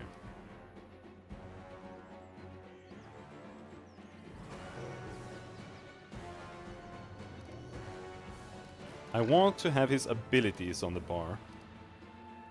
Use heal skill, channel positive energy.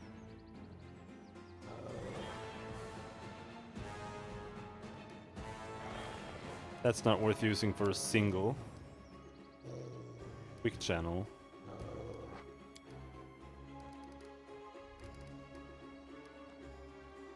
Yeah, put that there. Restorative touch. Okay, so he doesn't have an ability that's a single target heal, like Dwarf Man did. So we'll just do a conversion.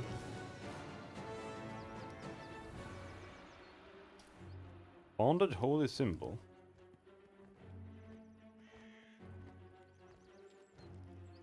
Eh?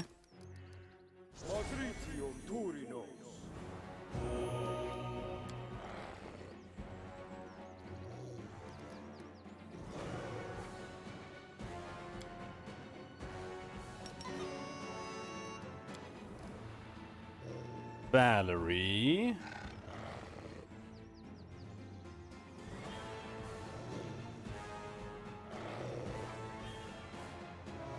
Can we beat this guy to death first? No, we couldn't. Trip! Ah! Oh, nice, you didn't get tripped.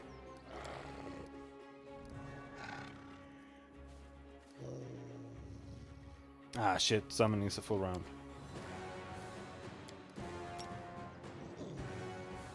More grease it is then. Like a wizard cleric, yeah.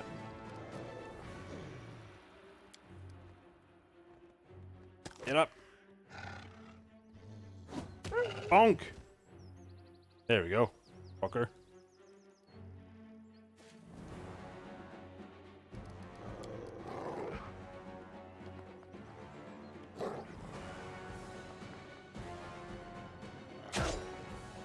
Aha! No! No! Fuck, I hate dogs so much. Never thought I would utter that sentence.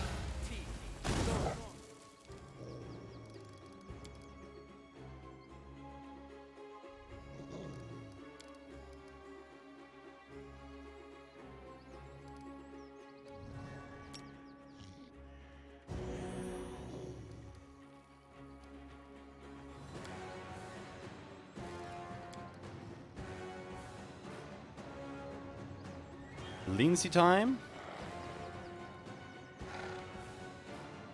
You deserved it. No! Get up.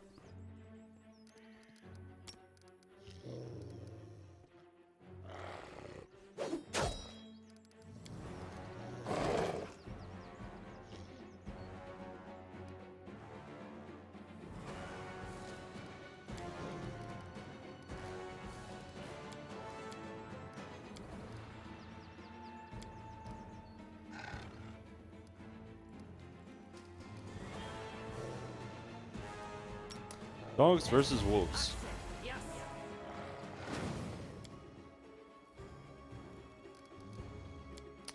Not sure what the difference is. A wolf would be better, by definition, more or less.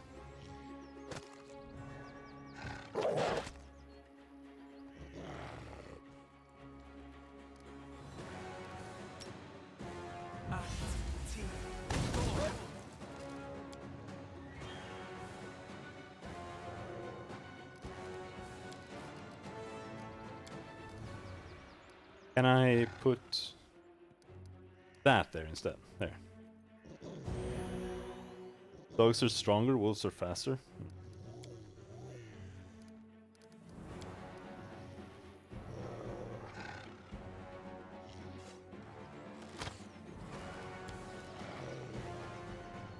Do not falter. Die, stupid dog!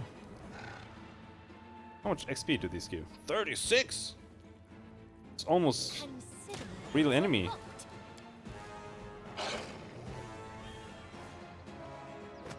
Oh shit! No! No! Okay, I was just thinking. Oh shit! That's a lot of fucking dogs! Where did those come from?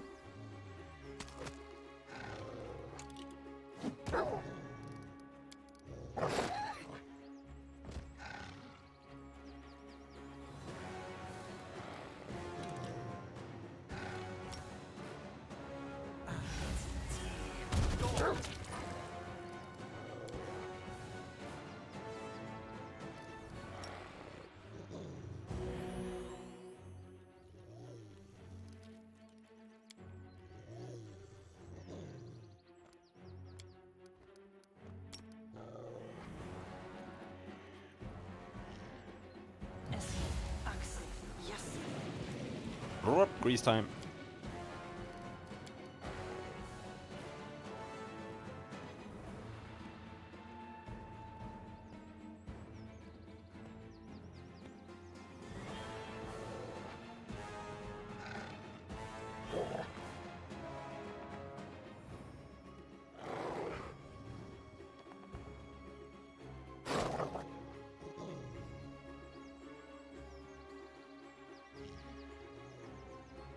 Onwards!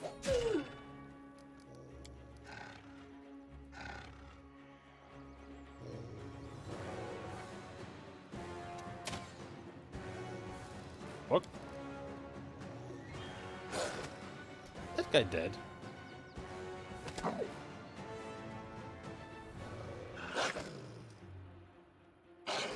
think he's dead. Kinda weird.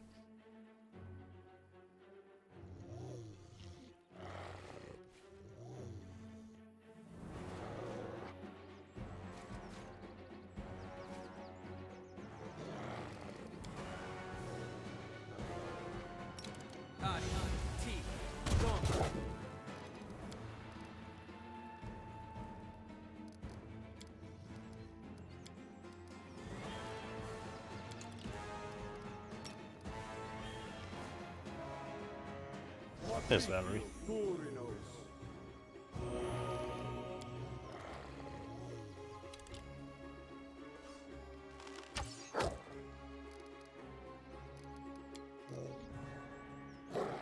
Ah!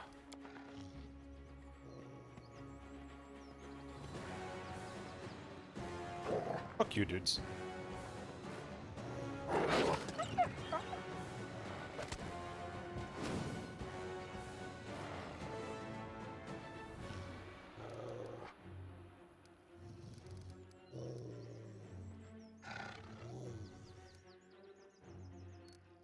Does she have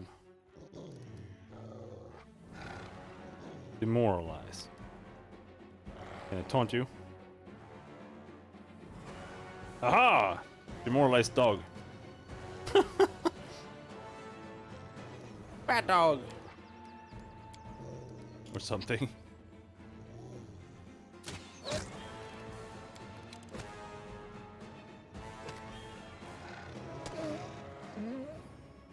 These dogs are getting fucked up.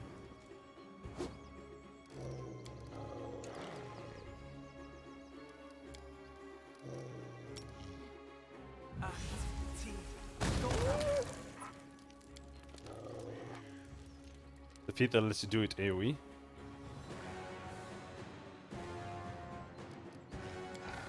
Wait, do what AoE? Oh, oh, taunt. That thing. Yeah. Okay. I'm with you.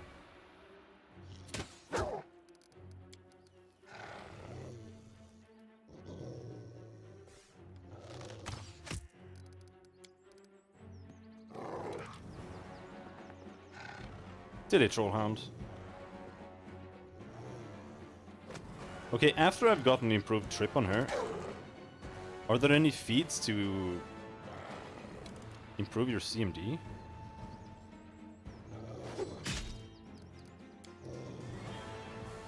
Jesus Christ. Fucking hate getting tripped on her. This is for you!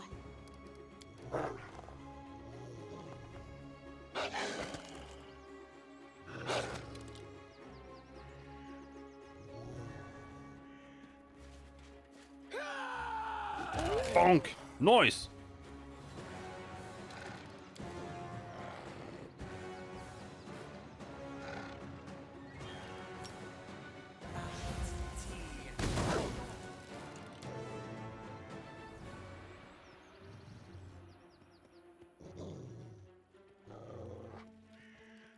Where's the meter there?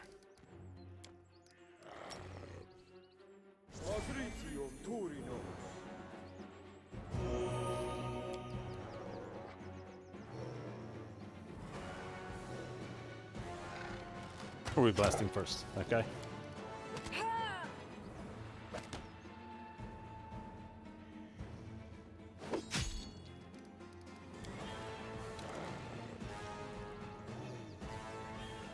All to. Nice! A dog that actually hit something.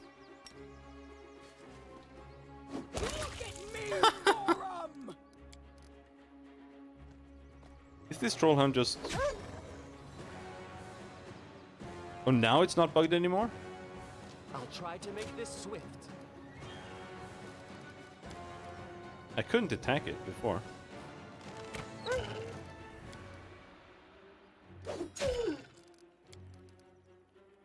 You can't stop me.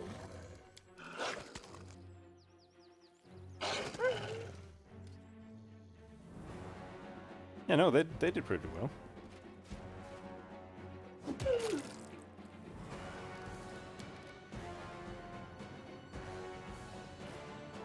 Or is it a trollhound, so I actually need to kill it like this or something? Unlike all the other ones.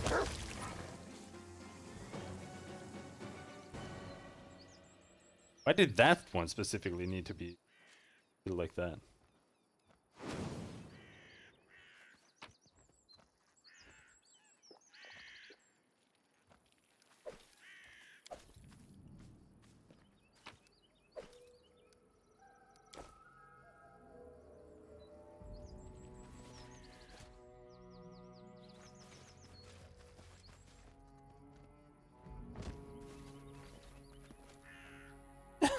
No!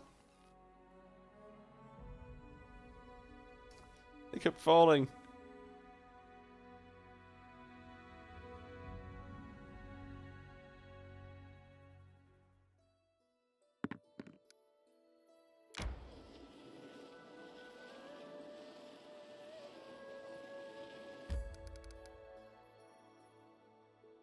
Okay, save. Sorrow flow. Enter.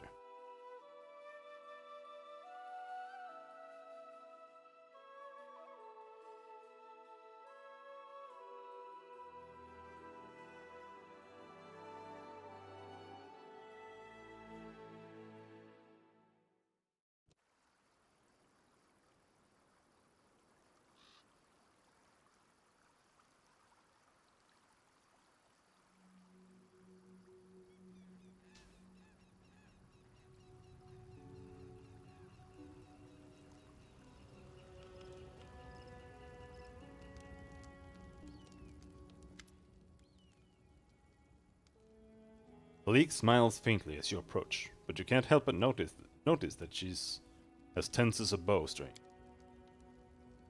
3 young tieflings wearing bright clothing, the sort one might find in a harlequin's wardrobe, are gathered near Kalik, fidgeting from foot to foot. They bow simultaneously.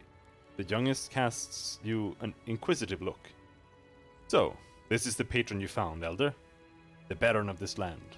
And to think that Canero used to say that you didn't know how to make connections. Oh, oh! The short-haired tiefling girl steps on her friend's tail. Stop it, Nio! Don't you see you're upsetting her? Forgive him, Elder. And you too, your grace.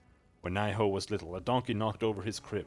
His horns got caught on its saddlecloth, and he was dragged for half a block, bumping his head on every corner. Now he's no more clever than the donkey. Kalik stomps her foot, drawing their attention. Sweet Teeth, that's enough. You're going right back to the city.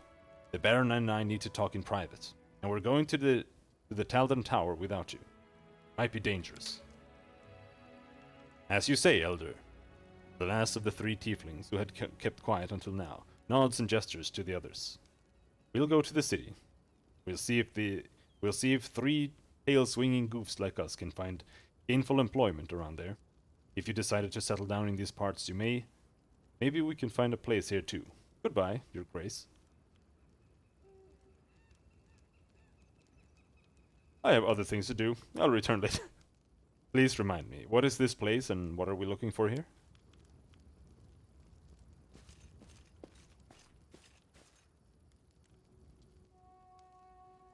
Okay, there. I thought they just deleted an entire sequence. It's an ancient Taldan settlement. Long ago ravaged by the elements. They used to mine ore in these rocks. Little is known about what happened here, but according to rumors, a terrible flood devastated the town. Many citizens perished, the others fled. Only the tower remains. standing on the cliff. The flood wasn't able to reach it. The tower may still hold substantial riches, and among them, the Disk of the Eclipse, a relic from Cadrian Temple of Nethys. That's what I'm looking for. Send away your other companions. We will go on alone from here.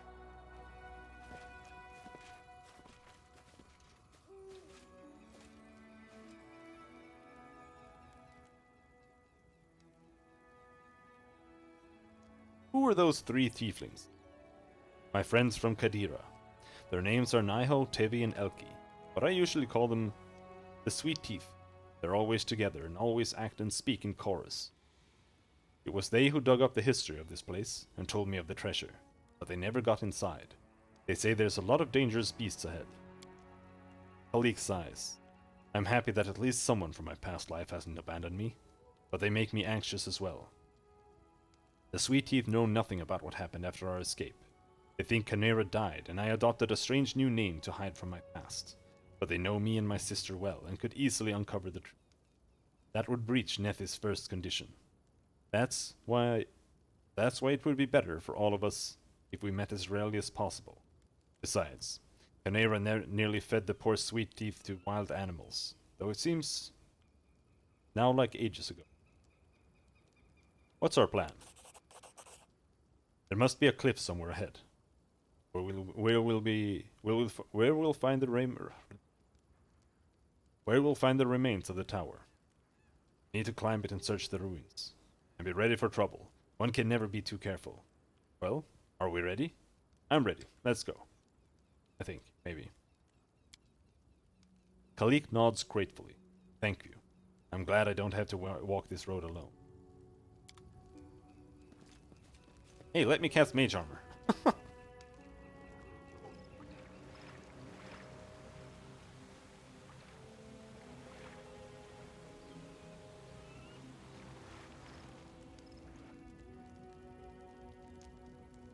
Oh no! Oh no! Oh no! Oh boy! Oh no! Kineticist. Oh no.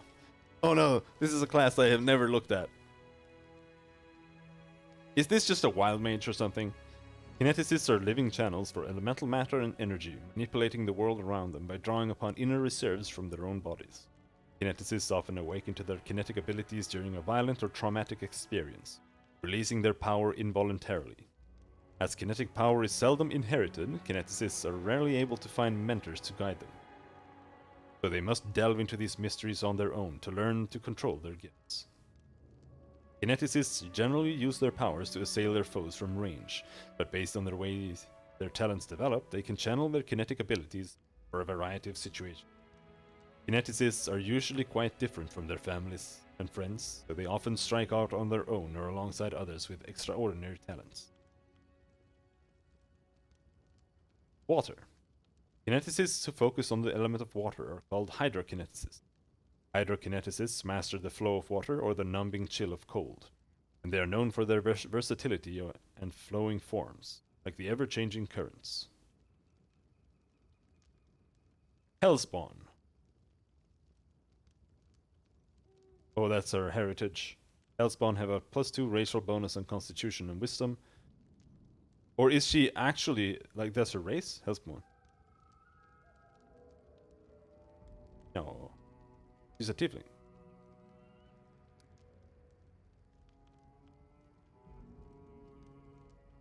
Persuasion when used for they can use the Scorching Ray spell once per day. They do not suffer a penalty to their charisma if they have levels in Sorcerer or Eldritch Scion of an infernal bloodline. Yeah, okay, yeah, that's what I thought. Indomitable Faith, +1 trait bonus on will saves. Reactionary, +1 trait bonus on initiative checks. Weapon Finesse, with a light weapon, Elven, Curved Blade, Estoc, or Rapier. Did I sell that rapier? Favorite class, Kineticist. Extended range. Kinetic Blast can strike any target within 50 feet.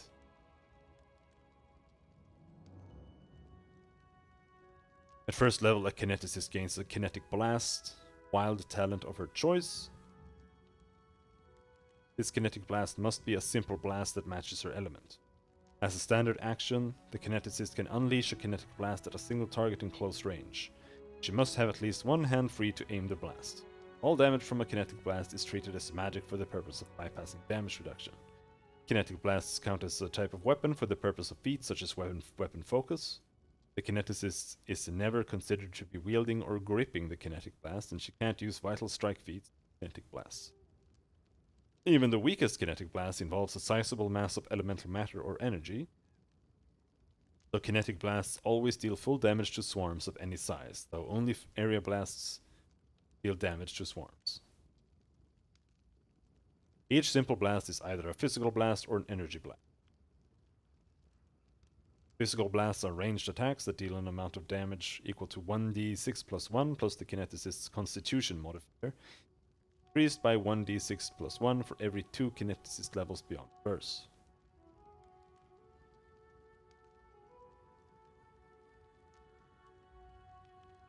What?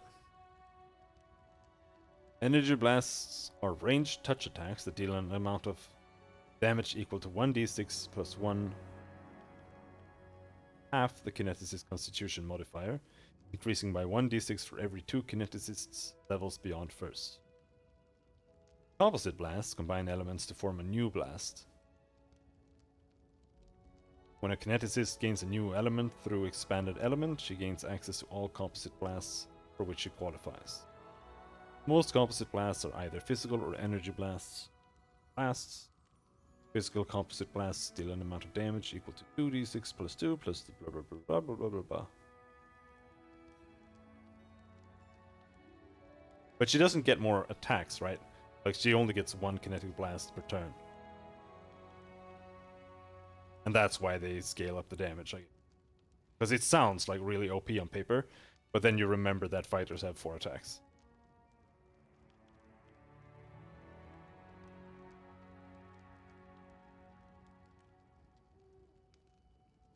Alright. Water blasts. Internal buffer.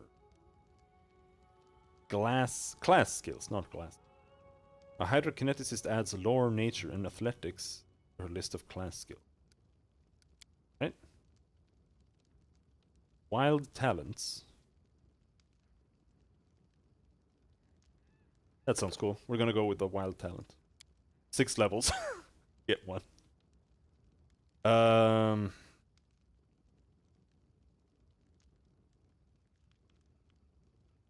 Oh no, we can't see the others.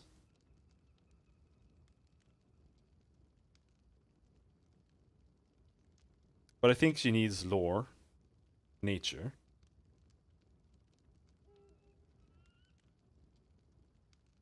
And that's really it, I think.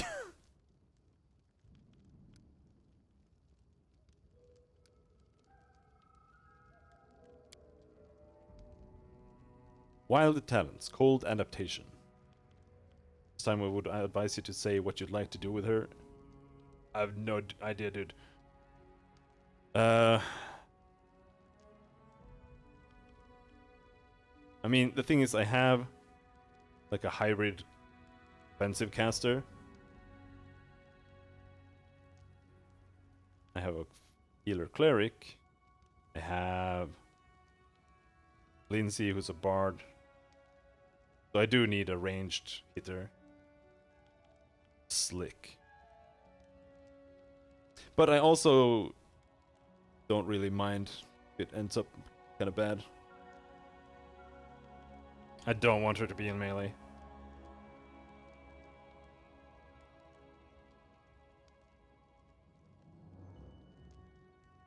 Elemental whispers. You form a friendship with a fragment of your element. The element speaks back to you empathically, like a familiar. Pick a type of creature usually allowed as a familiar when you gain this wild talent. The familiar gains abilities as usual for a familiar of its type. Slick. As a standard action, you call forth slippery water or ice, creating any of the effects of the grease spell for 1 round. You can accept 1 point of burn at the start of your next turn to extend the duration to 1 minute per kineticist level you possess.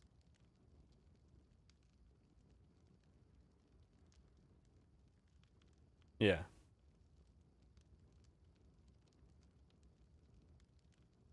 Gain a bonus equal to half your kineticist level on skill checks with the skills your primary element added to your class list. That was nature and athletics.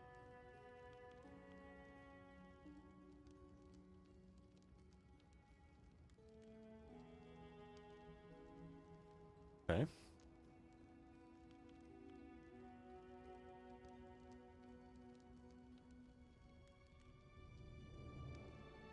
So she can get insane amounts of lore nature if I want to have her on lore nature, which I do.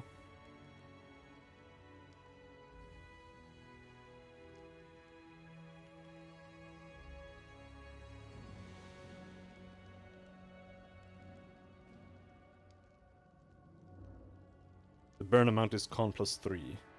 They're sort of casters with some spell-like options that deal damage based on the. Yeah, I mean, I see the grease here, and I'm like, grease.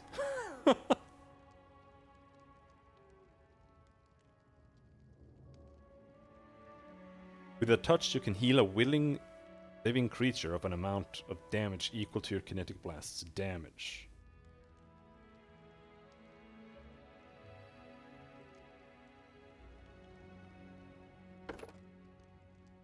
Bull Rush Blind Fight.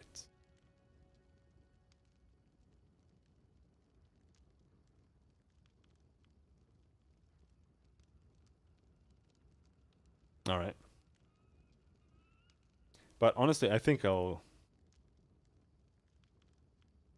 grab Skilled Kineticist. It's not a combat feat, but I'll be relying on her for nature checks.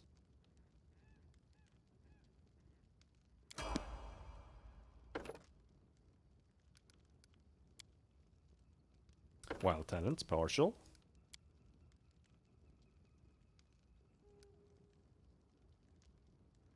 Nature and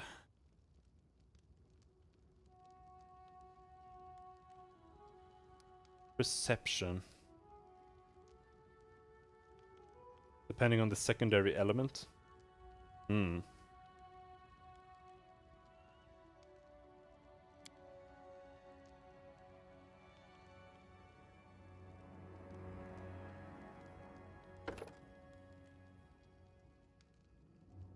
Weapon focus kinetic blast. Sounds like a good idea. Kinetic blade. You form a weapon. Form a weapon using your kinetic abilities. Create a non-reach light or one-handed weapon in your hand formed of pure energy. Kinetic blade's shape is purely cosmetic and doesn't affect the damage. Blah blah blah blah blah. You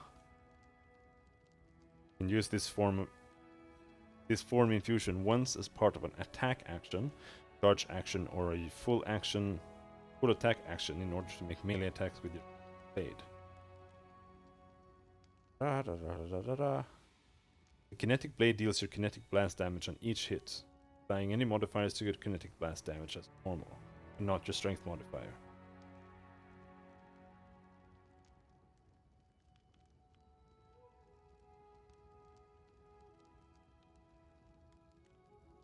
Pushing infusion. The momentum of your kinetic blast knocks foes back. Attempt a bull rush combat maneuver check against each target damaged by using your Oh, that's why you can get improved bull rush. Okay.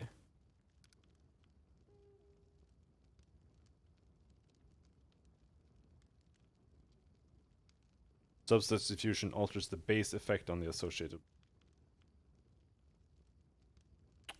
It's gonna go.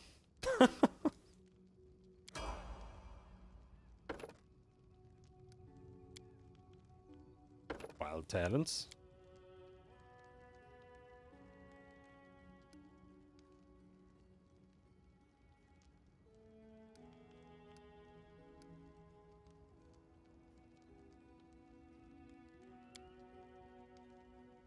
Alright.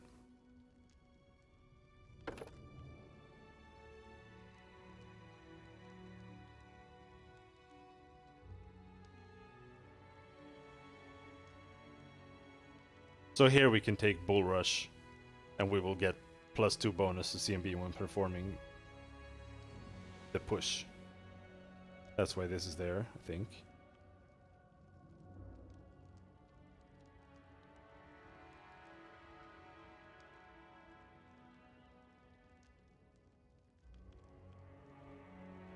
Alright, let's go with that.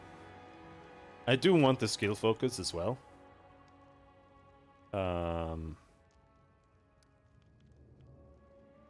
But we get multiple wild talents.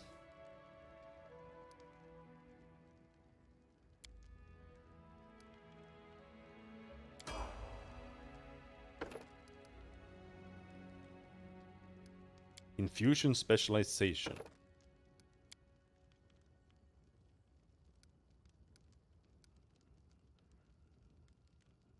The roll is calculated, and for every 5 by which you exceed, you push further. Okay. Piranha Strike. Point blank shot. Okay. When wielding a light weapon or any other weapon that can be used with weapon finesse, you can choose to take -1 penalty on all melee attack rolls. Combat maneuver check to get +2 bonus on all melee damage rolls. No.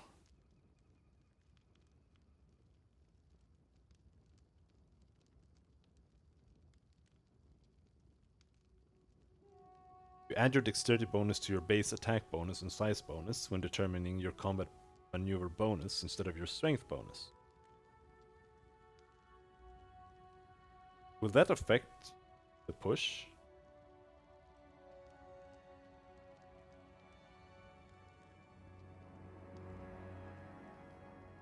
No. This uses constitution instead of strength already.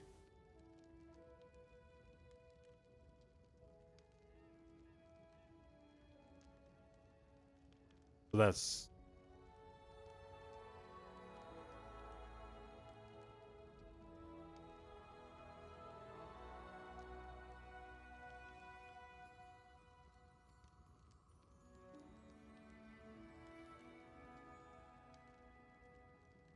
Kinetic Invocation.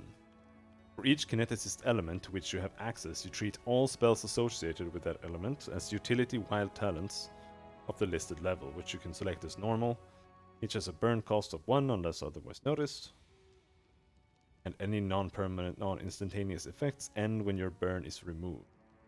Your caster level for the spell is equal to your kineticist level, and the save DC for any spell is equal to 1 plus half kineticist level plus your constitution modifier. Fluid form Sleet Storm.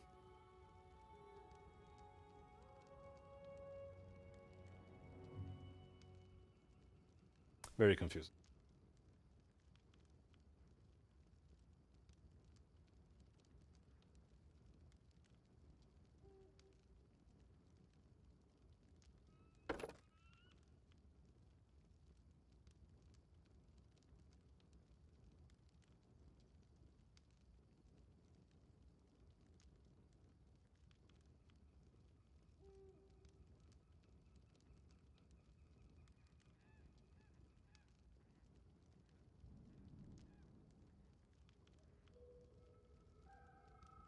Point blank shot.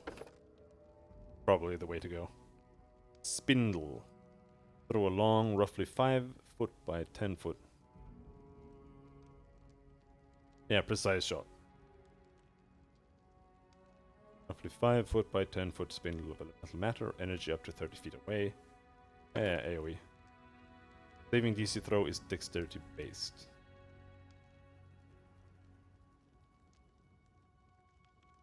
Bad. I'm gonna take it.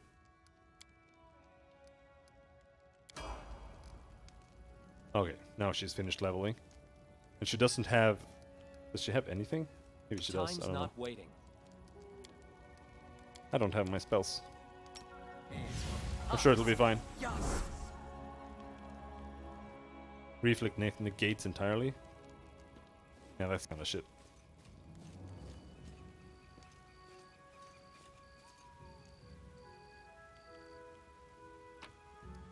That is not far. Click on her blast.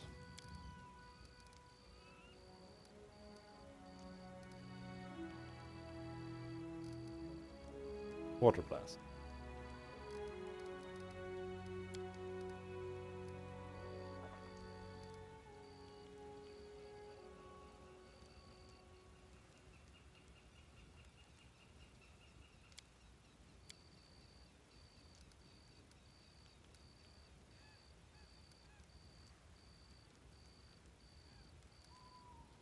Yeah, you just want it.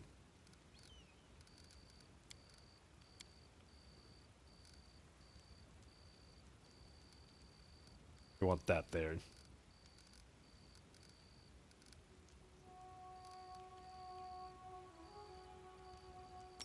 Pushing infusion.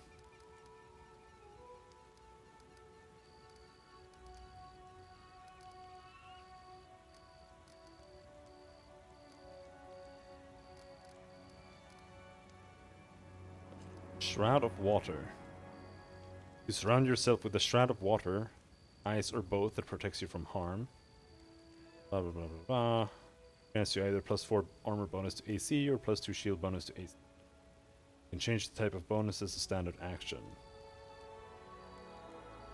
By accepting 1 point of burn, you can increase the bonus by 1 until the next time your burn is removed.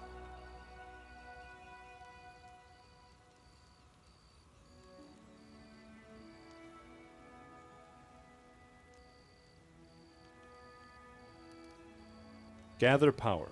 Kineticist spends a move action to gather energy or elemental matter and reduce the total burn cost of a chosen blast. 1. After that, they use the chosen blast. To use this ability, Kineticist needs to have their both hands free. This ability can never reduce the burn cost of a below points.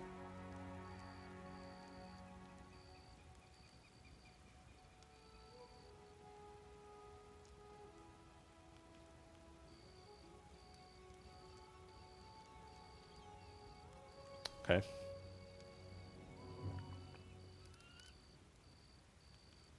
So you can use basically spend all of the actions you have to make the thing burn free.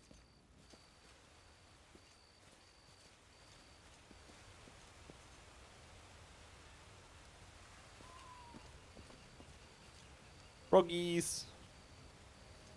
Enemy approaching.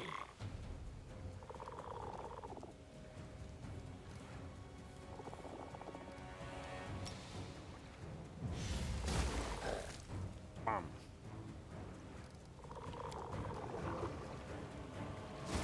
Ah!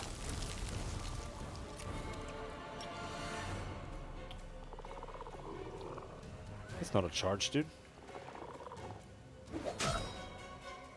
With higher levels, gather power gathers more power. That is how you get power from your class. Right?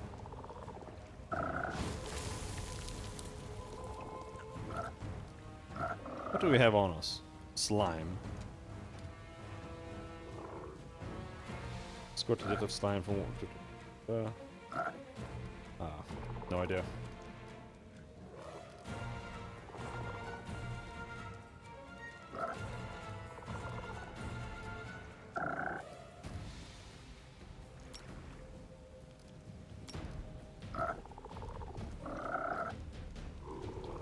So this causes level 1 burn, or 1 burn. And if I want to use Water Blast, that's going to cost 1 burn. Then I use Gather Power low.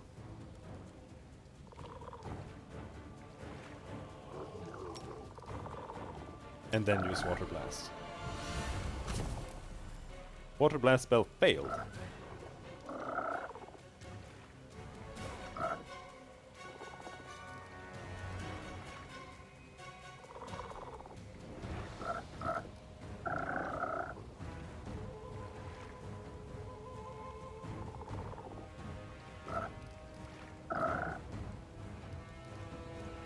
What causes the concentration check?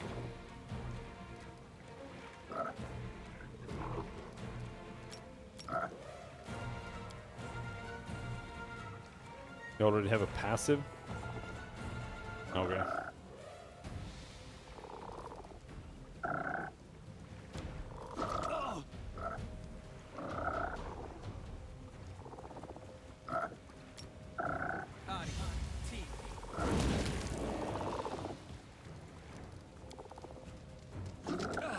Ouch!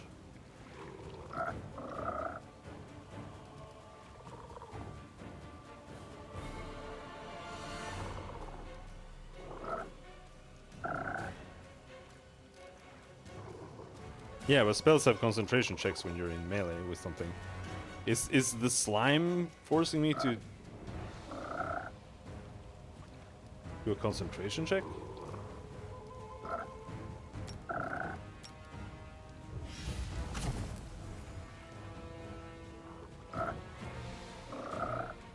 Don't exactly understand why you get one in the first place.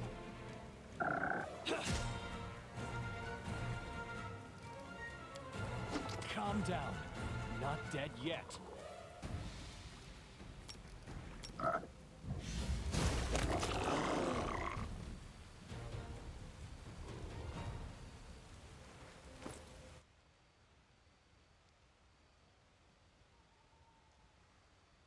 Go. Go. Go.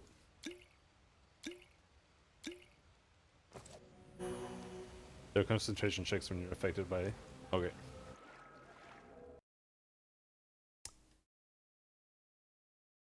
This is bad. Game crashed when I saved.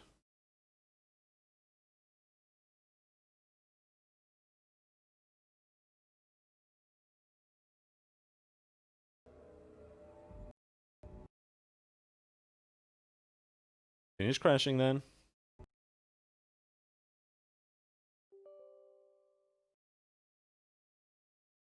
But we'll have a previous save like 2 feet away. I saved multiple times there, even if it gets corrupted.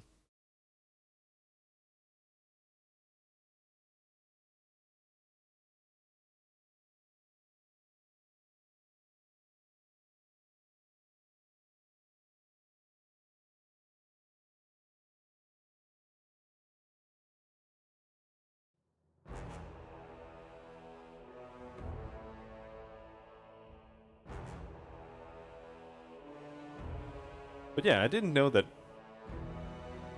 conditions cost concentration checks. That's something worth considering. Casting things on mages, I suppose.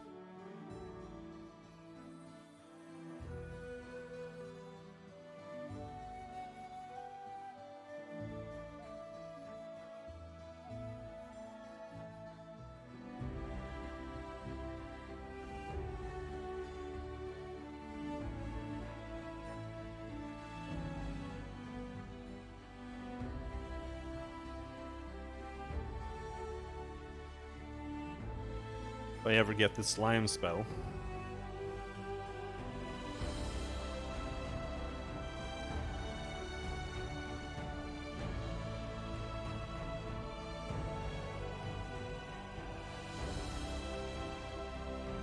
So what is it?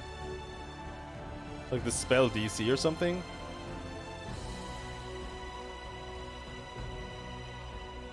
That affects the concentration check?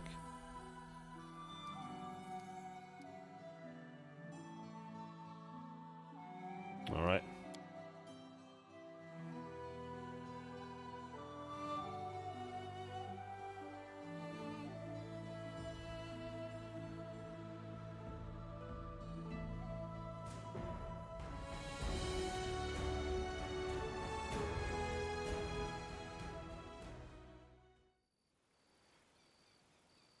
Oh, it was before the fight. Oh well. Could have been worse.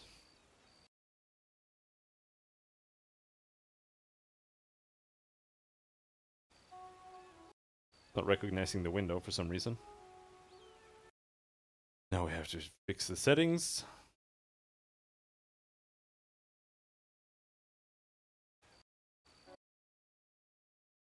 There. All according to plan.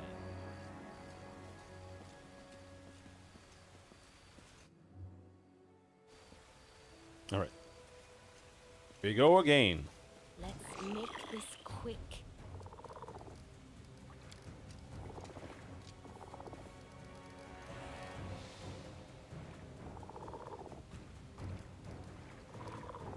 Need to get rid of all this bullshit here. This spell, aid another. Withdraw, aid, charge. I'm never gonna use that.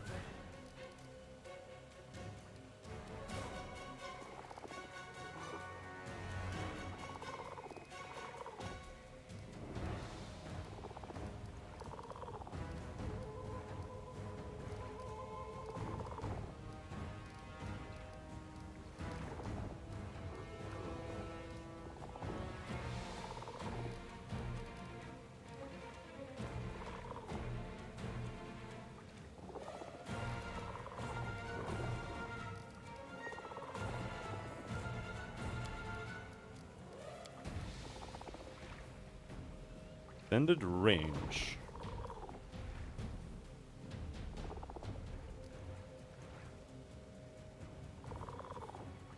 She can use armor?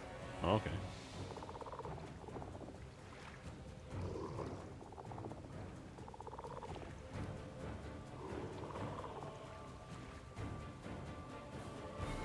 Yeah, this needs the enemy. This needs there to be like 4 enemies for it to be remotely worthwhile.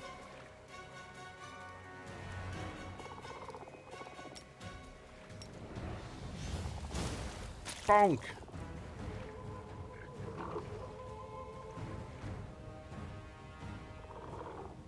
Three plus 9. 9's not a bad modifier for a ranged push spell, I think.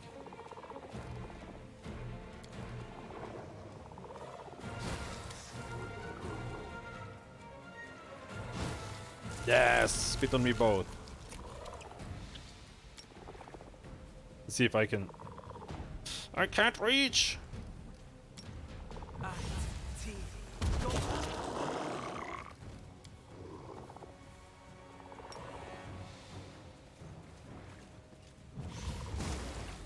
Miss! Oh, there you go.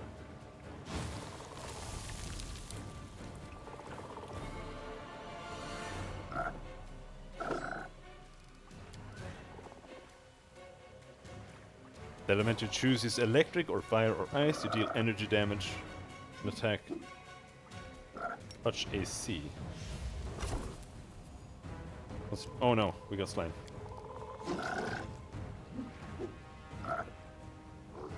This should do it. Aren't we attacking touch AC now as well? Or is this against normal AC?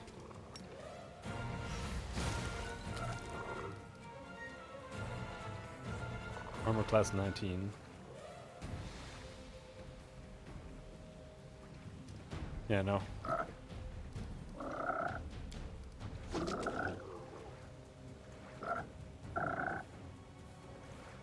A calculated risk.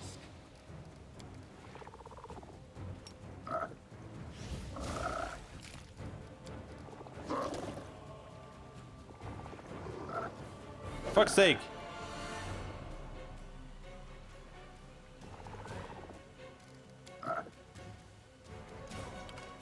Taste my fury.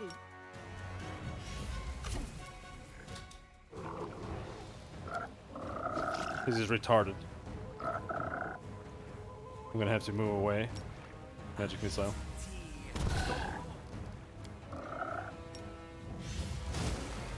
Oh my god! Plus 5. We rolled 18. Plus 3 attack bonus. And she lost 4 there.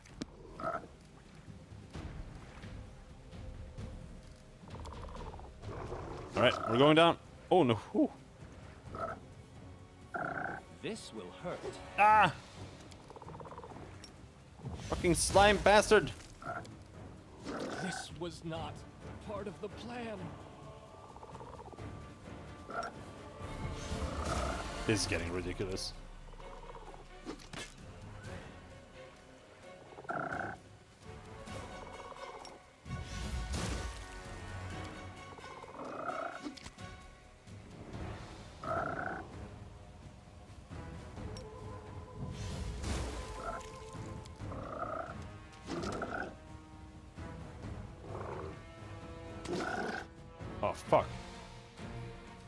That was the wrong button.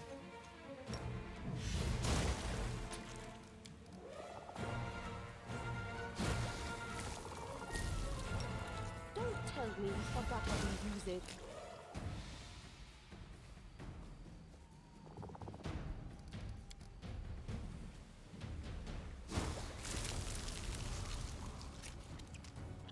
It's only 19. It's only 19.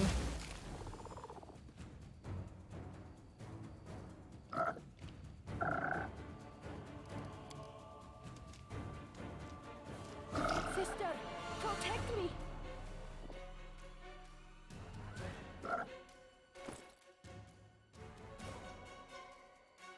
I'm gonna have to load again.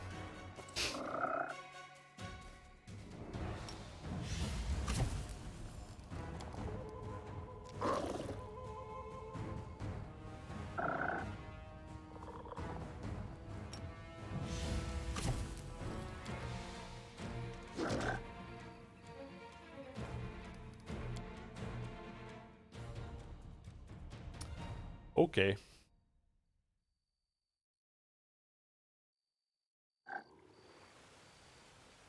You accept some burn. I have no idea how this shit works.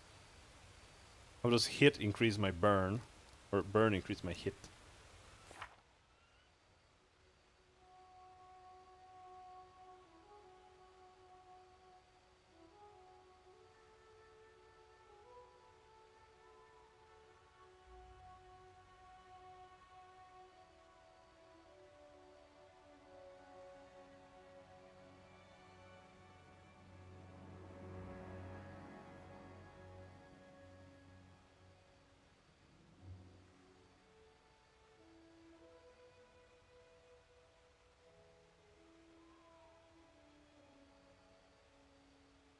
Third level, a kineticist's body surges with energy from her chosen element whenever she accepts a burn. In addition, she receives a bonus on her attack rolls with kinetic blast equal to the total number of points of burn she currently has. The maximum bonus of +1 for every 3 kineticist levels she possesses. So she can get +1.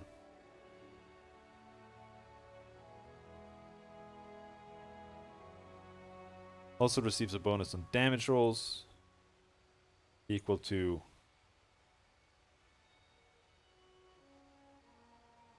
double the bonus on attack roll.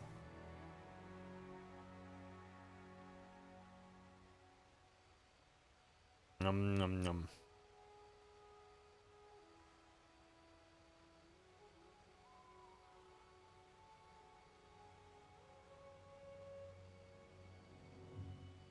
This. One or more infusions with a blast, it reduces the combined burn cost of the one. Right.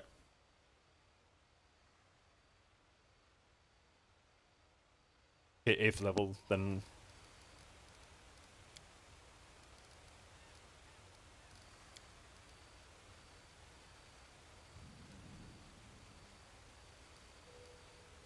Then this becomes free as well.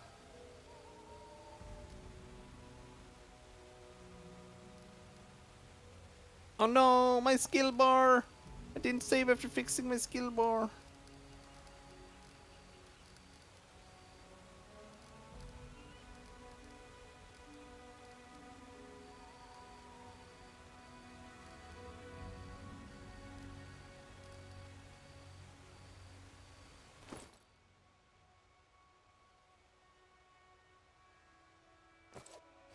Yeah, but I mean at level 8. You can use spindle for free. That's what I meant. Because then it increases to reducing by 2.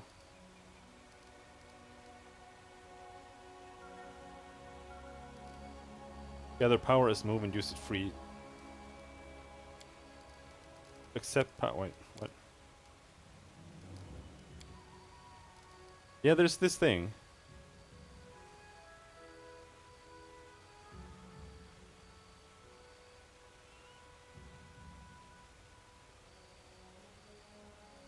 By accepting 1 point of burn, you can increase the bonus by 1 the next time your burn is removed. You can increase the bonus multiple times in this way, but it can't be increased by more than 50% of its starting value.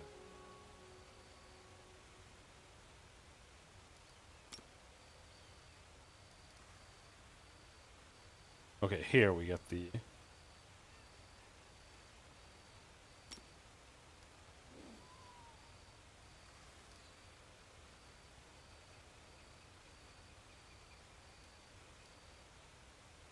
Okay.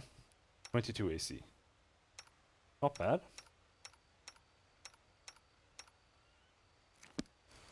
Damn, her saves are really good. 884. Mine are 524.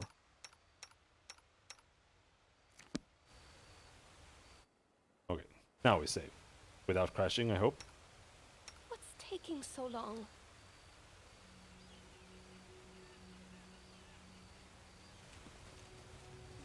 Alright.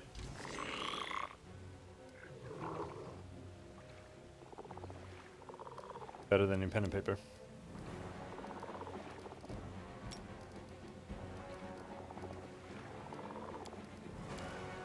We have anything else that I'm neglecting to use?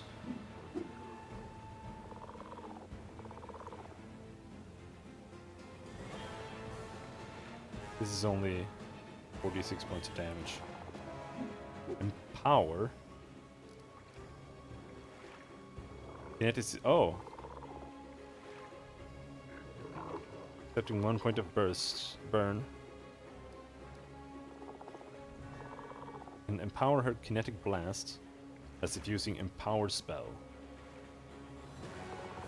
Oh, 50% more. 9th level. Maximize. Oh, quicken.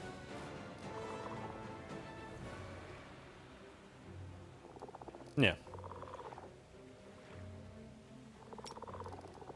Like so. So.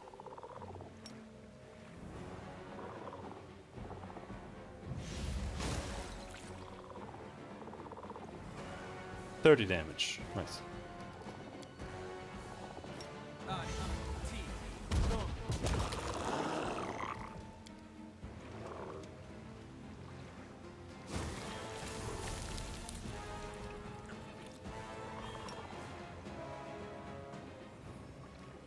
This uses move action.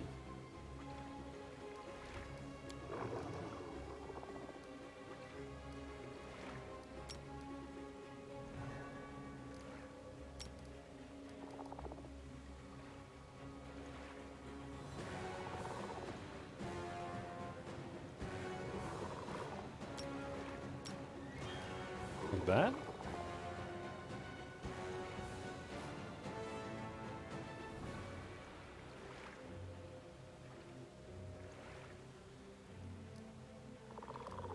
Okay, so that takes too much. Oh, I just wanted to try this. Because it says that there's a full round action to gather energy.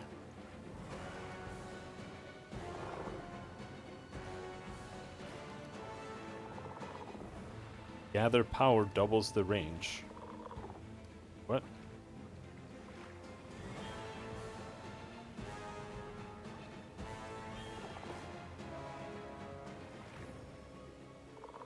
Yeah, I do know that it...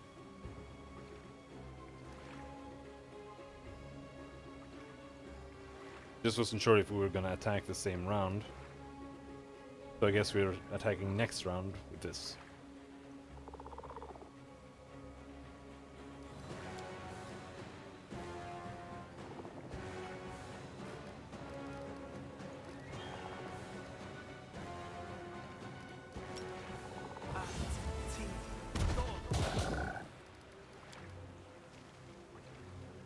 Don't slime me.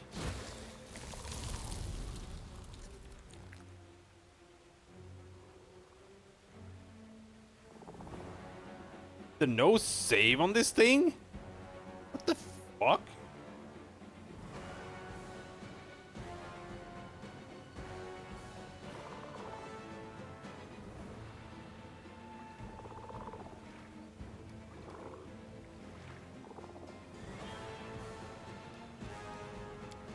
So now I have this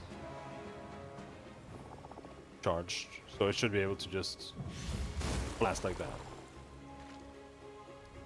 Okay.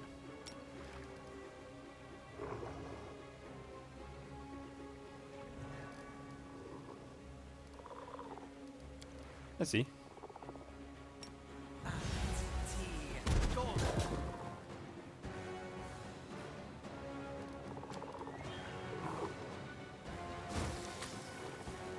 I'm not messing with this frog anymore.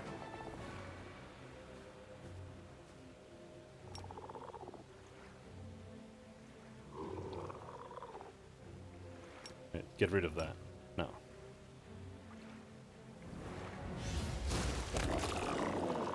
Fucker! I need to rest. I don't have any spells at all.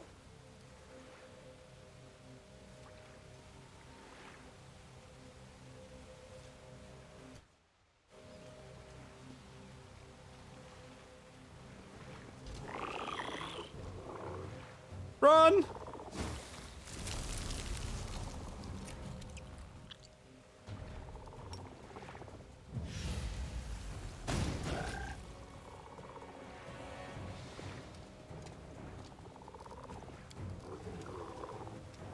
Ferocious slurk. Slurk.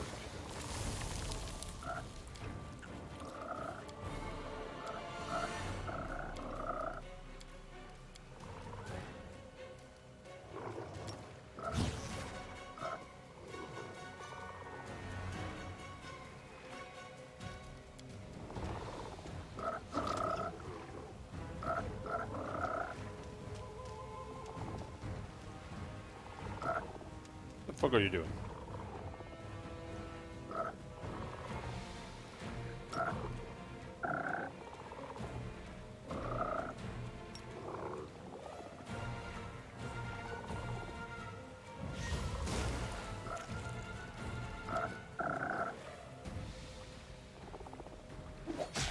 Bonk.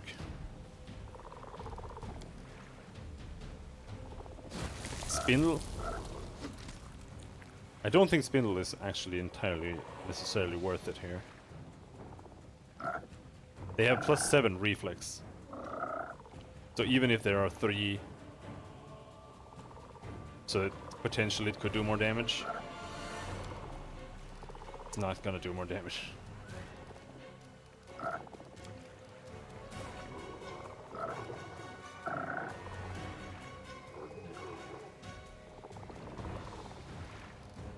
What does it say? It says something.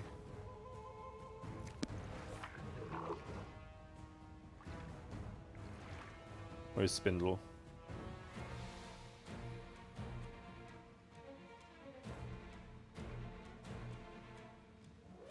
Unless they succeed at a saving throw, an energy blast infused with Spindle deals its normal damage to each target, while a physical blast infused with Spindle deals half its normal damage to each target.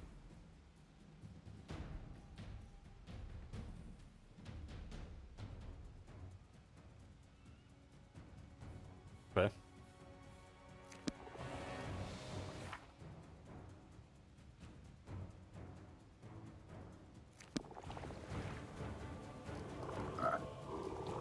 It's probably less now since...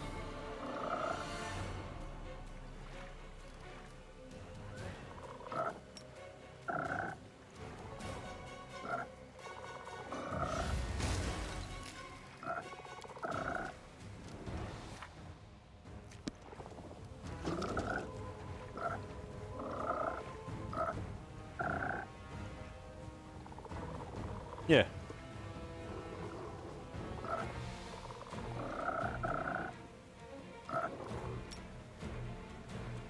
Fuck! Whatever.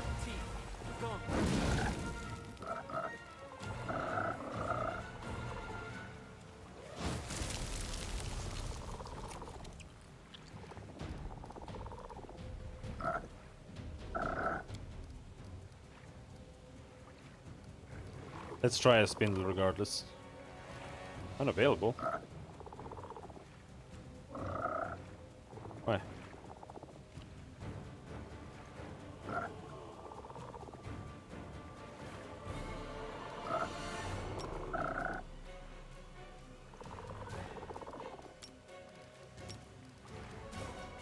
Oh, is this...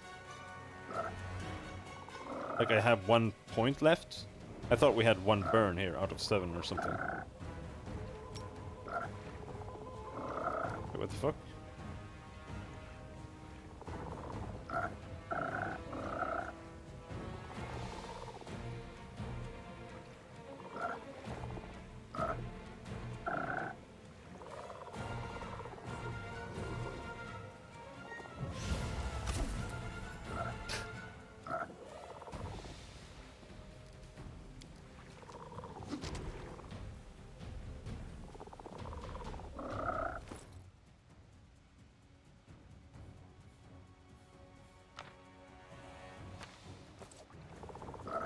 Here's what we're gonna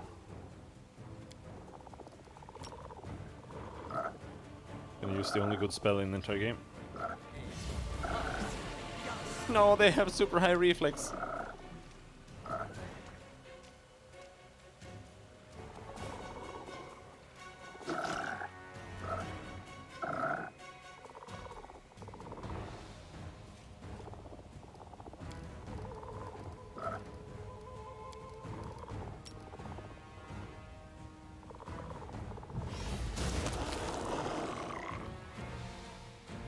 It's really weird.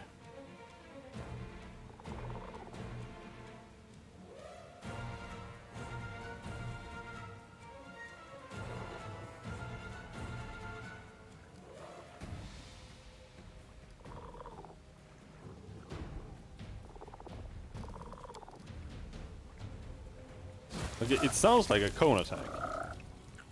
But that, like the fact that you can't actually like aim it or anything. So weird.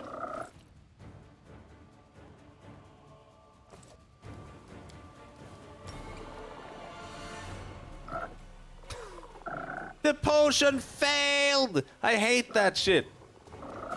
The fact that you have to do concentration for a potion. That is a bug.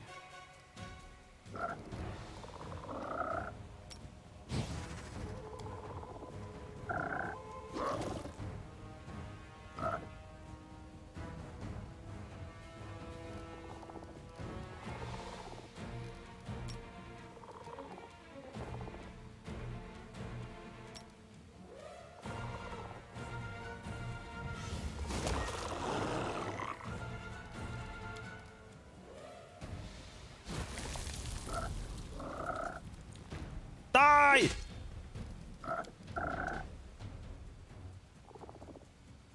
Yeah, no, it shouldn't. It's a bug. No, don't miss! This was not part of the plan. Well, I'll recognize this.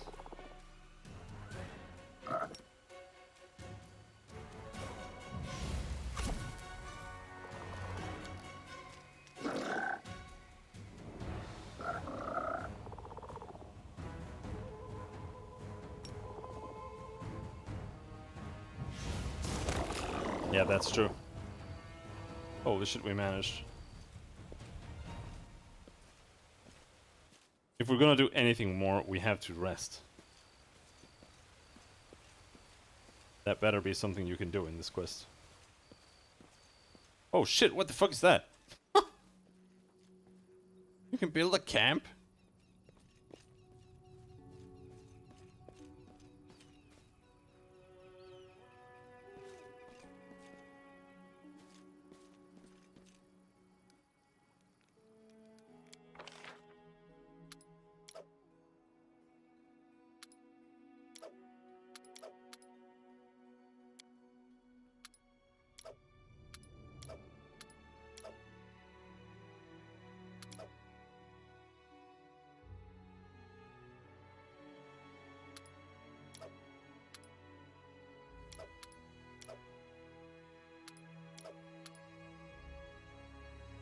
I can't do anything. I'm completely useless for this.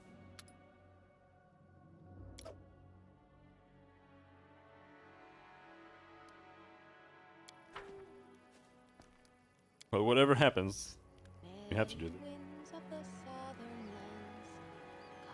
this.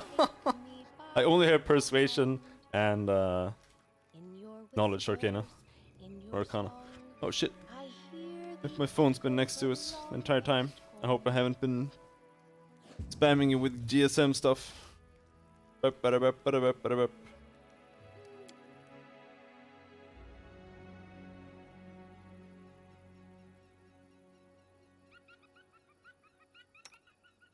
Okay, we have spells back.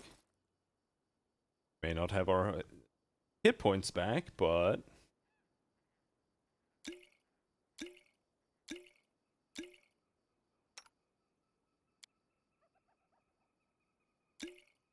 spells is a pretty big step. Right direction.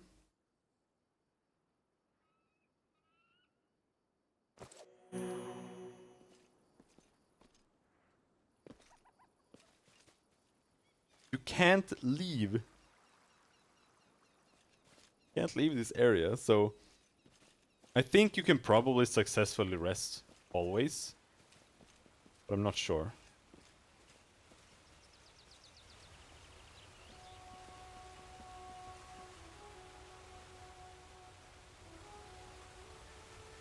Come here, you stupid fucking frog.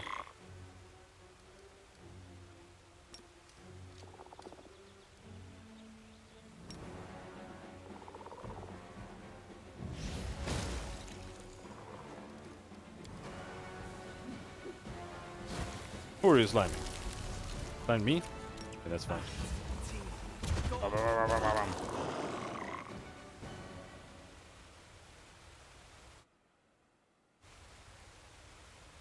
I have mirror image now, yes. I do. 1 minute per level. But honestly, I would rather just have a damage spell here.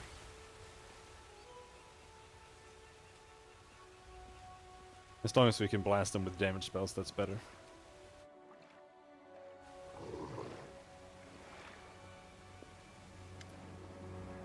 The water elementals whirl anxiously, but make no move to attack. Halik is obviously commanding their attention. The creatures' bodies ripple, and they freeze and face the girl. This is what I felt. These creatures, we belong to the same elemental force. The girl leans forward. I could be wrong, but I feel they are seething, as if yearning for freedom. They cannot leave, and they've been trapped in this place for a long time. An incredibly long time. Examine the elementals and the magic seal. The seal has a strong aura. It appears as though a magical trap has tied the elementals in its place. Water elementals at a settlement that perished from a sudden flood. Halik's eyes are full of sorrow. Yes, it seems that someone used them to kill the Taldans, and then just abandoned them here. But who? Who would use such powerful magic only to kill some simple miners? The past hides so many secrets. What will happen if we set the elementals free? Could we? I doubt they would attack. They suffer here, under the ruthless sun, far from their elemental forces. They seem happy to see me, and are pleading for help. I understand. Let's see what we can do. Well, nothing that I can see.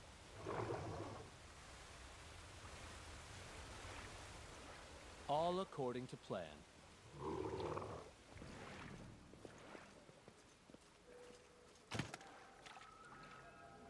Buckler. Water can range fire, indeed. In due time. That was the first thing I thought, but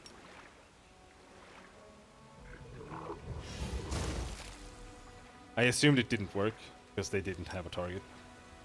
But I guess that's what you're supposed to do.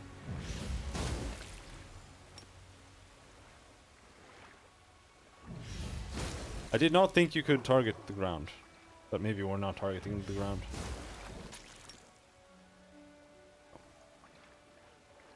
Apparently they are objects.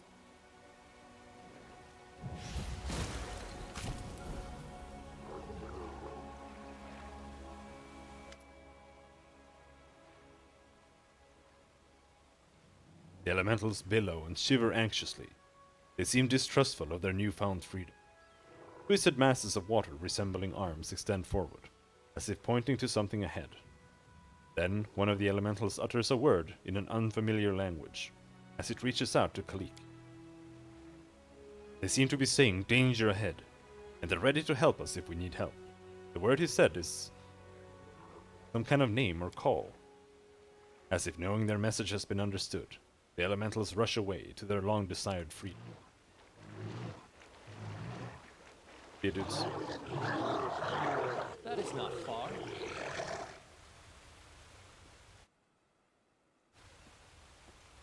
Alright.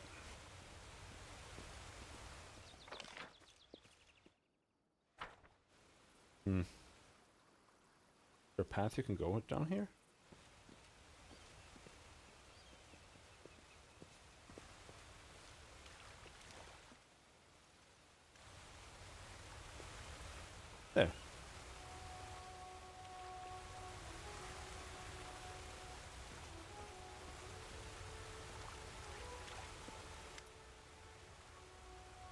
Kalik throws back her head and looks upward. Up there! There's a tower there on the cliff, but it will be difficult to climb such a steep slope. Kalik gives you a pensive and sad smile. My sister and I used to climb cliffs together. She was so angry when I was faster, but she always helped me when she got ahead. Start climbing, let's go. Sure, go. Failed athletics check. You begin climbing. At one point you discover that a ledge you meant to step on is not secure. You try to backtrack, but lose your balance. Luckily, Kalik, who is climbing with the dexterity of a lizard, catches your hand just in time and helps you hold on. Look, we're close to the top. Almost there. No rope? I have a rope.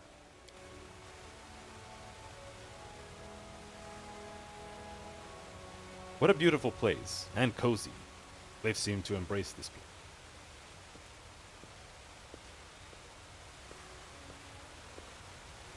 And a waterfall. Now I see why the Talons decided to settle here. I'd live here too.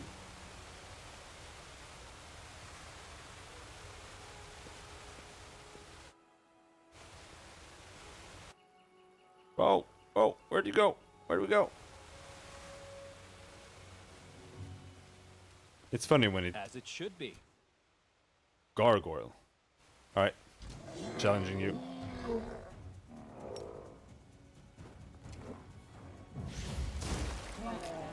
Bonk.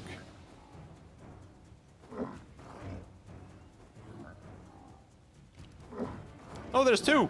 No!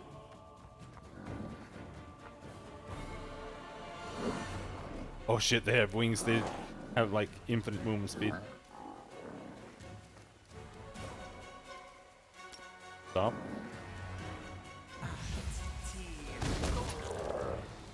Aha!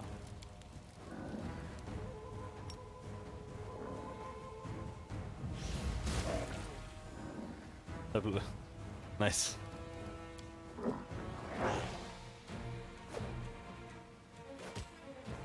Jesus Christ! Calm down, dude.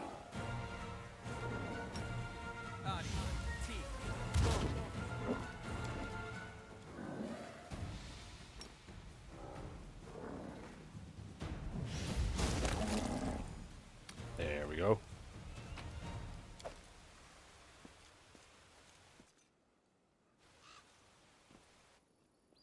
Oh, I thought maybe this is the right direction. I was trying to go into the wrong direction. I saw the cave. Bleak warily looks around the area. The tower! It's destroyed and I... afraid. Wait. Did something there.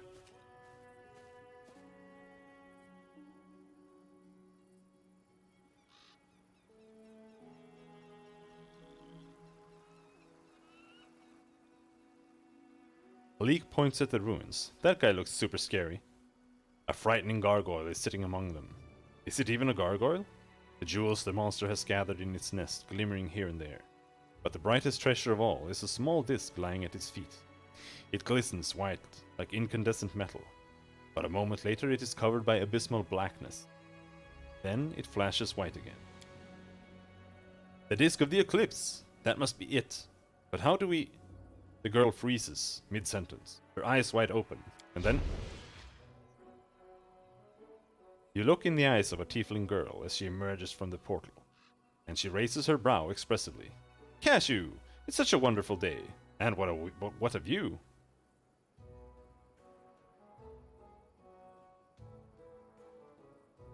It's nice to see you again, Panera. You detect a glimmer of fear in the girl's eyes, but she quickly shakes it off and snaps her tail angrily. Let me guess, my sweet sister couldn't hold her tongue.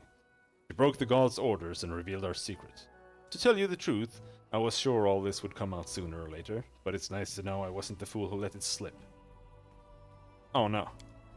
She's her own character. Oh. Panera keep... Yeah, I was thinking that was gonna be the case. That she was gonna be the same, but fire.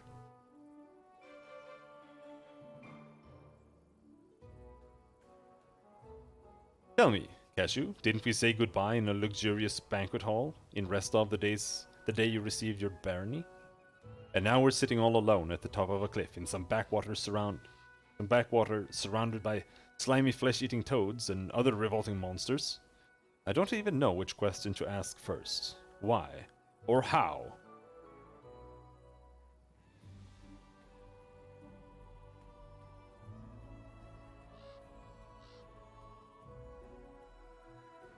I guess I'm a baron of many talents. Canera rolls her eyes ostentatiously. I thought palace balls and parades were the proper entertainment for nobility, but rock climbing isn't too bad either. Your sister asked me to find an artifact. An artifact? It doesn't happen to be the Disc of the Eclipse, does it? Of course, it was I who first told you about it. But I imagined us sitting cozy by the fire in your castle while your servants went off to collect it, but oh well. An adventure it is then. But it seems our treasure been stolen by that ugly gargoyle. So what are we supposed to do now?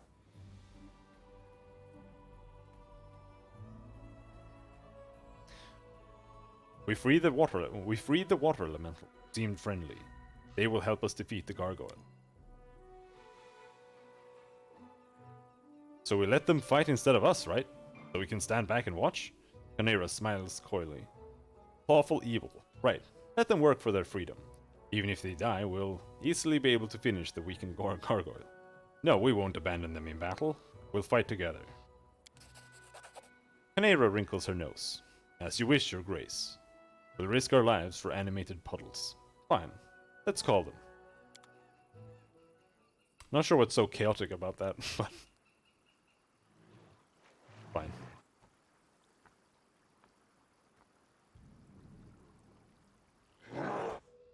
You can't just start a battle when she's still level 1.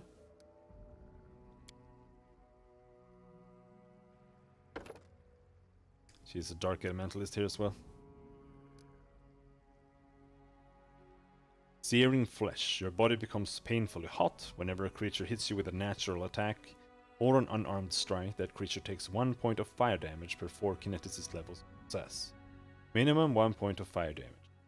A creature in a grapple with you takes double this amount of damage at the end of each of its turns.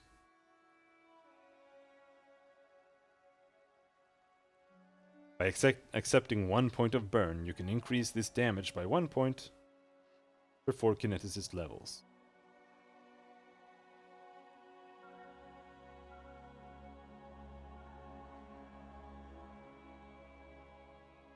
Burning infusion. Your kinetic blast ignites your foes. Whenever an infused blast hits a foe and penetrates its spell resistance, that foe catches on fire, regardless of whether it takes damage. A foe that catches fire takes 1d6 points of fire damage each round until the fire is extinguished. Has nothing to rest for other than her burn allotment. Oh yeah. +1 difficulty class for all saving throws against spells that deal fire damage. Spells. You may use your intelligence modifier when making magic device checks instead of charisma.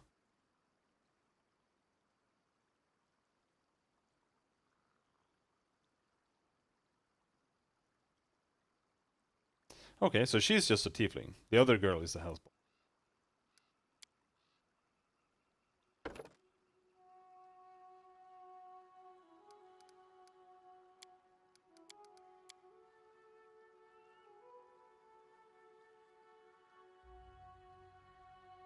$19 dex.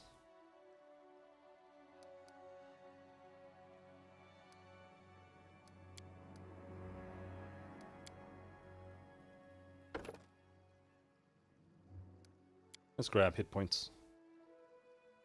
You have a lot more.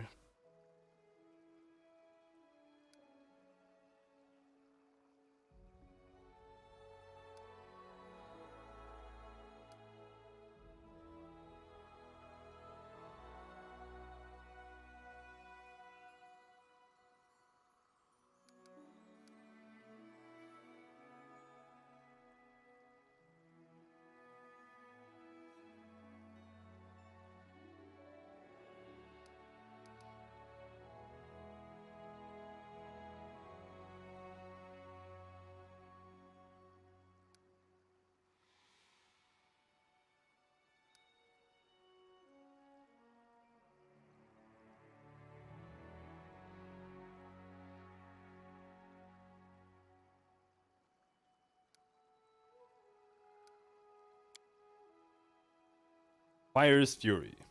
When using fire blasts or composite blasts that include fire, add your elemental overflow bonus to the damage dealt.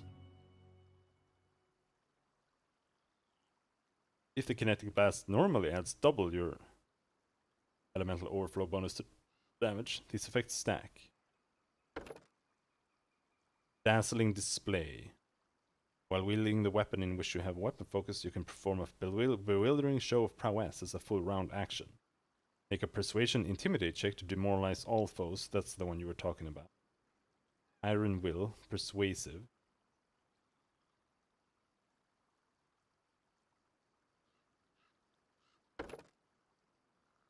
Let's go with that.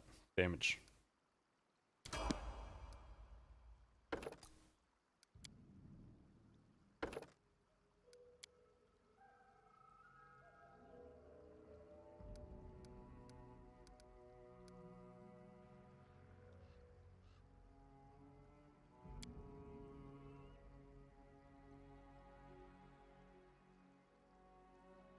I'm not gonna make the same mistake again. The weapon finesse.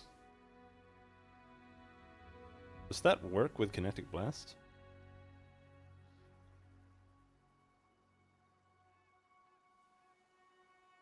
Yeah, I'm just taking it. I'm just taking hit points on this then for some reason.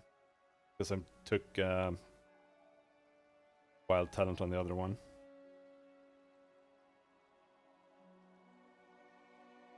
If you take kinetic blade. And you can do kinetic blade with fire as well.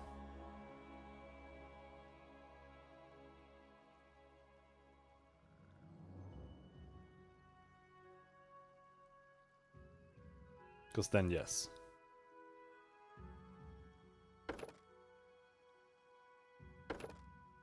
Grab kinetic blade this time. Just to make them as different from each other as possible.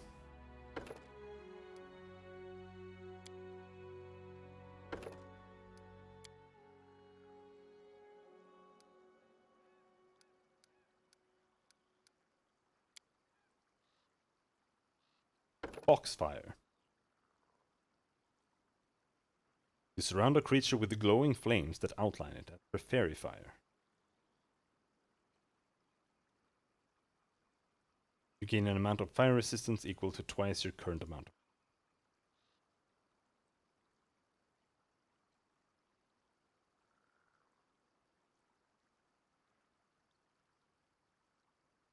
I have no idea.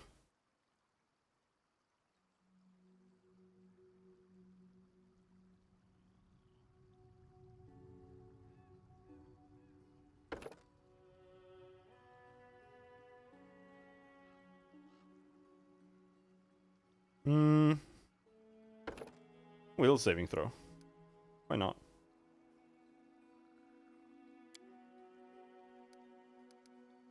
Like the Foxfire thing is probably actually good. Ah, fuck it. I don't know exactly what Fairy Fire does in this.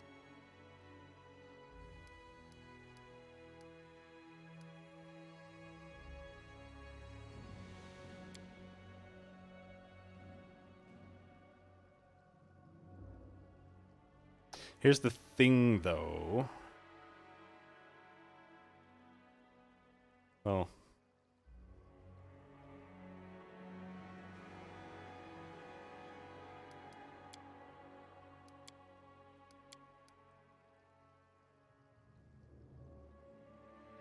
Got +5 dex.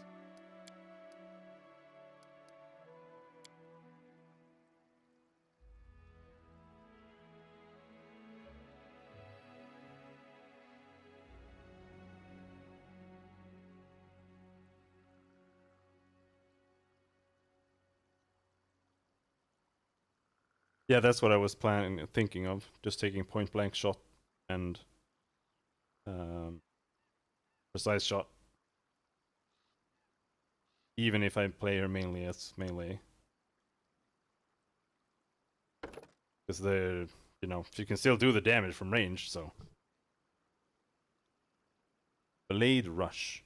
You use your element's power to instantly move 25 feet in any direction. Manifest the kinetic blade and attack once. You gain a +2 in the attack roll and take a -2 penalty to your AC until the start of your next turn. The movement doesn't attacks provoke attack of opportunity, though activating Blade Rush does. You have the kinetic whip infusion.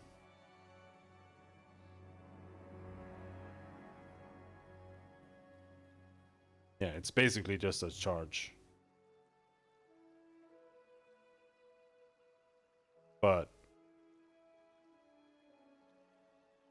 you can teleport past enemies.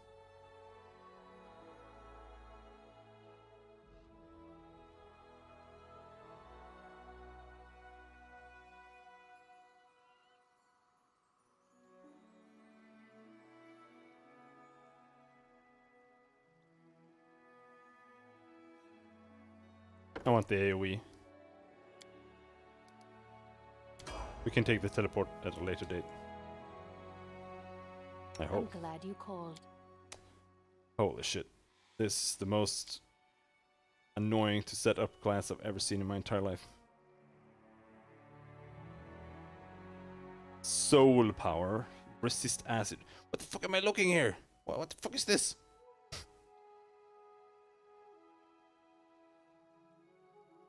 Off.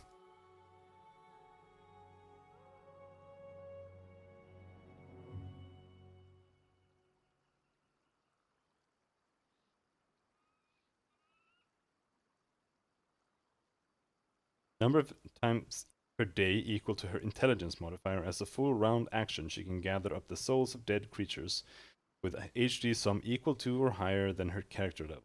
When she does, all of her existing burn is unloaded into the departing souls, racking it with unspeakable torment, but reducing her current burn total to 0.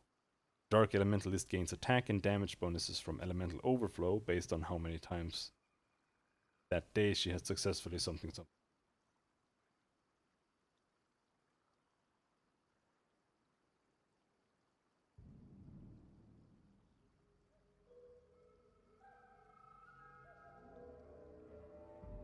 Kinetic Blade.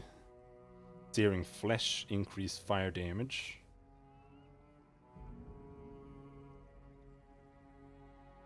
Alright. Burning Infusion, there.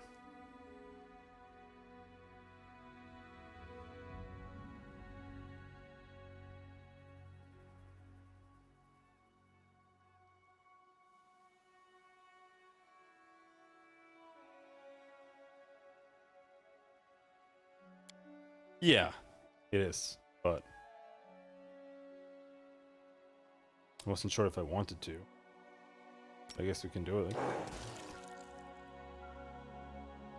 But we have to go in and help the water elementals. Stop fucking destroying them, dude!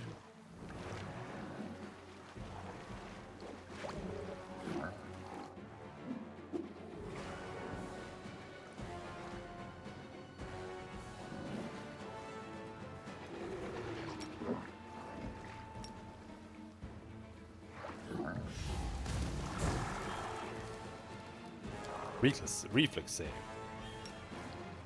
Magic missile.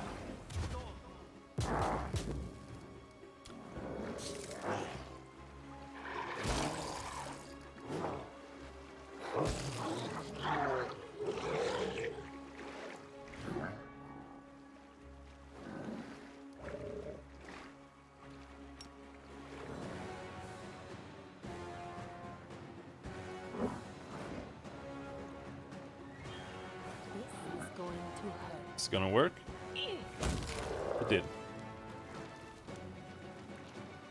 Nice.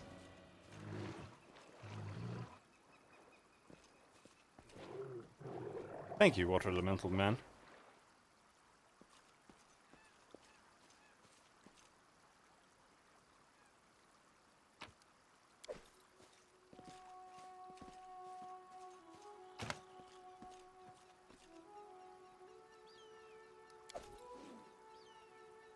The soul thing. Look, look, look, look, look, look.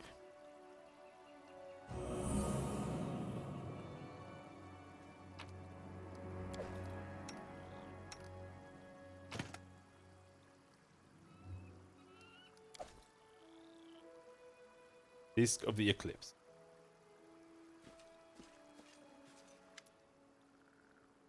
Let's see what we have here. Canera's tail dances just above the ground, giving away the tiefling's excitement. She's obviously anxious to grab the Disk of the Eclipse, but waits for you to nod. Examine the magic aura of the artifact in the surrounding area. You easily find the disk's aura. It's an intricate artifact, but it doesn't seem especially powerful. But you notice something else, traces of a much stronger aura nearby. It seems that someone very powerful was here before you, and did something to the disk. Canera, I sense something strange, as if someone was here right before us, and did something to the disk. The tiefling seems surprised. Someone was here before us? Found the treasures and the artifact, but didn't take them. So strange. Well, we aren't going to use the disk right now anyway, are we? We'll just take it to the capital and examine it there. Fine, take the disk.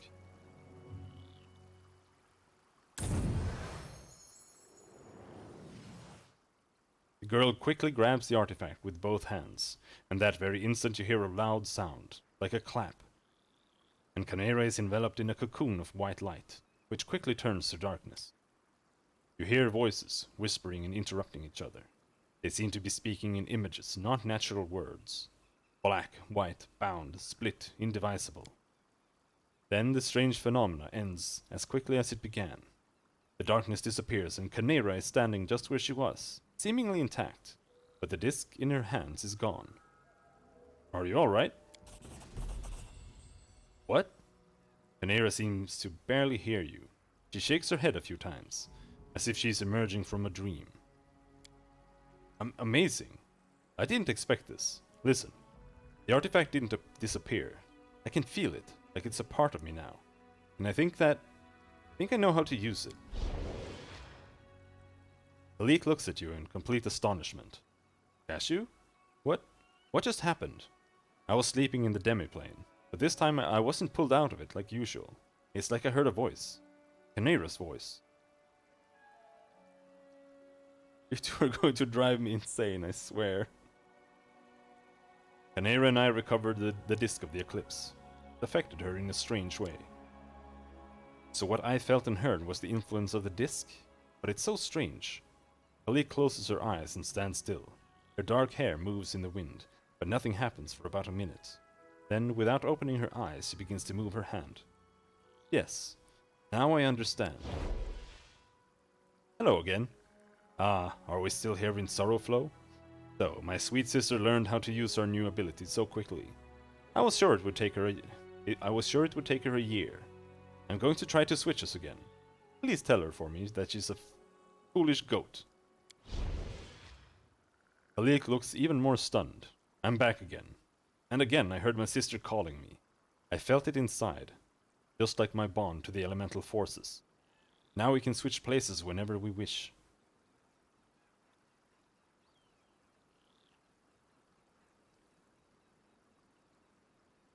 Your sister asked me to tell you that you're a foolish goat. Alik laughs. Just a goat? I remember when she used to call me a vicious little crocodile or a slobbering camelthorn. So, you can now switch whenever you want to. Yes. Oh, there are so many thoughts in my head. It's a miracle that we found such a rare artifact that could help us. Or perhaps Nethys planned this all along? And what should we do with this new gift? Now my sister and I must decide how to divide the time we share.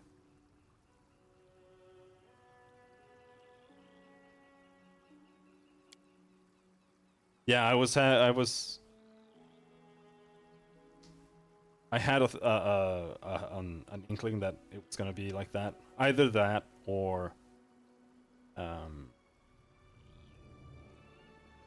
you would get like both of them as party members. Or more fun, that they randomly swapped all the time. Like that would be more fun in my opinion. Alik shakes her head. Yes, I'll think about all this and many other things. But for now, I wish to thank you, Cashew. If a foreign outcast's gratitude means anything to you, you have it. And one more thing. I'd like to remain in your lands and help you with your quests and travels. Now that we can better control our switches, we won't have to keep running from one place to another. I think Canero will support my idea. What do you say? You'll be most welcome. May this be the beginning of a wonderful journey. Alright, can we find our way outside? I saw the mobility place over there, but Teldor and Kadira were rivals for ages. It's so strange to wander around these ruins. Bro, there was a mobility check. A feud can be stronger than blood ties. Blood ties can be much like a feud. In due time.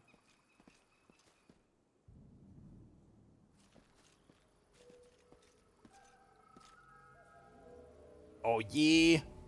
XP!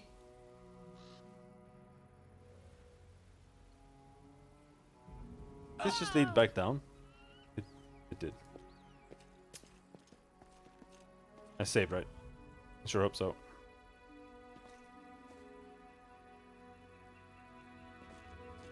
But you can't go back up?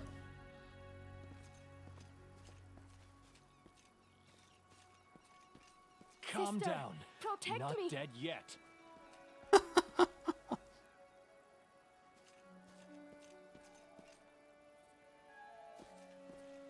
That didn't go that well.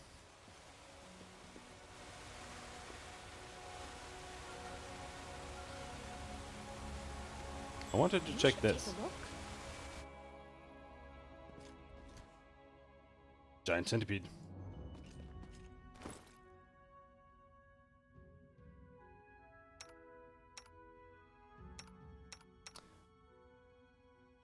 Okay, so she can switch at any time. Where's the switch? There.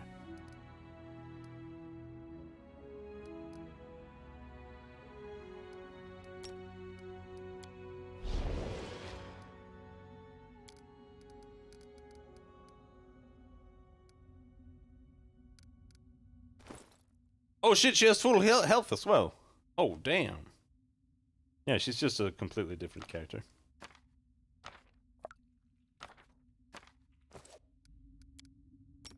I just wanted to use magic device. Yes. Spells here. Yes. Ah, you failed? Bitch.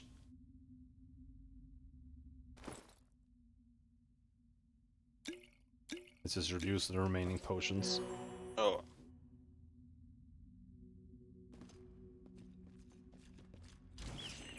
Hello, centipedes. Oh shit! It's a boss centipede! Ouch! I wonder if it's meant to just... that you're meant to just go and grab your party members and come back.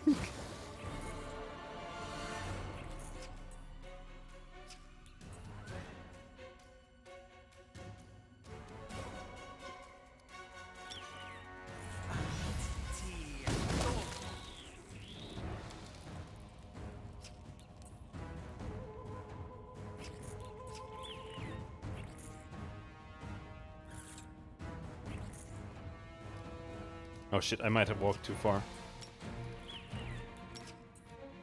No.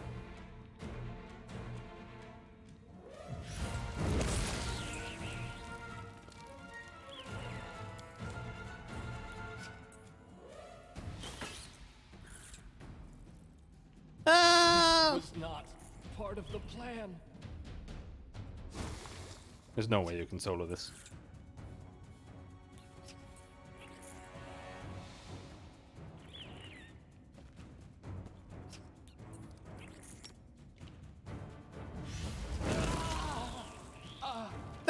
No, I forgot that I was there.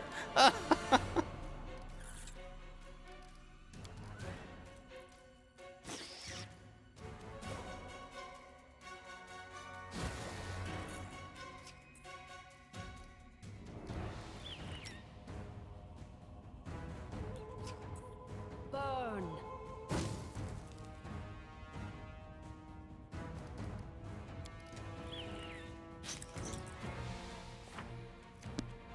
Your AC isn't even good.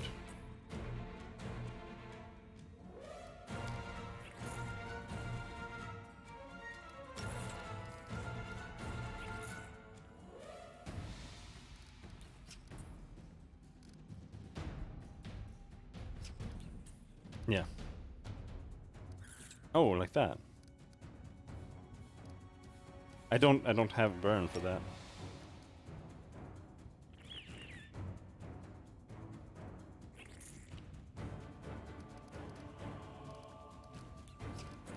Maybe if we turn that off, we can do it.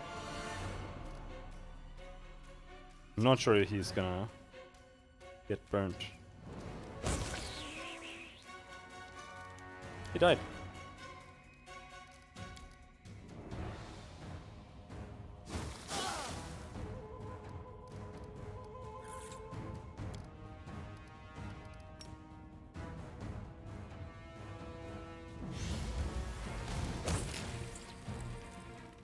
Nice.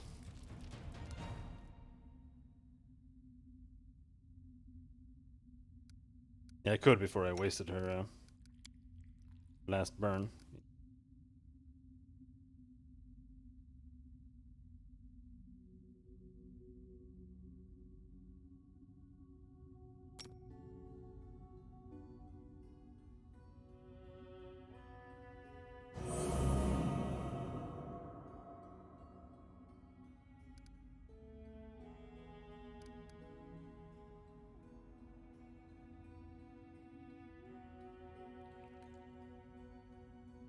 Like, does this actually need corpses or something? And gather up the souls of dead creatures. Yeah, okay.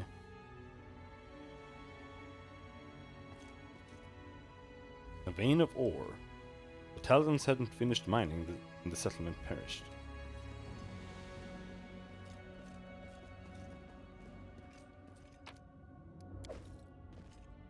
Yeah, they need to have enough hit die. Oh my god. Command me.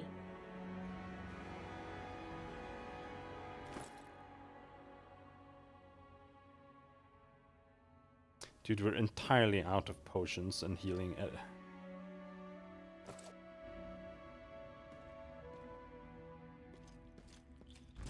Oh, there's another big one!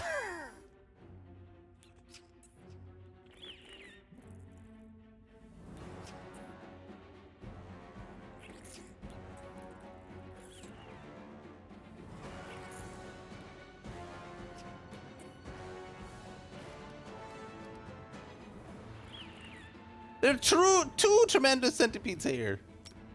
Jesus Christ.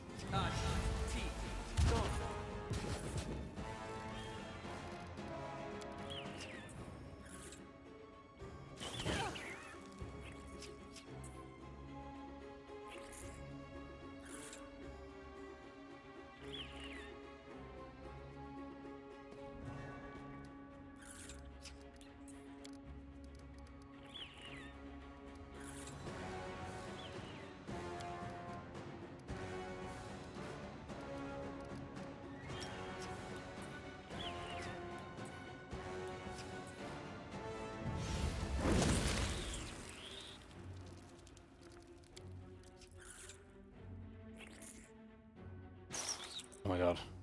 You get to move so much. It's absolutely insane. La la la la la.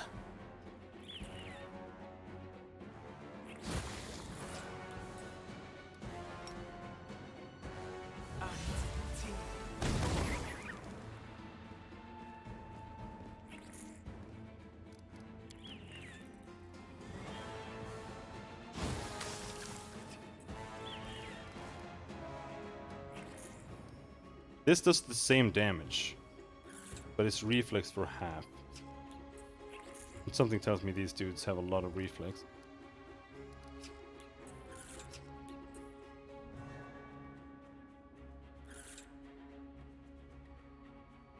Maybe we should just use the blade and hope for the best.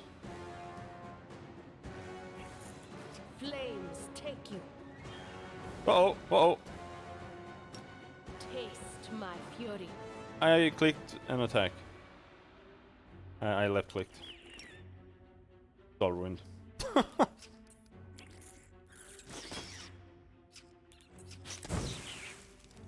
And now we're screwed.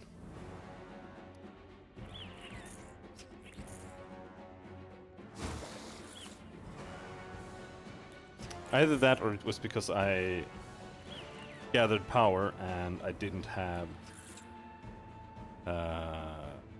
5 feet step on properly. That was probably the real issue there.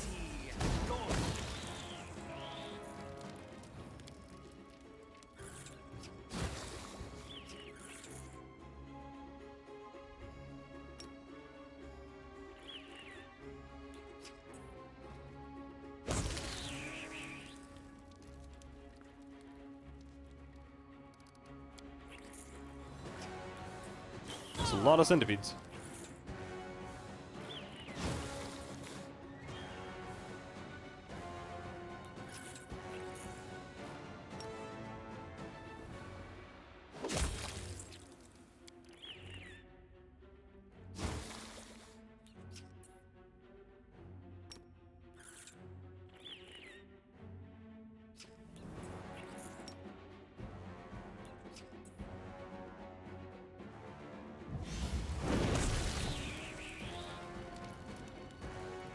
Ooh.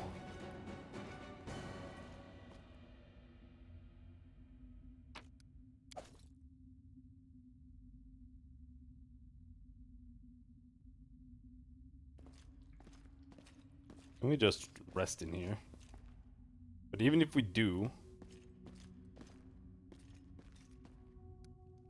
we won't get any life back.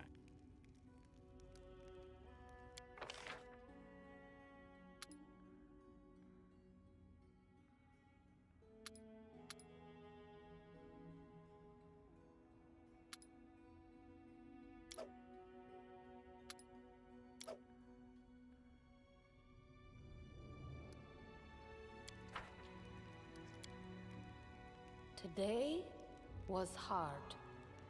But I'm alive, and that means hope still lives. Knowledge world check failed.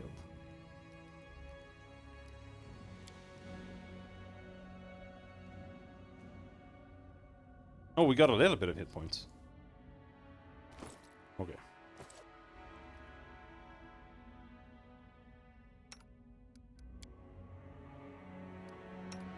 What about items? Quit by Kalik.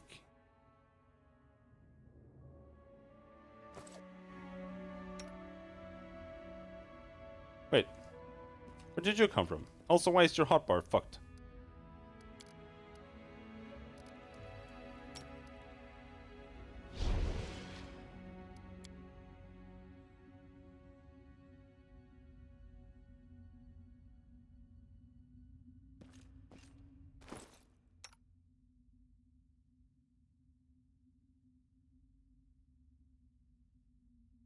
But yeah.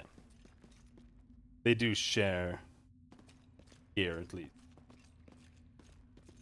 Which also just makes them more OP.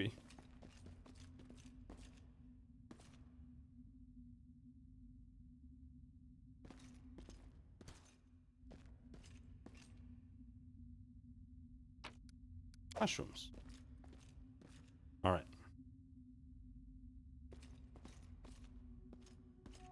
They have individual gear, not shared.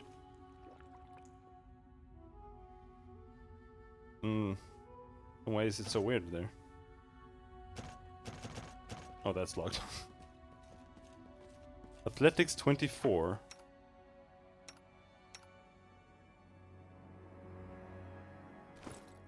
Okay.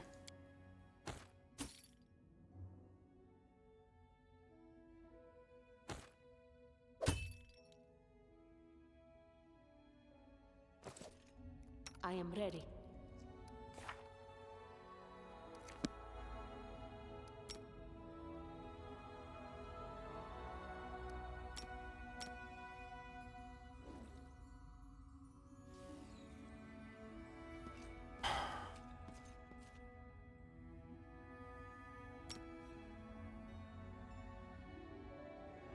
there a reason you can't do this?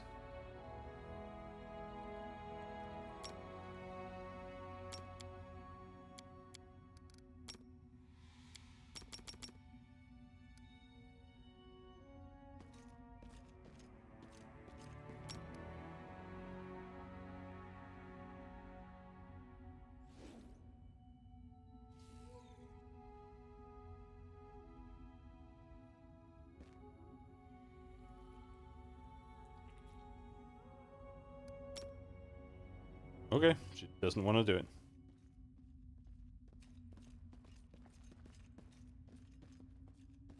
Or is it like once per day or something? It doesn't look like it's had charges.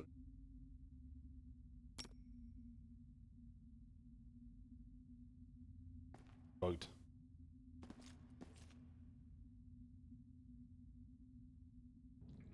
Okay.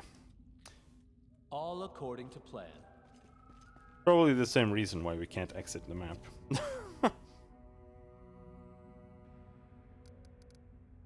Also, why there are...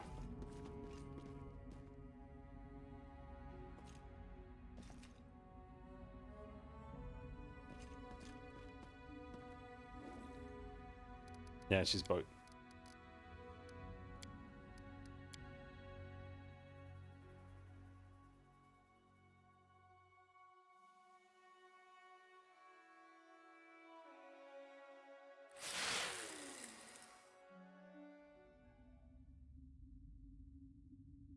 I thought you'd never ask. Now it works. I can help. Yeah, she also has shitty athletics. And...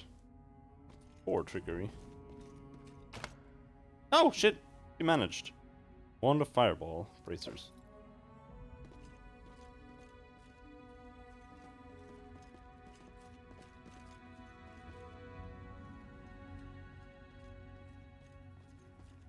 Can we go out now? Yes. It only opens up that door.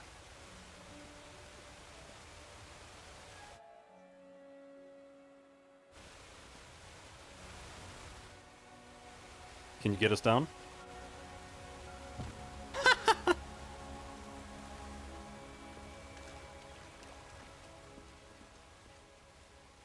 I failed.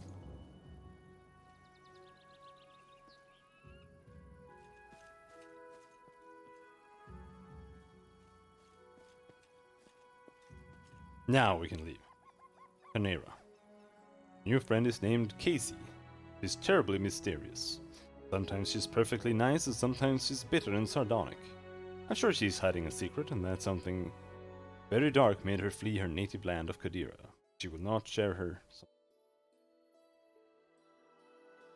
Alright, that's done. But we will save there and we're gonna have to stop tonight. But tomorrow's gonna be a super stream day. I'm gonna stream pixel art all day. But most people can't watch because it's European time. Americans aren't awake and Europeans are at work. But in the evening we'll continue the Pathfinder. I'm hungry. When we stop? As usual. But until then, thanks for hanging out. Have a good night. Bye-bye.